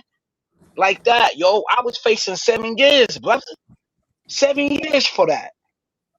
So you telling me if I listen to these dudes talking about stand your right and all of this and fight the case and all of that, like, come on, bro. I don't understand these dudes who never been in that type of situation, bro. You ain't lying, my nigga. Luckily the dude, you know what I'm saying? He ain't come to court on me, bro. He ain't come to court. You know what I'm saying? Because I had to do what I had to do at the end of the day. You feel me? No doubt. Hey, shout out to Demetrius Watkins. He said they said it was a multi-tool, which isn't illegal to have, said the resource officer, which is why he wasn't charged with having a weapon. Okay, shout out to that. That's not one of his charges, I guess. Go ahead, Truth. What say you, Imago Day? I'm sorry. And then I think my brother Holiday was trying to get in there after Imago Day. Hey, what's up, Biz? How you doing, brother? What's going on? How are you, man? I'm well, thank you. Salute to everybody on the panel. So we've been following this over at Cells, and the Cell has the actual transcripts. So we've been getting the transcripts updated each and every time. So, and the stuff that Edelman is saying is far incorrect because we're following the whole case. Right now, what they did was they did the who was it? They're with the defense right now. The defense said that they did they have any rebut against against the state, and they told the judge no. They asked we're coming to a direct verdict, and the judge told them no. So then they was like, do you have any people you want to call? They said, not at this time. We're going to lunch. They came back. They then are calling what's called a character witness. A character witness builds up the credibility of the person that's being having the charges brought against them. So what they want to do is show your humanity, show that you are a decent person. This is just a one-off, a bad case of judgment. So what they can do is, when the time of sentencing, right now, pretty much after all the witnesses that came out and testified against him, the defense pretty much see that regardless of anything, he's going to be charged. Right now, what they're already doing, charged. I'm convicted. My fault. Excuse me. He's going to be convicted. Right now, what they're trying to do is, when the time of sentencing given by the judge, that he can get anywhere from 5 years all the way up to 99 to life. So what they're trying to do is build up his credibility as a person, as a a good student, as a also because he was charged as a child. He was a child at first, and then now he's being charged as an adult. So they're bringing all that into his credibility. To saying, hey, we want, Give me 1 second. Let me ask you a question. So you're saying that either man was mistaken when he said that the defense said they have 21 witnesses. They don't have 21 witnesses that they could call on? That part, unless it's something that he just seen just now, it might be an update that just happened. I would have to go back at South thing because we're Can I speak on that when you're done? Updated. Give me a minute. We'll have to go back. I had to go back to South thing. It could be if it just happened just now or like a couple of minutes ago, then maybe it just happened. I'm speaking on what has transpired and what is best likely to happen when people ask that, is he going to be convicted or not? He's going to be convicted the way the court the case has went. Right now, they're trying to make sure this kid don't get the whole wagon thrown out. That's what I've been saying all along. Hold on real quick. Give me a second. I want to respond with what I got you, but give me a second, please, if you don't mind. Give me a second. I got you. Give me a second. Let me just make sure I got these people. They can sue a child in a civil case. SD's laughing. Scorch said, well, one thing for sure, Carmelo's story never changed from the day of the incident compared to a lot of the other reports. Black and Proud said, Izzy, truth and kills are sounding like two while white supremacists, the way they were condemning Carmelo. Okay. Stop over talking the host, please. And one mic, respect the host and let the host talk. Thank you. You can only plead the fifth to prevent incriminating only yourself. Black Bolt Speak said, this Yakub dude is a low IQ German bad mix. Oh Lord. They told the kids who filmed to not show it, they took their phone. Yeah, that did happen for the beginning. I remember that. Sigma Boy, what's up? Oh, just shut up, John Gold. You want Carmelo to be guilty. Damn. Do you? Is that what you want? Yo, shout out to JD1975. What's up, bro? What's going on? D Chicago said Carmelo is screwed. Okay. Dolomite said John giving the dope 100. All right. Bridget M said he stabbed 5 times and that was manslaughter. No, they actually gave him criminal negligent homicide, which is crazy. Just 30 minutes. So that's why I want to say too, yo, True, you know that there was a similar case just 30 minutes up the street, right? Yes. And it was worse. And he just got criminally negligent homicide and basically got time served and probation, intense probation. All right, but what was okay? But I'm gonna ask you a question. What was the key factor in that case, though, that helped him only get considered negligent? I think his race, because there was nothing else. According to the, hold on, I'm gonna be honest. Hold on, I'm answering you. According to the case, according to the details of the case, there was no way possible that kid should have just got criminally negligent homicide. He was supposed to have got first degree at the very least. Okay, what was you about to say, Jar? Because it sounds like you familiar with that. What either man was saying is that you can present a list of witnesses, but you may not call them.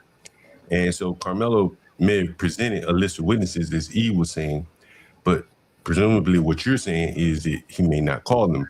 What's interesting is that Emma, how you pronounce his name, and I are saying the same thing. That in the beginning, I said that This was damage mitigation. Yes. What he just said is that the boy's going to get convicted and they're trying to soften the sentence so he don't carry the whole load. Is that what you more or less said? That's what I said.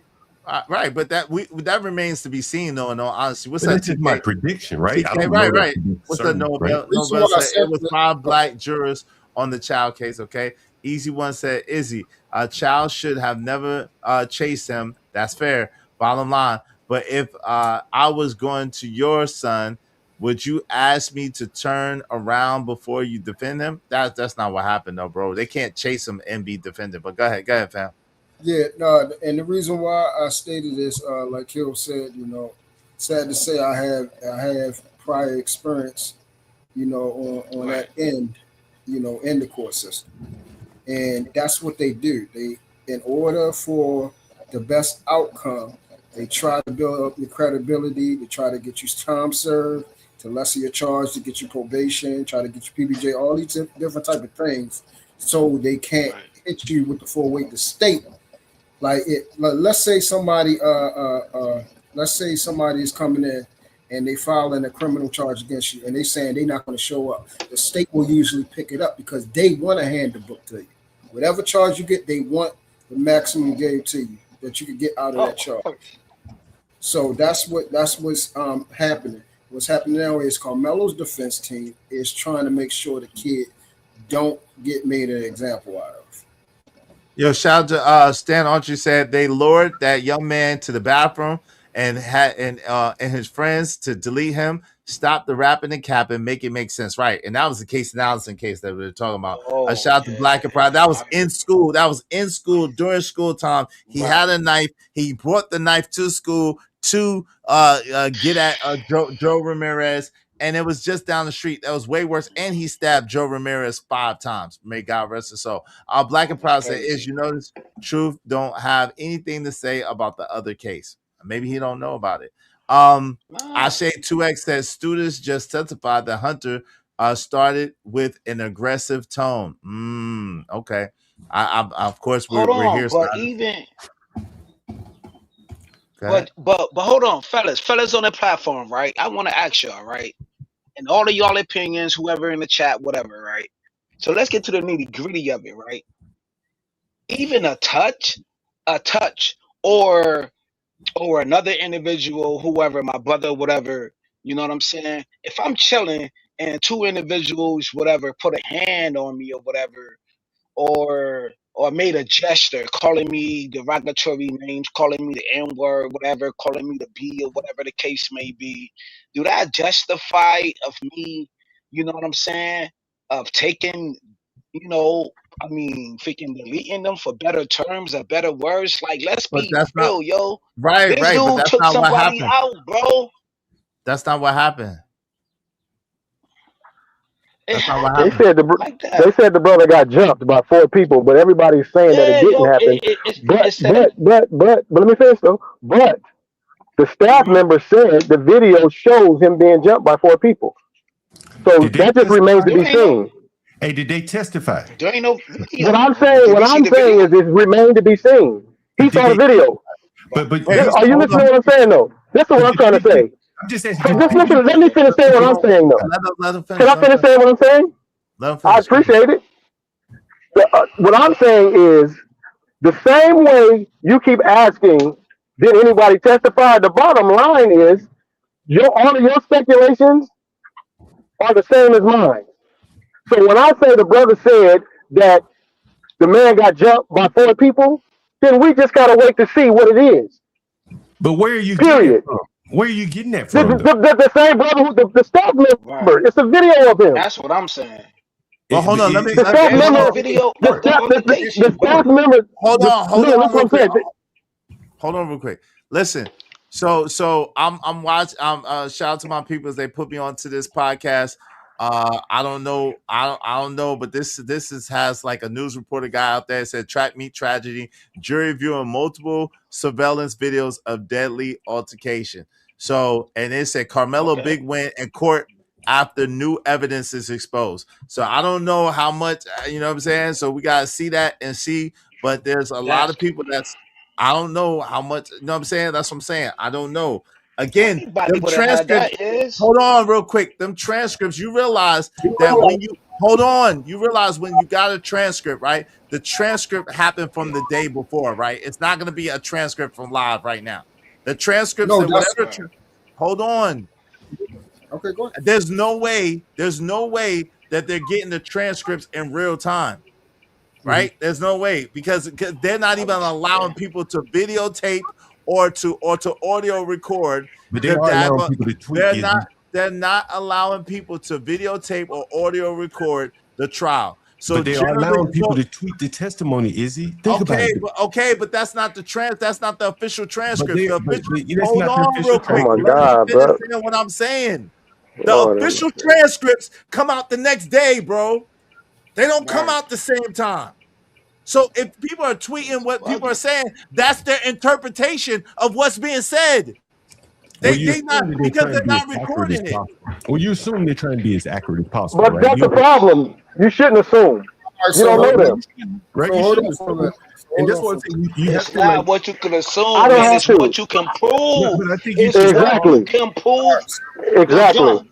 Please, Exactly. brother. Please, brother. Please, brother. Brother. Brother. Brother. All right. Brother. Go ahead. I said this on another live. I said this. Hold on, real quick, brothers on the platform, yo, respectfully, right?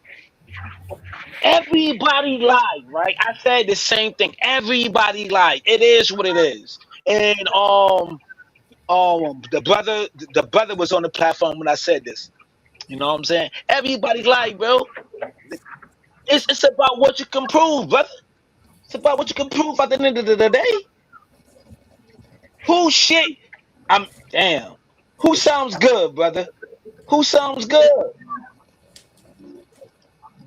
Who got the best gift for God, brother? At the end of the day, that's what it's about in court. Everybody gonna make something up, but do it stick? Are the jury gonna hear it and feel the pain and feel the agony and get them in their feelings and all of that, brother? You know what I'm saying? I got you. Hold on, real quick, brother. Hold on. Give me a second. Okay, brother. So I read it. So this said, according to Google, no official court transcripts in Texas are not automatically released or uploaded to the public in real time. The live feeds or quote unquote real trial transcriptions used during a trial are generally unedited draft documents exclusively meant for the judge and the attorneys. So if a person has official transcripts, I know what I'll be talking about. I don't just be talking. When a person, listen, if a person says that they have official transcripts, that is not live and living color. That is somebody else's interpretation of what's going on in the court. The official transcripts get released sometimes the next week or the next few days. And if you're lucky, they get released the next day. The transcripts do not, the official transcripts, meaning from the court stenographer doing their thing, do not get released in real time. That does not happen. And you know how you know you're right, brother? You know how I know you're right? Because I was listening to people do videos, doing lives about old information. This is short, bro. It's real short. I see people doing videos about old information. And I'm like, I just saw the most current information, and they doing videos about stuff that happened 2 weeks ago. Day 2 and day 3, they popped up on CBS. Now you could be right if you're talking about the transcripts of people typing it up, and it could be somebody you're talking about a third party that's probably sending it to CBS. Okay, I can agree with that. I'm saying for today, right? So listen, Imago Day 1 was Wednesday, day 2 was Thursday, and day 3 was Friday. Yes. Right. So that makes sense that they would have them today. But allegedly they're at trial today. So if they're at trial today on Saturday, no one has the official transcripts from today where the defense is doing their thing. They're going by somebody who's in the courtroom reporting what they see or their interpretation of what they see. Right. Yeah. But that's always the case. Hold on. No, it's not. Official transcripts is something different than that. No, it's but not. most people don't read the official transcripts. Nah, but see, it was just said that someone was reading official transcripts. That's why I'm trying to clarify. Yeah, somebody said sale. Okay, so saying, I didn't say it. So you're saying the third day was Friday? Yes.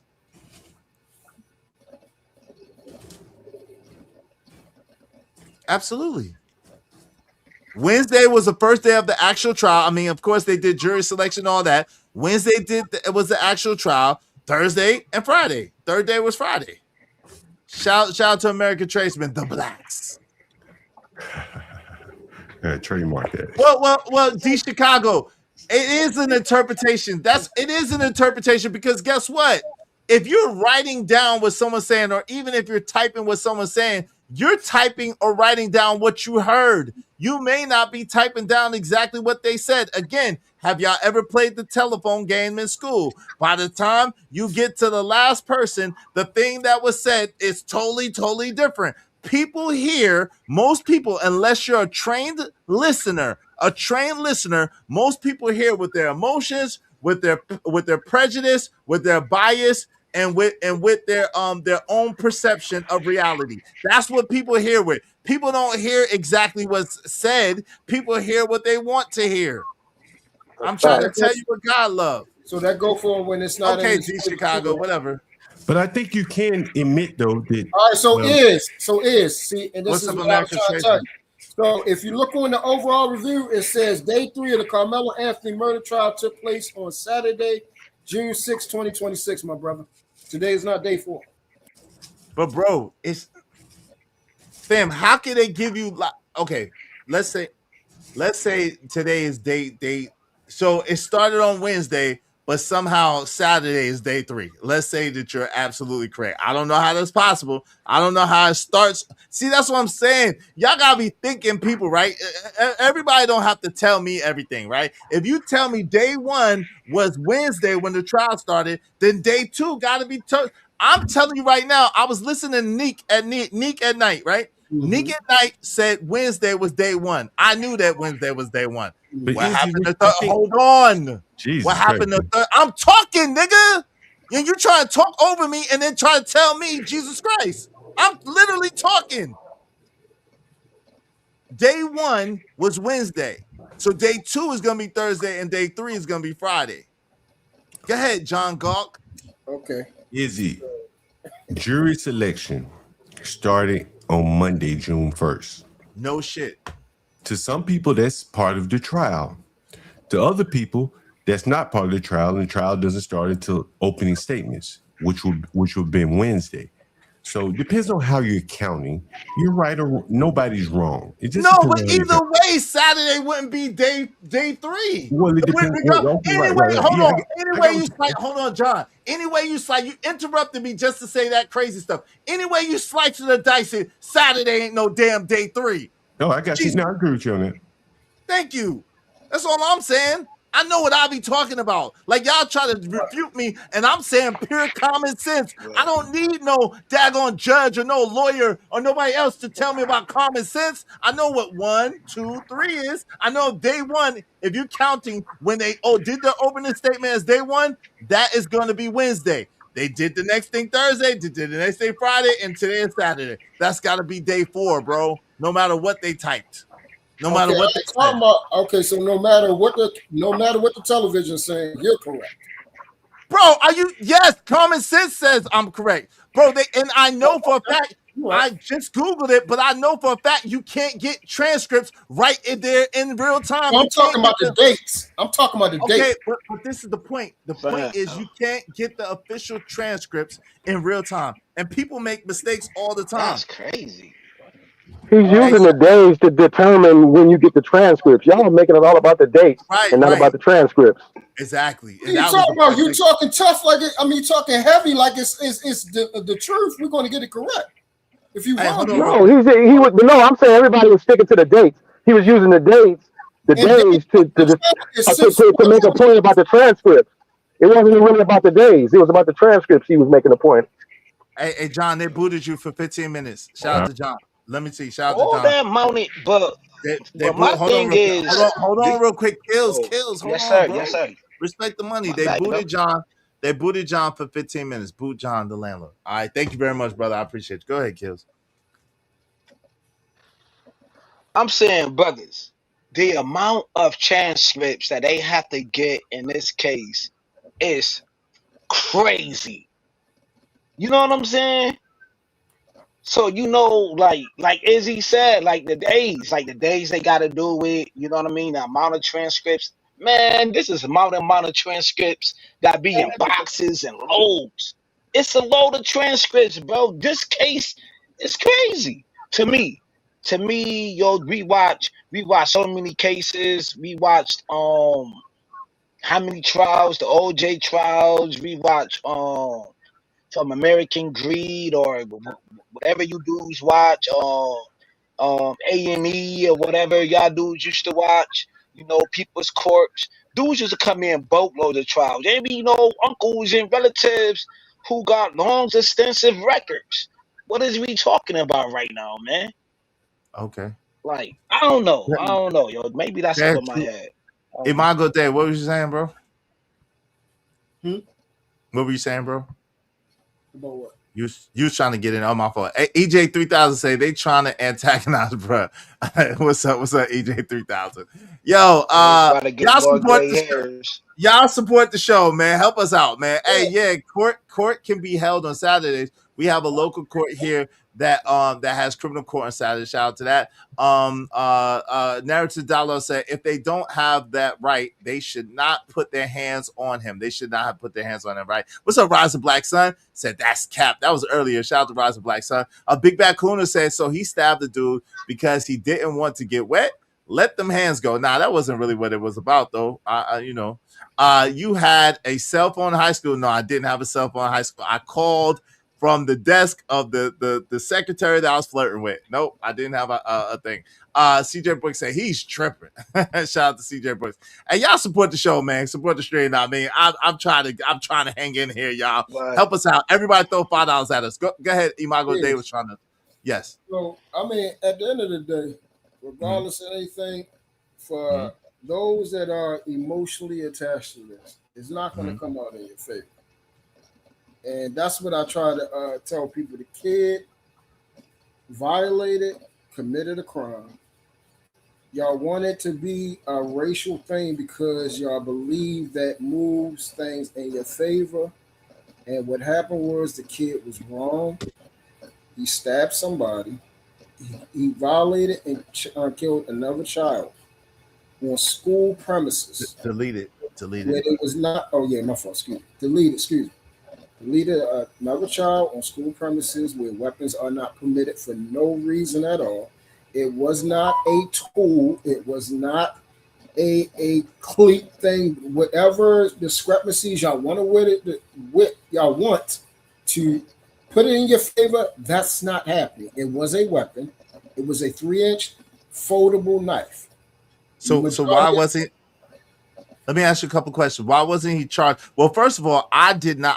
I said from the beginning, I don't think this is a racial case. As far as my concern, meaning I don't think, as far as their motivation, as far as Austin Metcalf's and Hunter Metcalf's motivation for getting at Carmelo Anthony, I don't think it was racial. I think it was territorial. That's what I think. Right now, as far as what they're doing to Carmelo and the fact that there's no melanated people on the jury, the fact that you know what I'm saying, how they're trying to point him and the fact that they're trying to up the charges, that is racial in my opinion. However, I don't think the motivation behind Austin getting at Carmelo was racial. I don't believe that. I don't believe that at all. But my question to you is, if it was a weapon and he wasn't allowed to have it and it was bad, why didn't they charge him with the weapon? Well, first and foremost, charging with a weapon will be a lesser charge than first-degree murder. That I think negligence with a weapon or assault with a deadly weapon, that holds lesson. The prosecution, they're going for the whole coup de grace. They want to hit him with the book.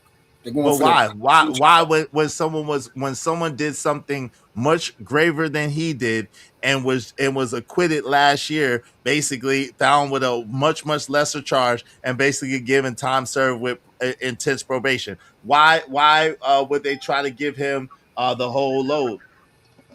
Okay, so as far as, and I don't know why y'all do this, but I will entertain it. As far as the Ramirez case, I will have to look over it some more, look at the details, and everything like that to see if it was an actual scuffle, see if it was a fight, see if it was words, see if the guy followed them, all the details. Because the ghost is in the details. So I would have I'm telling you it's worse. I know the details. I'm telling you what happened to Ramirez from Casey Allison was much worse, and that's fine. But I'm telling you, but the reason, and thank you, Kills, I appreciate you. The reason why they do it, the reason why we do it is because it's a such thing as precedent, right? In legal matters, it's a such thing as precedent. So they use cases of the past to be able to justify sentencing and to be able to justify a case law for cases in the present or the future. So that's why we do it. No, I know why it's done as far as legal matters. I'm talking about as far as when people of the public do it, just like to say, oh, you know, this person over here, Sonia Massey, was done this way, or the kid that was, you know, deleted because he had the toy gun in the park. All of those are different events with different personnel, with different police departments, with different time zones, different everything. All details matter. People that aren't into the details, they're not thorough like that. I am a person that is observational. I like all the details to come with a correct answer that has no involvement of emotion at all. Majority of people, especially on the black side, like you said, you don't believe it was racially motivated. That's where I have it flipped. I believe the situation was racially motivated. I do not believe that the way that the legal proceedings and everything, how they handle the court case, that part is racial. So our situation is flipped. The reason why y'all don't, and this is one part y'all don't know about, the people keep asking, why is there no melanated people on the case? Well, that's a good question. I have the answer for that. Because when they was choosing the actual jury, guess what the melanated people in the jury did? So for all of you guys don't know how the court works, they choose jury based off of their credibility to see if they have biases or prejudice against the case that will swing it. Okay? So guess what? Your melanated people, and this sounds about right about black people, they actually came out and admitted that they have prejudices, biases that will affect the case. So all of them, all the melanated people said they have prejudices and biases that will affect the case. All the melanated I people. agree. Hold on real quick, Kills. Hold on real quick, Kills. Yes, sir. Yes, sir. Every last one of the melanated people, and you believe that. You believe that that's not even believable. Yes, it's in writing. It's in writing. So what? It's not in belief. So is Santa Claus is in writing. The Easter Bunny is in writing. The Easter Bunny is in writing. The Tooth Fairy is in writing. Santa Claus is in writing. Yes. Silent letters are definitely in writing. I mean, there's a whole bunch of stuff that's just it's crazy. So every melanated person said, I am biased and I will be biased. Every melanated person said that. That's ridiculous. What? That's is it so ridiculous you don't see a chat? That's just not how jury duty is. No, right. G's man said it was only 3. It was only 3. I believe that. I believe if you said that there was some that said that, I could believe that. I could totally believe that. That sounds believable. But if you said every melanated person that's called for jury all duty, of them they all said that they would be biased. That's the craziest thing I've ever heard in my life. Yes, and it's in writing. It's in writing. That don't even make sense, bro. It's in writing. It's also in writing that black people are 3/5 of a human being. You believe that?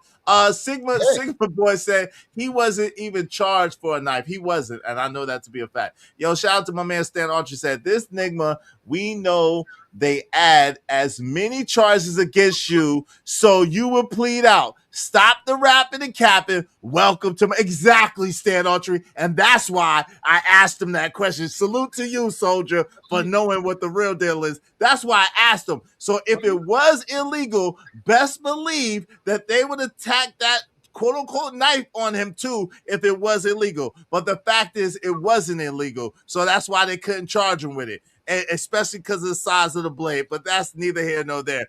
Bridget M said if they didn't bother Carmelo, he would not have needed to defend themselves. That's an absolute fact. They should have kept their goddamn That's- hands to themselves. Come They should have kept their on, hands to themselves. no, that's Hold I'm on. going against that. Hold No, on. Okay, no, I don't care. no. Hold on, Kills. Let's have the conversation. Right? For the sake of the audience. Give me a second. I'm gonna let Kills go, but give me a second. That's Kills my only first, and then you. pushback, bro. Kills. Okay, I got you. Give me a second. Let me set the premise, and then you can give me the pushback. Kills.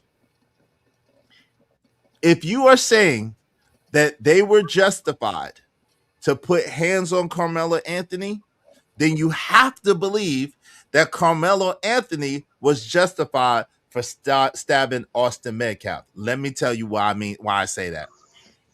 The prosecution's opening statement said that Carmelo Anthony provoked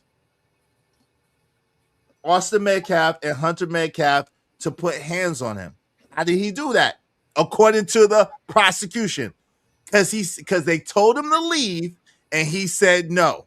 He refused to leave.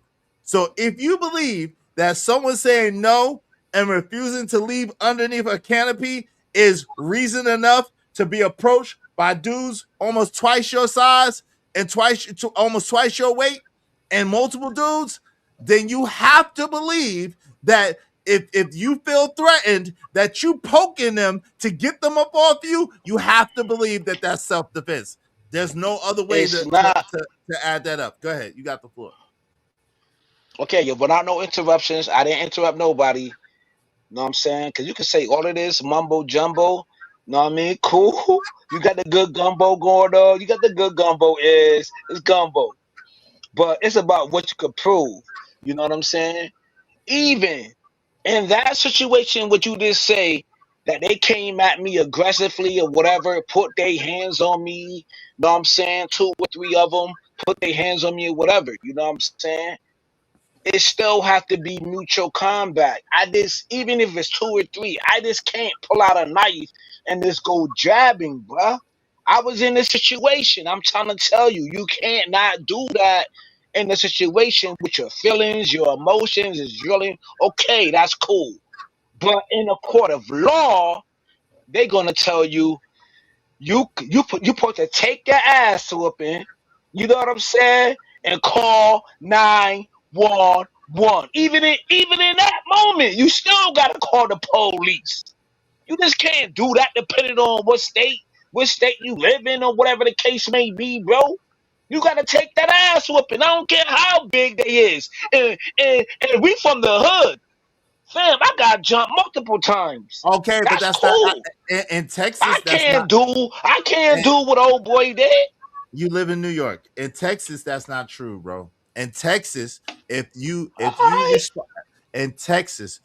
respond with a reasonable amount of force, it is legal. So that's the question, right? If multiple dudes coming at one dude and he think that his life is in danger and he try to get you up off you and then you happen to die, then that can be considered self-defense, because at the end of the day, you use reasonable force to get them up off you and keep them up off you.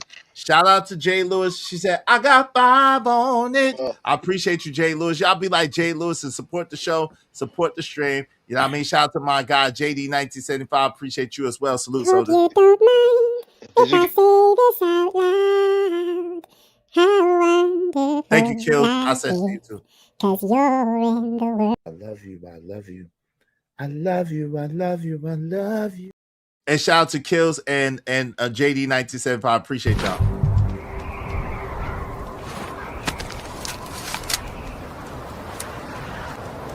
God damn it, I like the way you do bit.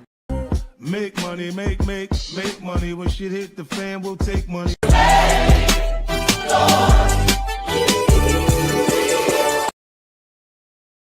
Hey, what's up, Joseph Famore? What's going on? How you doing, sis?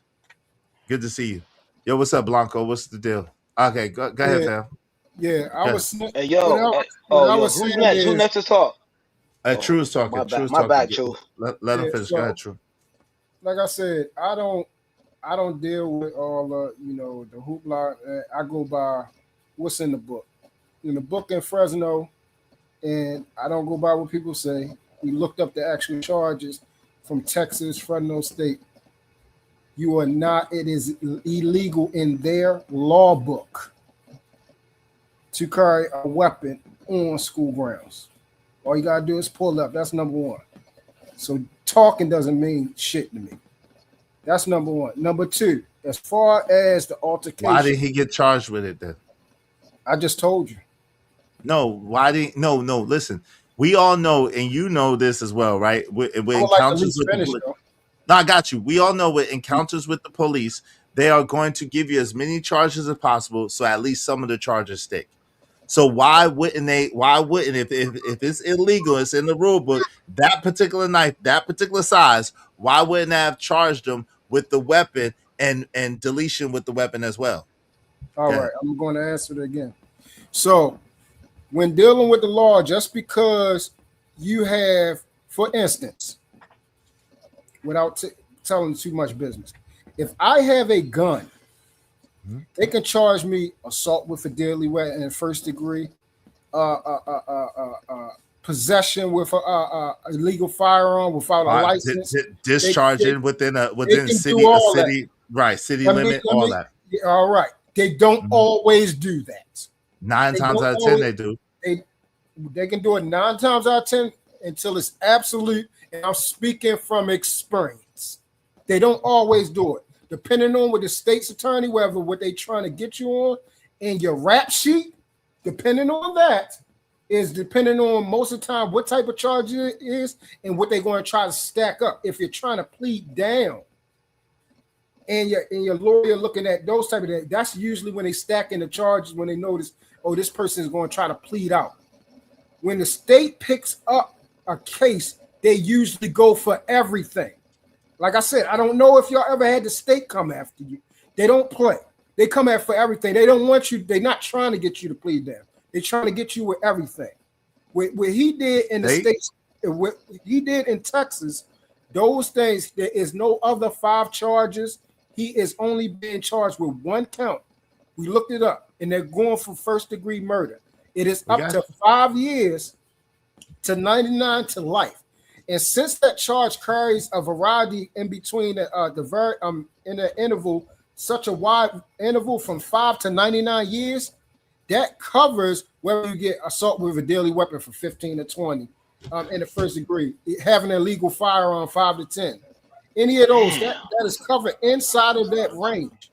What they're doing right now, which I spoke about, is trying to build up his credibility so the state cannot lay that boy underneath of the jail. He's going to jail.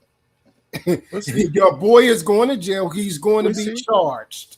We'll see. I mean, but this is the hold on. Hold on real quick. Hold on real quick. The crazy thing is he's already been charged, right? So convicted. All right. So convicted is a proper terminology, right? But that's number one. Number two, that remains to be seen. So maybe he might get convicted. Maybe he might not get convicted. Maybe he might get probation like Casey Allison did. Maybe he might not. But we'll see. But at the end of the day, I don't rejoice in anybody's pain one way or another. I don't rejoice in anybody's downfall one way or another. So I'm not excited. I'm not emotional about it, but I'm also not excited about it. 2 lives have been, many more than 2 lives. A lot of lives have been ruined that day, right? The young boy Austin Metcalf, I don't think that he should have died. May God rest his soul. His life is forever lost. His brother's life is affected. Their friends' lives are affected. Their parents' lives are affected, both on the Metcalf side and on the Anthony side. So. And then Carmelo Anthony's life is in the balance. It was a promising young man. He made a mistake. One way or another, it was a mistake. It wasn't good to happen. And now we're going to see what happens at the end of the day. But at the end of the day, right? Shout out to Gas Mask, right? At the end of the day, God has the final say so. So we cannot say one way or another that he's going down, he's not going down. We don't know yet. That's what a trial is for. So prayerfully, God will intercede on his behalf. And he will get some mercy and some grace, and prayerfully it will never happen again. So that's what we gotta see. It remains to be seen. It remains to be seen. Yo, Blanco, what's going on with you? How you, man? What say you? Yo, what's good? What's good? How's everybody doing? What's the deal? What's good? Do I sound good? Yeah, I'm here. Let me say this, man. First thing first, free Carmelo, yo. Let me get that off the dribble. I don't think the prosecution proved their case beyond reasonable doubt. I don't think so, because those most of those young people that came over there, the defense actually kind of put holes in a lot of their stories, because a few of them say story when they got interviewed by the police fresh, they say something, and then when it came down to do the whole when they became witnesses, now they flipped the story, like half of them at least. So that right there, and also, and the reason why I believe Carmelo got a small chance to beat it, right? I don't like my chances, but he got a small chance, is because I believe, buddy, I know he got overcharged. Yeah. By then going for the first M1, that's overcharged, bro, because you have to prove the intention, you have to prove a plan behind it, you have to prove that premeditation, right? There you go, right? You have to prove all of that, and none of that hasn't been, in my eyes, that hasn't been proved. Like now, if Carmelo would have got charged with the most correct charge that he would have got charged, he actually would have got convicted, actually.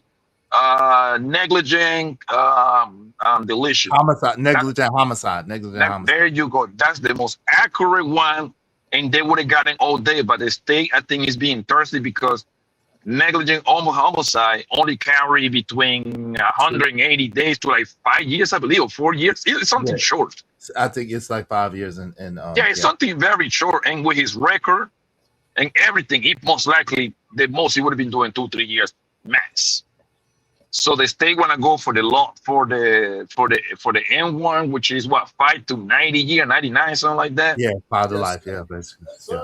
And I think that I just don't think that they proved their case according to that particular charge. I'm just using the charges he getting accused of.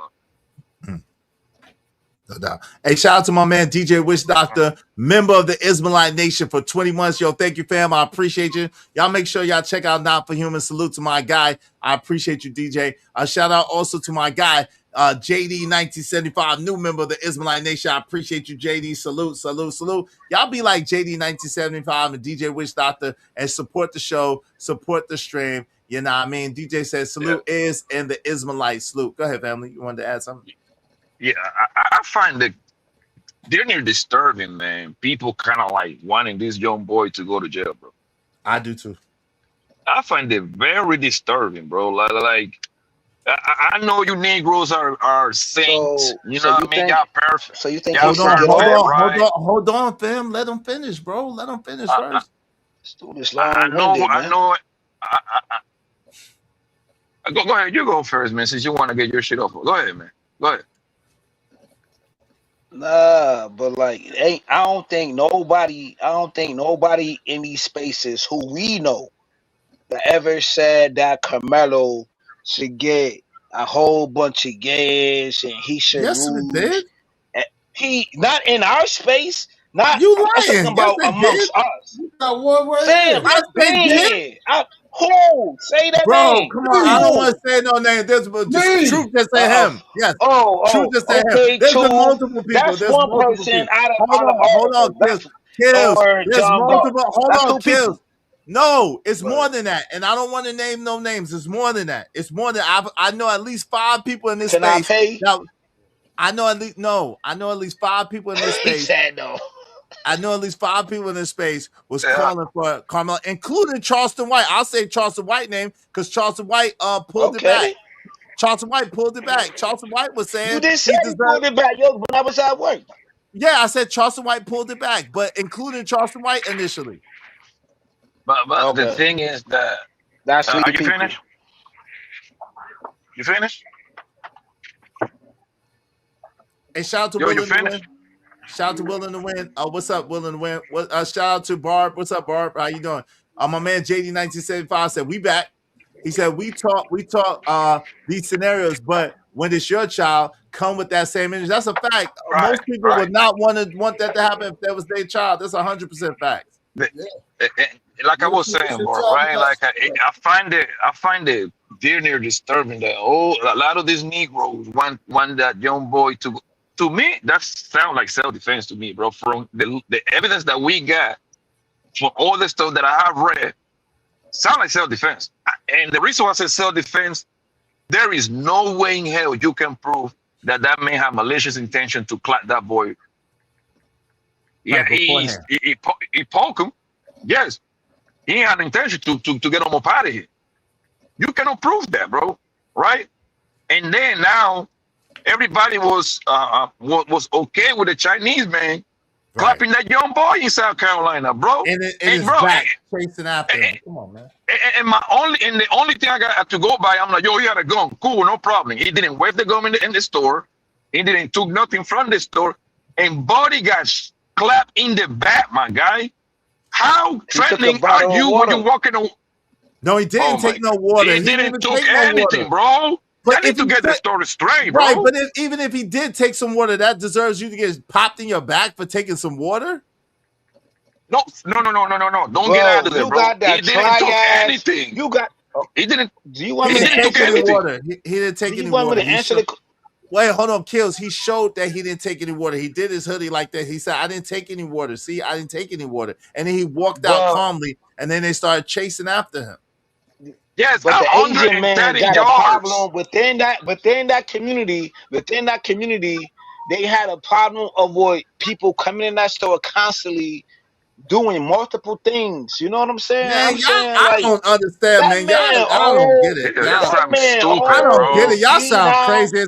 Yo, y'all sound crazy as hell. Y'all make excuses for everybody deleting the black man, but then make excuses for all these people. Man, come on, man. No, I'm not trying to hear that. That's the ghetto, yo. It's okay. So it's okay. Okay, so it's okay for this man to chase this guy, this little kid down, the 14-year-old kid down. It's okay for him to chase him down 130 yards and pop him in the back. Football field. A pop him in. That's more than a football field. Carmelo. In the back. It's like Carmelo. He should have took his ass whooping. It's the same thing. He should have took his L. Man, what are y'all talking about? Come on, man. He should have took that ass whooping, man. He should have took that L. Yo, hold on. I was gonna do a stream. That fought against the urge that I was gonna do a stream that fought against the notion that black men see themselves in the eyes of white men, and that's why they try to align with them so much. I can't do that stream, bro. I don't know, and I got love for you, True, and love for Kills, y'all my people. But I cannot.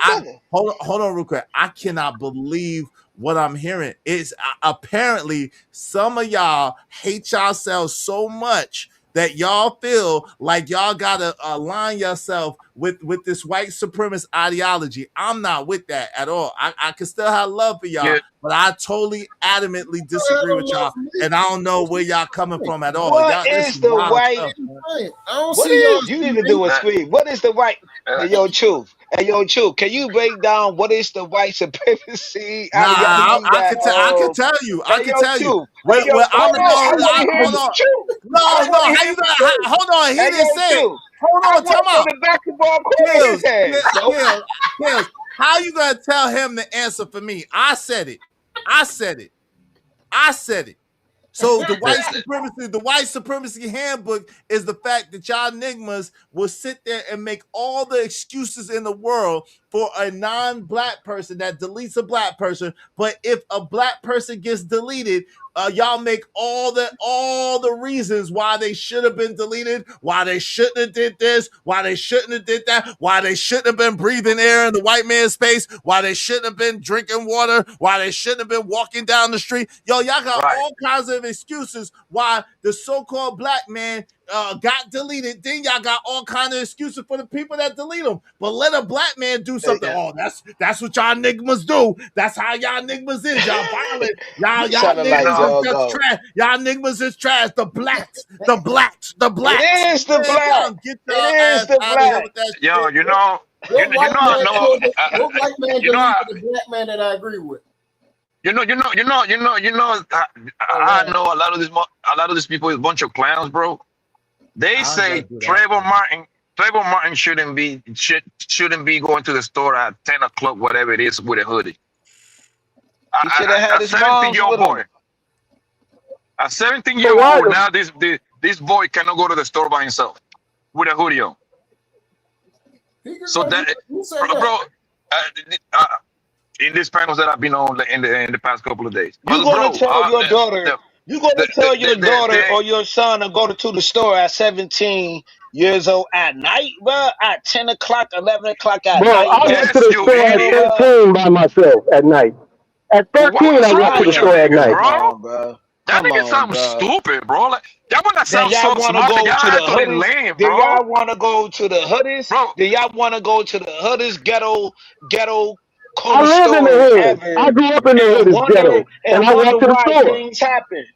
I'm saying though, if you constantly hold on, brother. If you constantly know that you going to the hood store, where everybody at, then we all got to be insane, bro. That's So my insane. question is how are you comparing the hood to the suburbs? They were in the suburbs. Trayvon Martin was in a suburb neighborhood. It's not the same as being in the hood. Family. And it's different though. It's different. Everybody in this panel, and in the chat, and whoever listened to this replay. Did we hear the audio of what Trayvon was talking to that person, to the cash register? Went to the store by themselves at 13 plus years old. Nobody will have to go with the goddamn parent nowhere, bro. That doesn't give the Man, I went to the store at 6 years old by myself. I wasn't going to the store. I wasn't going to the store at 13 years old at night, bro. I wasn't doing that, bro. That's me though. And this is how I know a lot of you niggas is bad, because in one hand, y'all niggas be saying, "Oh, I was hard. I was doing this. I was doing that." Then the next day, y'all come over here and say, "Oh, I wasn't going to the store at 13." What that even means, bro?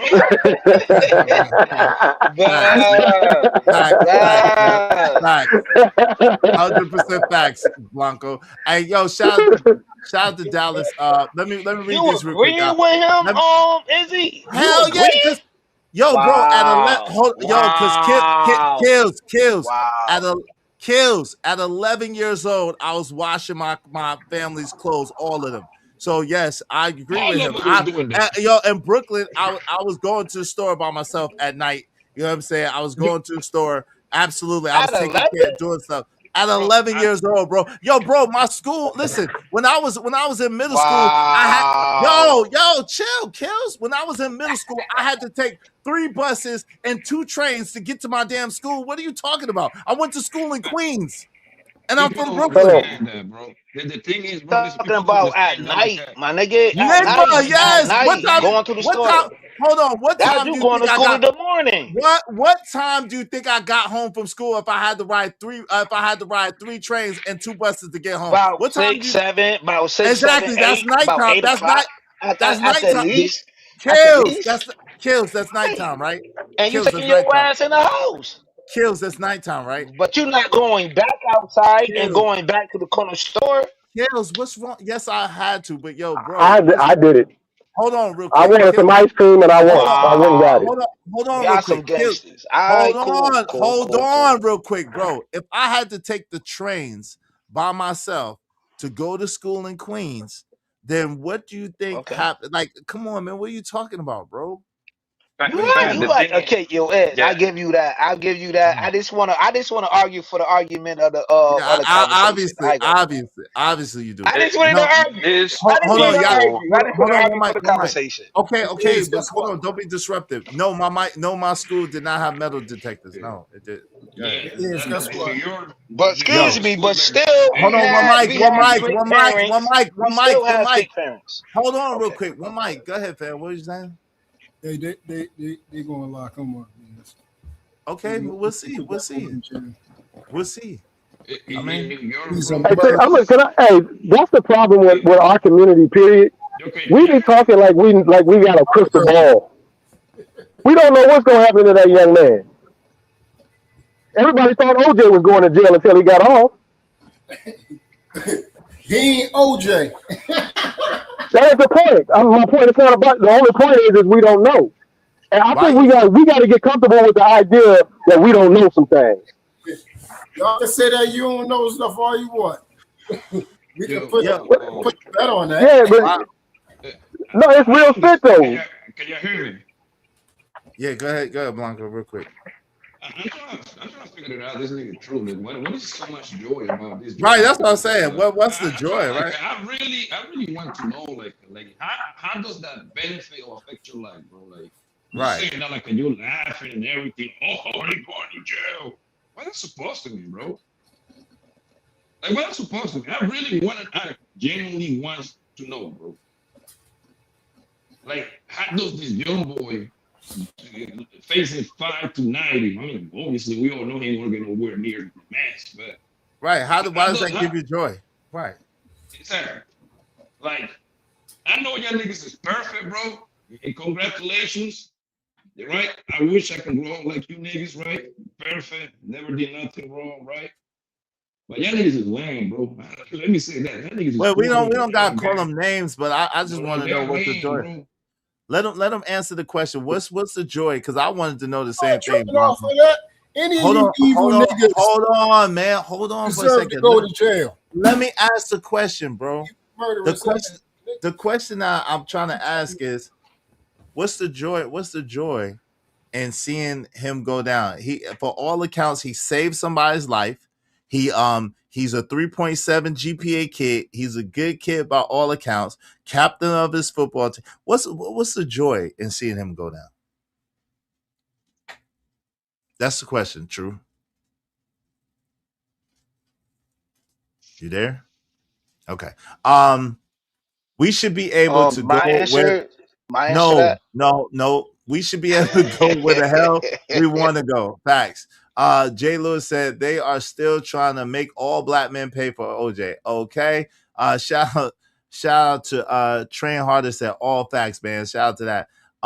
Shout out to Jay Lewis said black men hate black men, and these same black men say it's the black woman. I can't believe this ish. Shout out to Black Love. Well, two things can be true at the same time. That doesn't absolve black women for what some black women do. Some, notice I said some, but let's keep it real. According to these enigmas, we're done. Yeah, some of them do say that. Shout out to Dallas said, believe it, Izzy. What's up, HT Bold One? What's going on, fam? Said, salute is kills is being blind or disingenuous. He just want to argue. He said it already.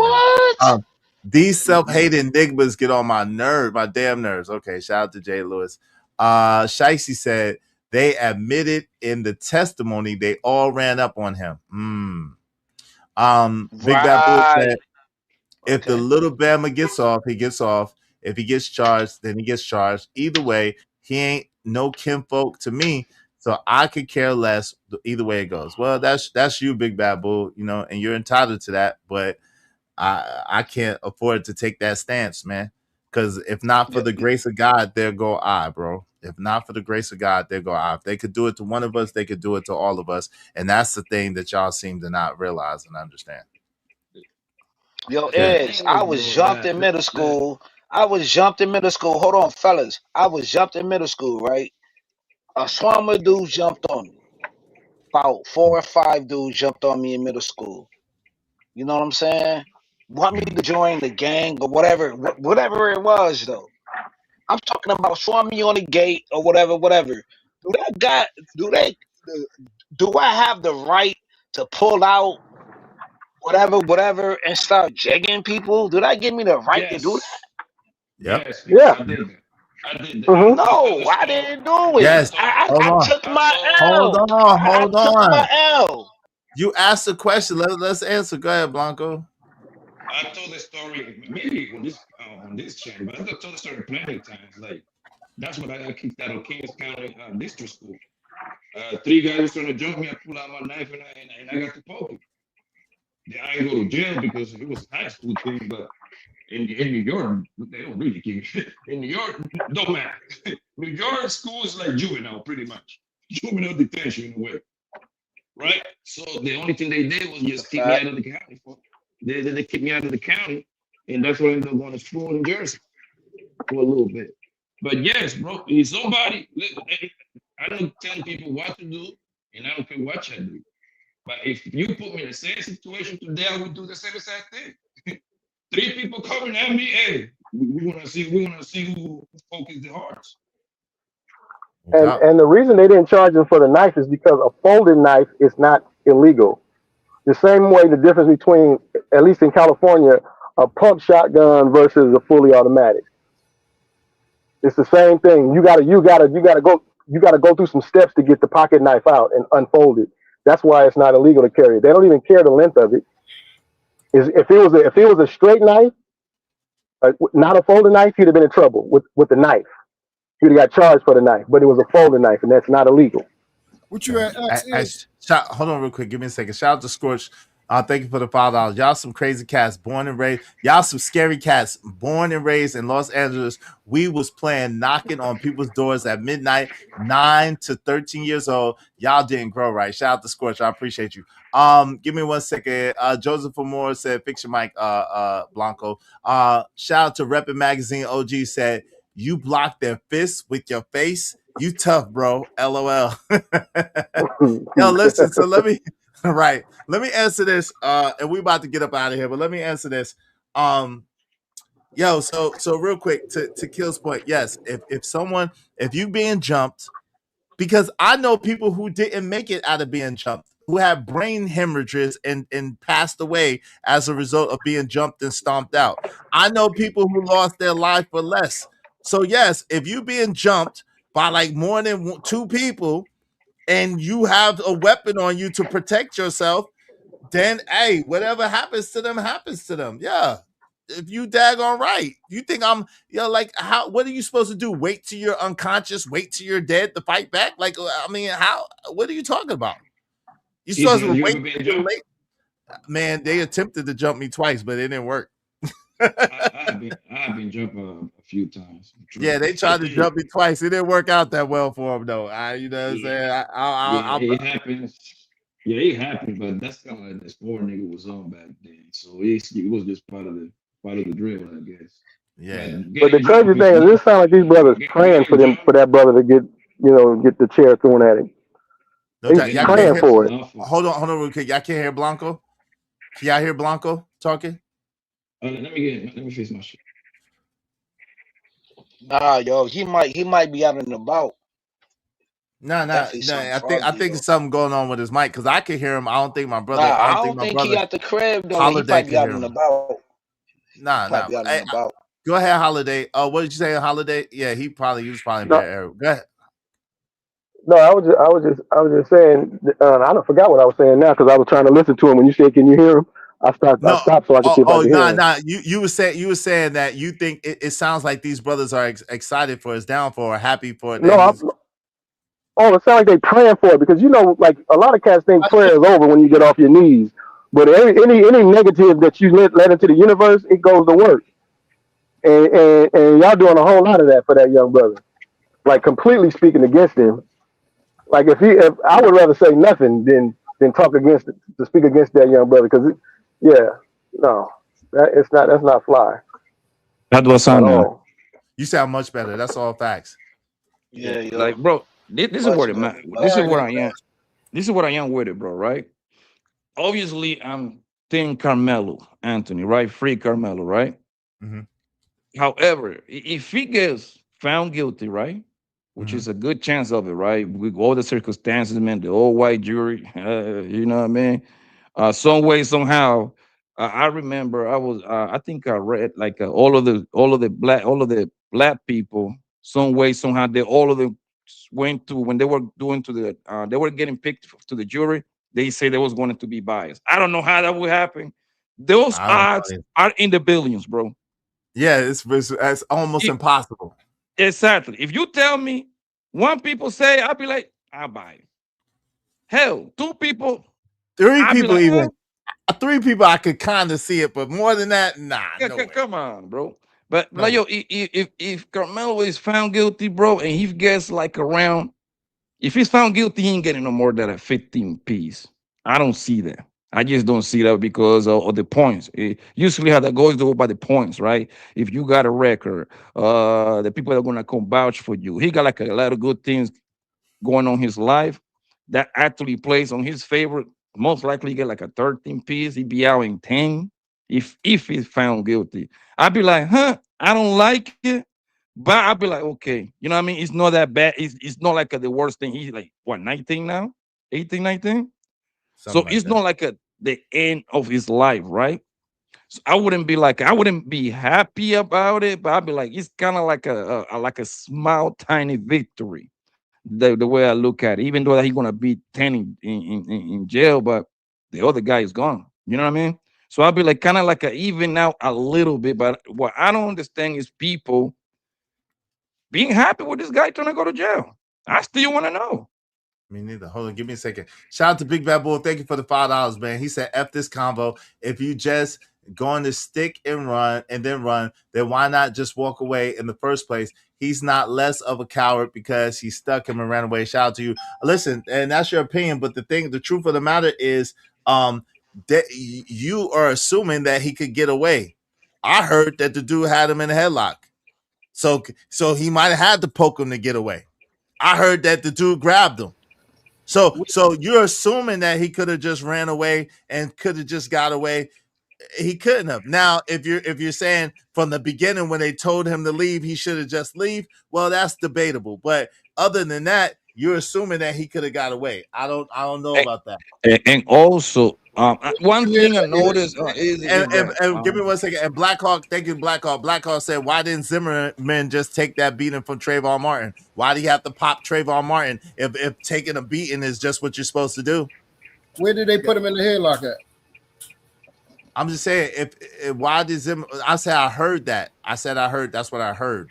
But I'm saying, that's what I'm asking. Where did you? Where I heard that there's a video. I heard that there's a video that showed what actually happened, and I think that that's going to come out in the defense. So we'll see. We'll see. Shout out to Raheem Ali. Said bingo. I don't know about the headlock part. It's my Thursday. Keep smiling, Izzy. Have a great night. You too. Thank you, sis. I don't know American about Tracer, what's up? It said it's a wash for the young man because he's because there's 11 women on the jury. That's why it's a wash for him. Go ahead. Sorry. I highly doubt about the whole headlock part, man. I mean, I hope it's true because it would benefit my case for him going free at that point. But I haven't heard about the headlock. So I don't know about that part. Hopefully it's true because actually that would benefit Carmelo. Yeah. Actually, if that is true, right? Bro, I just don't know about this and the same, like going back to the what was the with the Chinese guy in South Carolina, what was young boy name? Rick Chow. The kid's name was Cyrus. Hey y'all, this last words. Everybody got 1 minute to say their last words. I appreciate y'all. Go ahead. Cyrus. Okay. All right, man. I'm about to get out of here. Yo, yeah, good show. I'll see you later. All right, man. Appreciate you, Blanco. Salute. Hey, go ahead, Kills. What's your last words, bro? Hey, yo, Izzy, can you hear me, bro? Yeah, I can hear you. Go ahead. Yeah, man. All of this is just learning lessons. I'm just telling my testimony of the situation that I've been in. You know what I'm saying? I'm from upstate New York. You know what I'm saying? I was involved in the altercation, and the lawyer told me, even though the dude swung a Heineken bottle at me, you know what I'm saying? And I took the Heineken bottle and did my thing, smashed him. No matter he was big, he was way bigger than me. He was 6'2", 200-something pounds and everything. And I'm a frail dude. And she was like, yo, that's no case, bro. It's situational awareness. You know what I'm saying? It is what it is. You know what I'm saying? If you make it, you make it. You got to do what you got to do. I understand that. You know what I'm saying? And if you're going to stand tall, stand tall. And if you're going to run, you're going to run. Or, you know what I mean? Luckily, I admitted that situation. Nobody can call this. We are going from feelings, from situations, and how you was raised and everything like that. But at the end of the day, man, you know what I'm saying? I ain't trying to be no white supremacist, anything of that nature, man. I'm just going by the law. I'm just going by what this the freaking lawyer told me, man. I just want everybody to stay safe, man, no matter what race, no matter what creed, no matter what gender you are. At the end of No the doubt. day, you heard? Appreciate you, man. No doubt. Salute. Peace. Peace. Hey, Yo, True, what's your last? Okay, go ahead, brother. Go ahead, brother Holiday. Go. oh no, I was just gonna say the difference between what the young brother was saying about his situation and Carmelo is Carmelo was getting whooped. He wasn't getting whooped. Dude swung and missed. So that's what you gotta factor all those things in. They was putting hands on him, and he was trying to get him off of him. The dude missed, so he had an out. So if you'd have got on him with an out, you're in trouble. But overall, bro, it's mind blowing to hear how we will circle around to put ourselves in a deficit every time. We said that the young brother who was running and got shot in the back, it was his fault because he stole about the water when the video showed him put the water back. And just because he had a gun, he didn't use it. He didn't pull it out. That don't just make it okay to be popped in the back. And then we get to talk. We bring up Trayvon, and then they say he shouldn't have been outside anyway. Like I'm like, bro, we can't even get a break from black people? So how do we propose we get a break from anybody else? It's a fact. Man, it's amazing to me, man. We gotta learn to love our individual selves. Everybody talk about how we supposed to love each other. No, don't love me yet. Love you first. Facts.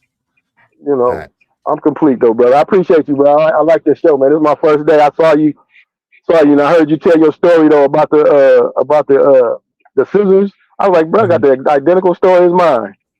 And my boy pulled out the blinky, and I didn't have to do nothing with the scissors, but I was ready. No doubt. Yes, Hey, you get self-preservation is a law of the land. Thank you very much, brother. I appreciate you coming through. You're welcome anytime, man. Shout out to you, bro. I got to subscribe. Yes, sir. Thank you, man. All right, man. Y'all be blessed, man. You too. Stay up. Hey, what say you, Truth? What's your last words, good brother? Yeah, salute to you, Reyes. Good show. Ladies and gentlemen, as usual, you know me. Y'all know me for those who've been around about 6 years. You know, y'all know me. For those that have just been around for, in between that 6 years, y'all know I literally don't give a flying F what you think, because what you think doesn't matter. Most of y'all have low IQ, incoherent, useless, godless, lawless heathens. If you are a coward and you go to somebody and approach them and call them names and tell them you're not going to do nothing, use a B, use the P word, touch me, see what's going to happen. Y'all ain't going to do nothing. Let's do it. Touch me.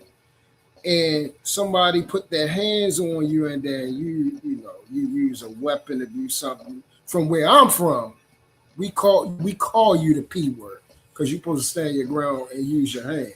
That's how fathers taught their sons. That's how I teach my sons. I don't teach my sons to be P words. I teach them to use their hands. You see what I'm saying? So the actual P word, the coward in this situation was Carmelo. Sorry to hurt y'all feelings because I have no feelings towards this situation whatsoever. It doesn't move my needle in my life at all. But one thing about me, I hate evil. And in my father's book, it says, of any trace of evil, you're supposed to abhor it, supposed to hate it. And a murderer, a taker of life, the value life that God has given us, because we only get one. He stole that from another young man and his family and his father in front of his brother. And it wasn't intentional. I don't care about no race, skin color, nothing like that. You do that to my son, you deserve to go down. Actually, you deserve to be met with the same thing, eye for an eye, in my book. But I take the you'd be put underneath the jail. So old boy is going into jail, and y'all going to be sad and crying and everything, and all y'all that supposedly care about the black community, y'all don't do nothing for your own grandmother, your own mother.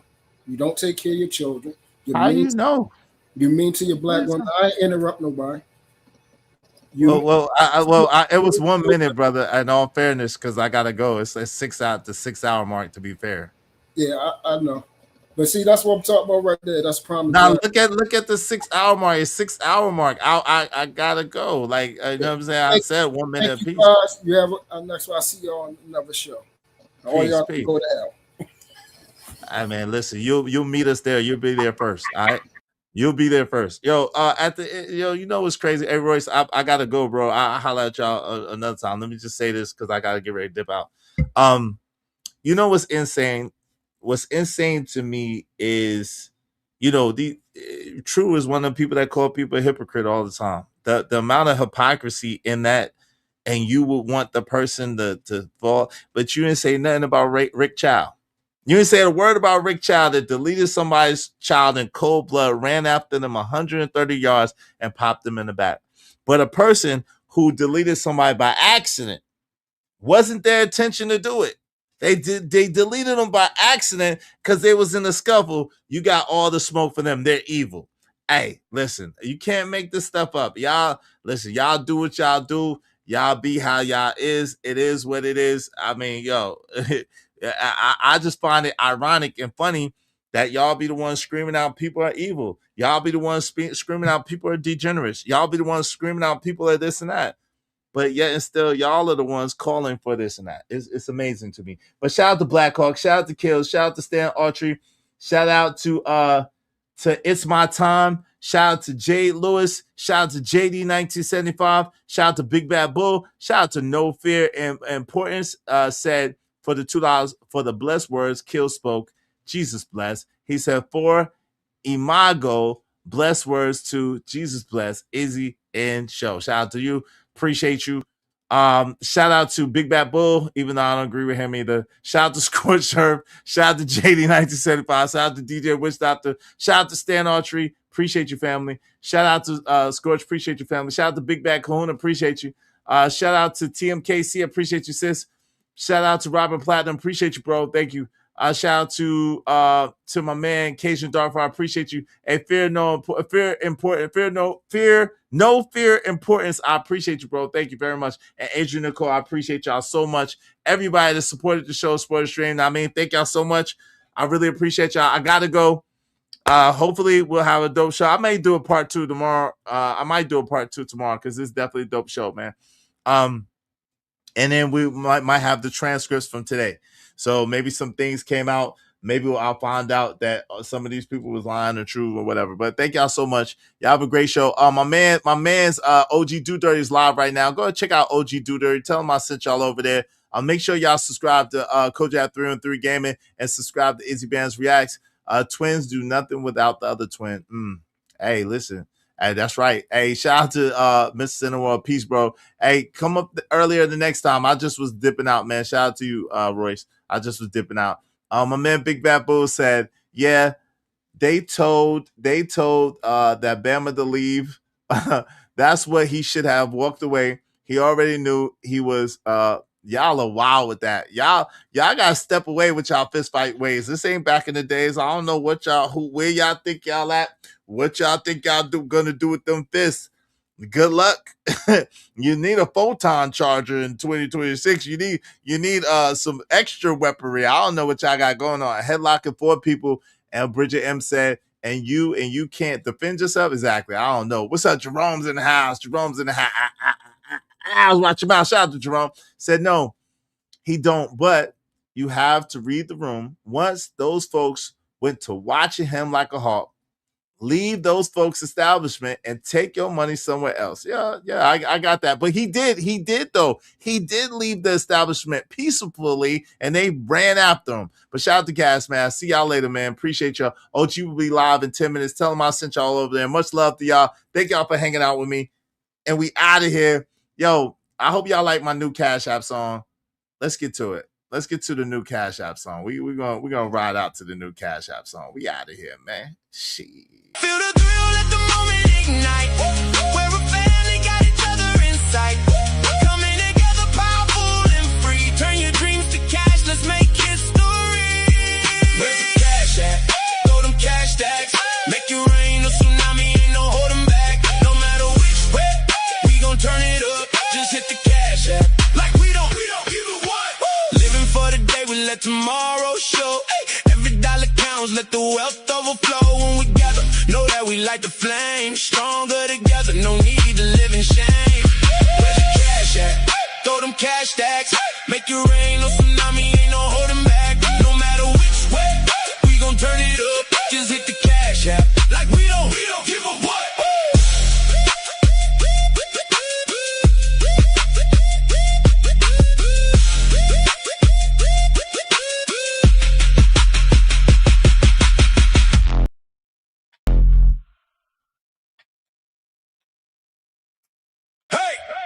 We living large. Let's make some noise. Get ready, get set, cash flow. Let's go. Where's the cash at? Throw them cash stacks, make it rain, a tsunami, ain't no holding back. No matter which way, we gon' turn it up, just hit the cash app. Like you don't what? Hustle all day, sweat dripping off the grind. Vision on the dreams, got money on the mind. Raise your voices, feel the baseline thump. We ride together, never stuck in slumps. Where's the cash at? Throw them cash stacks, make it rain, no tsunami, ain't no holding back. No matter which way, we gon' turn it up, just hit the cash app. Like you don't what? Feel the thrill, let the moment ignite. We're a family, got each other in sight. Coming together, powerful and free. Turn your dreams to cash, let's make history. Where's the cash?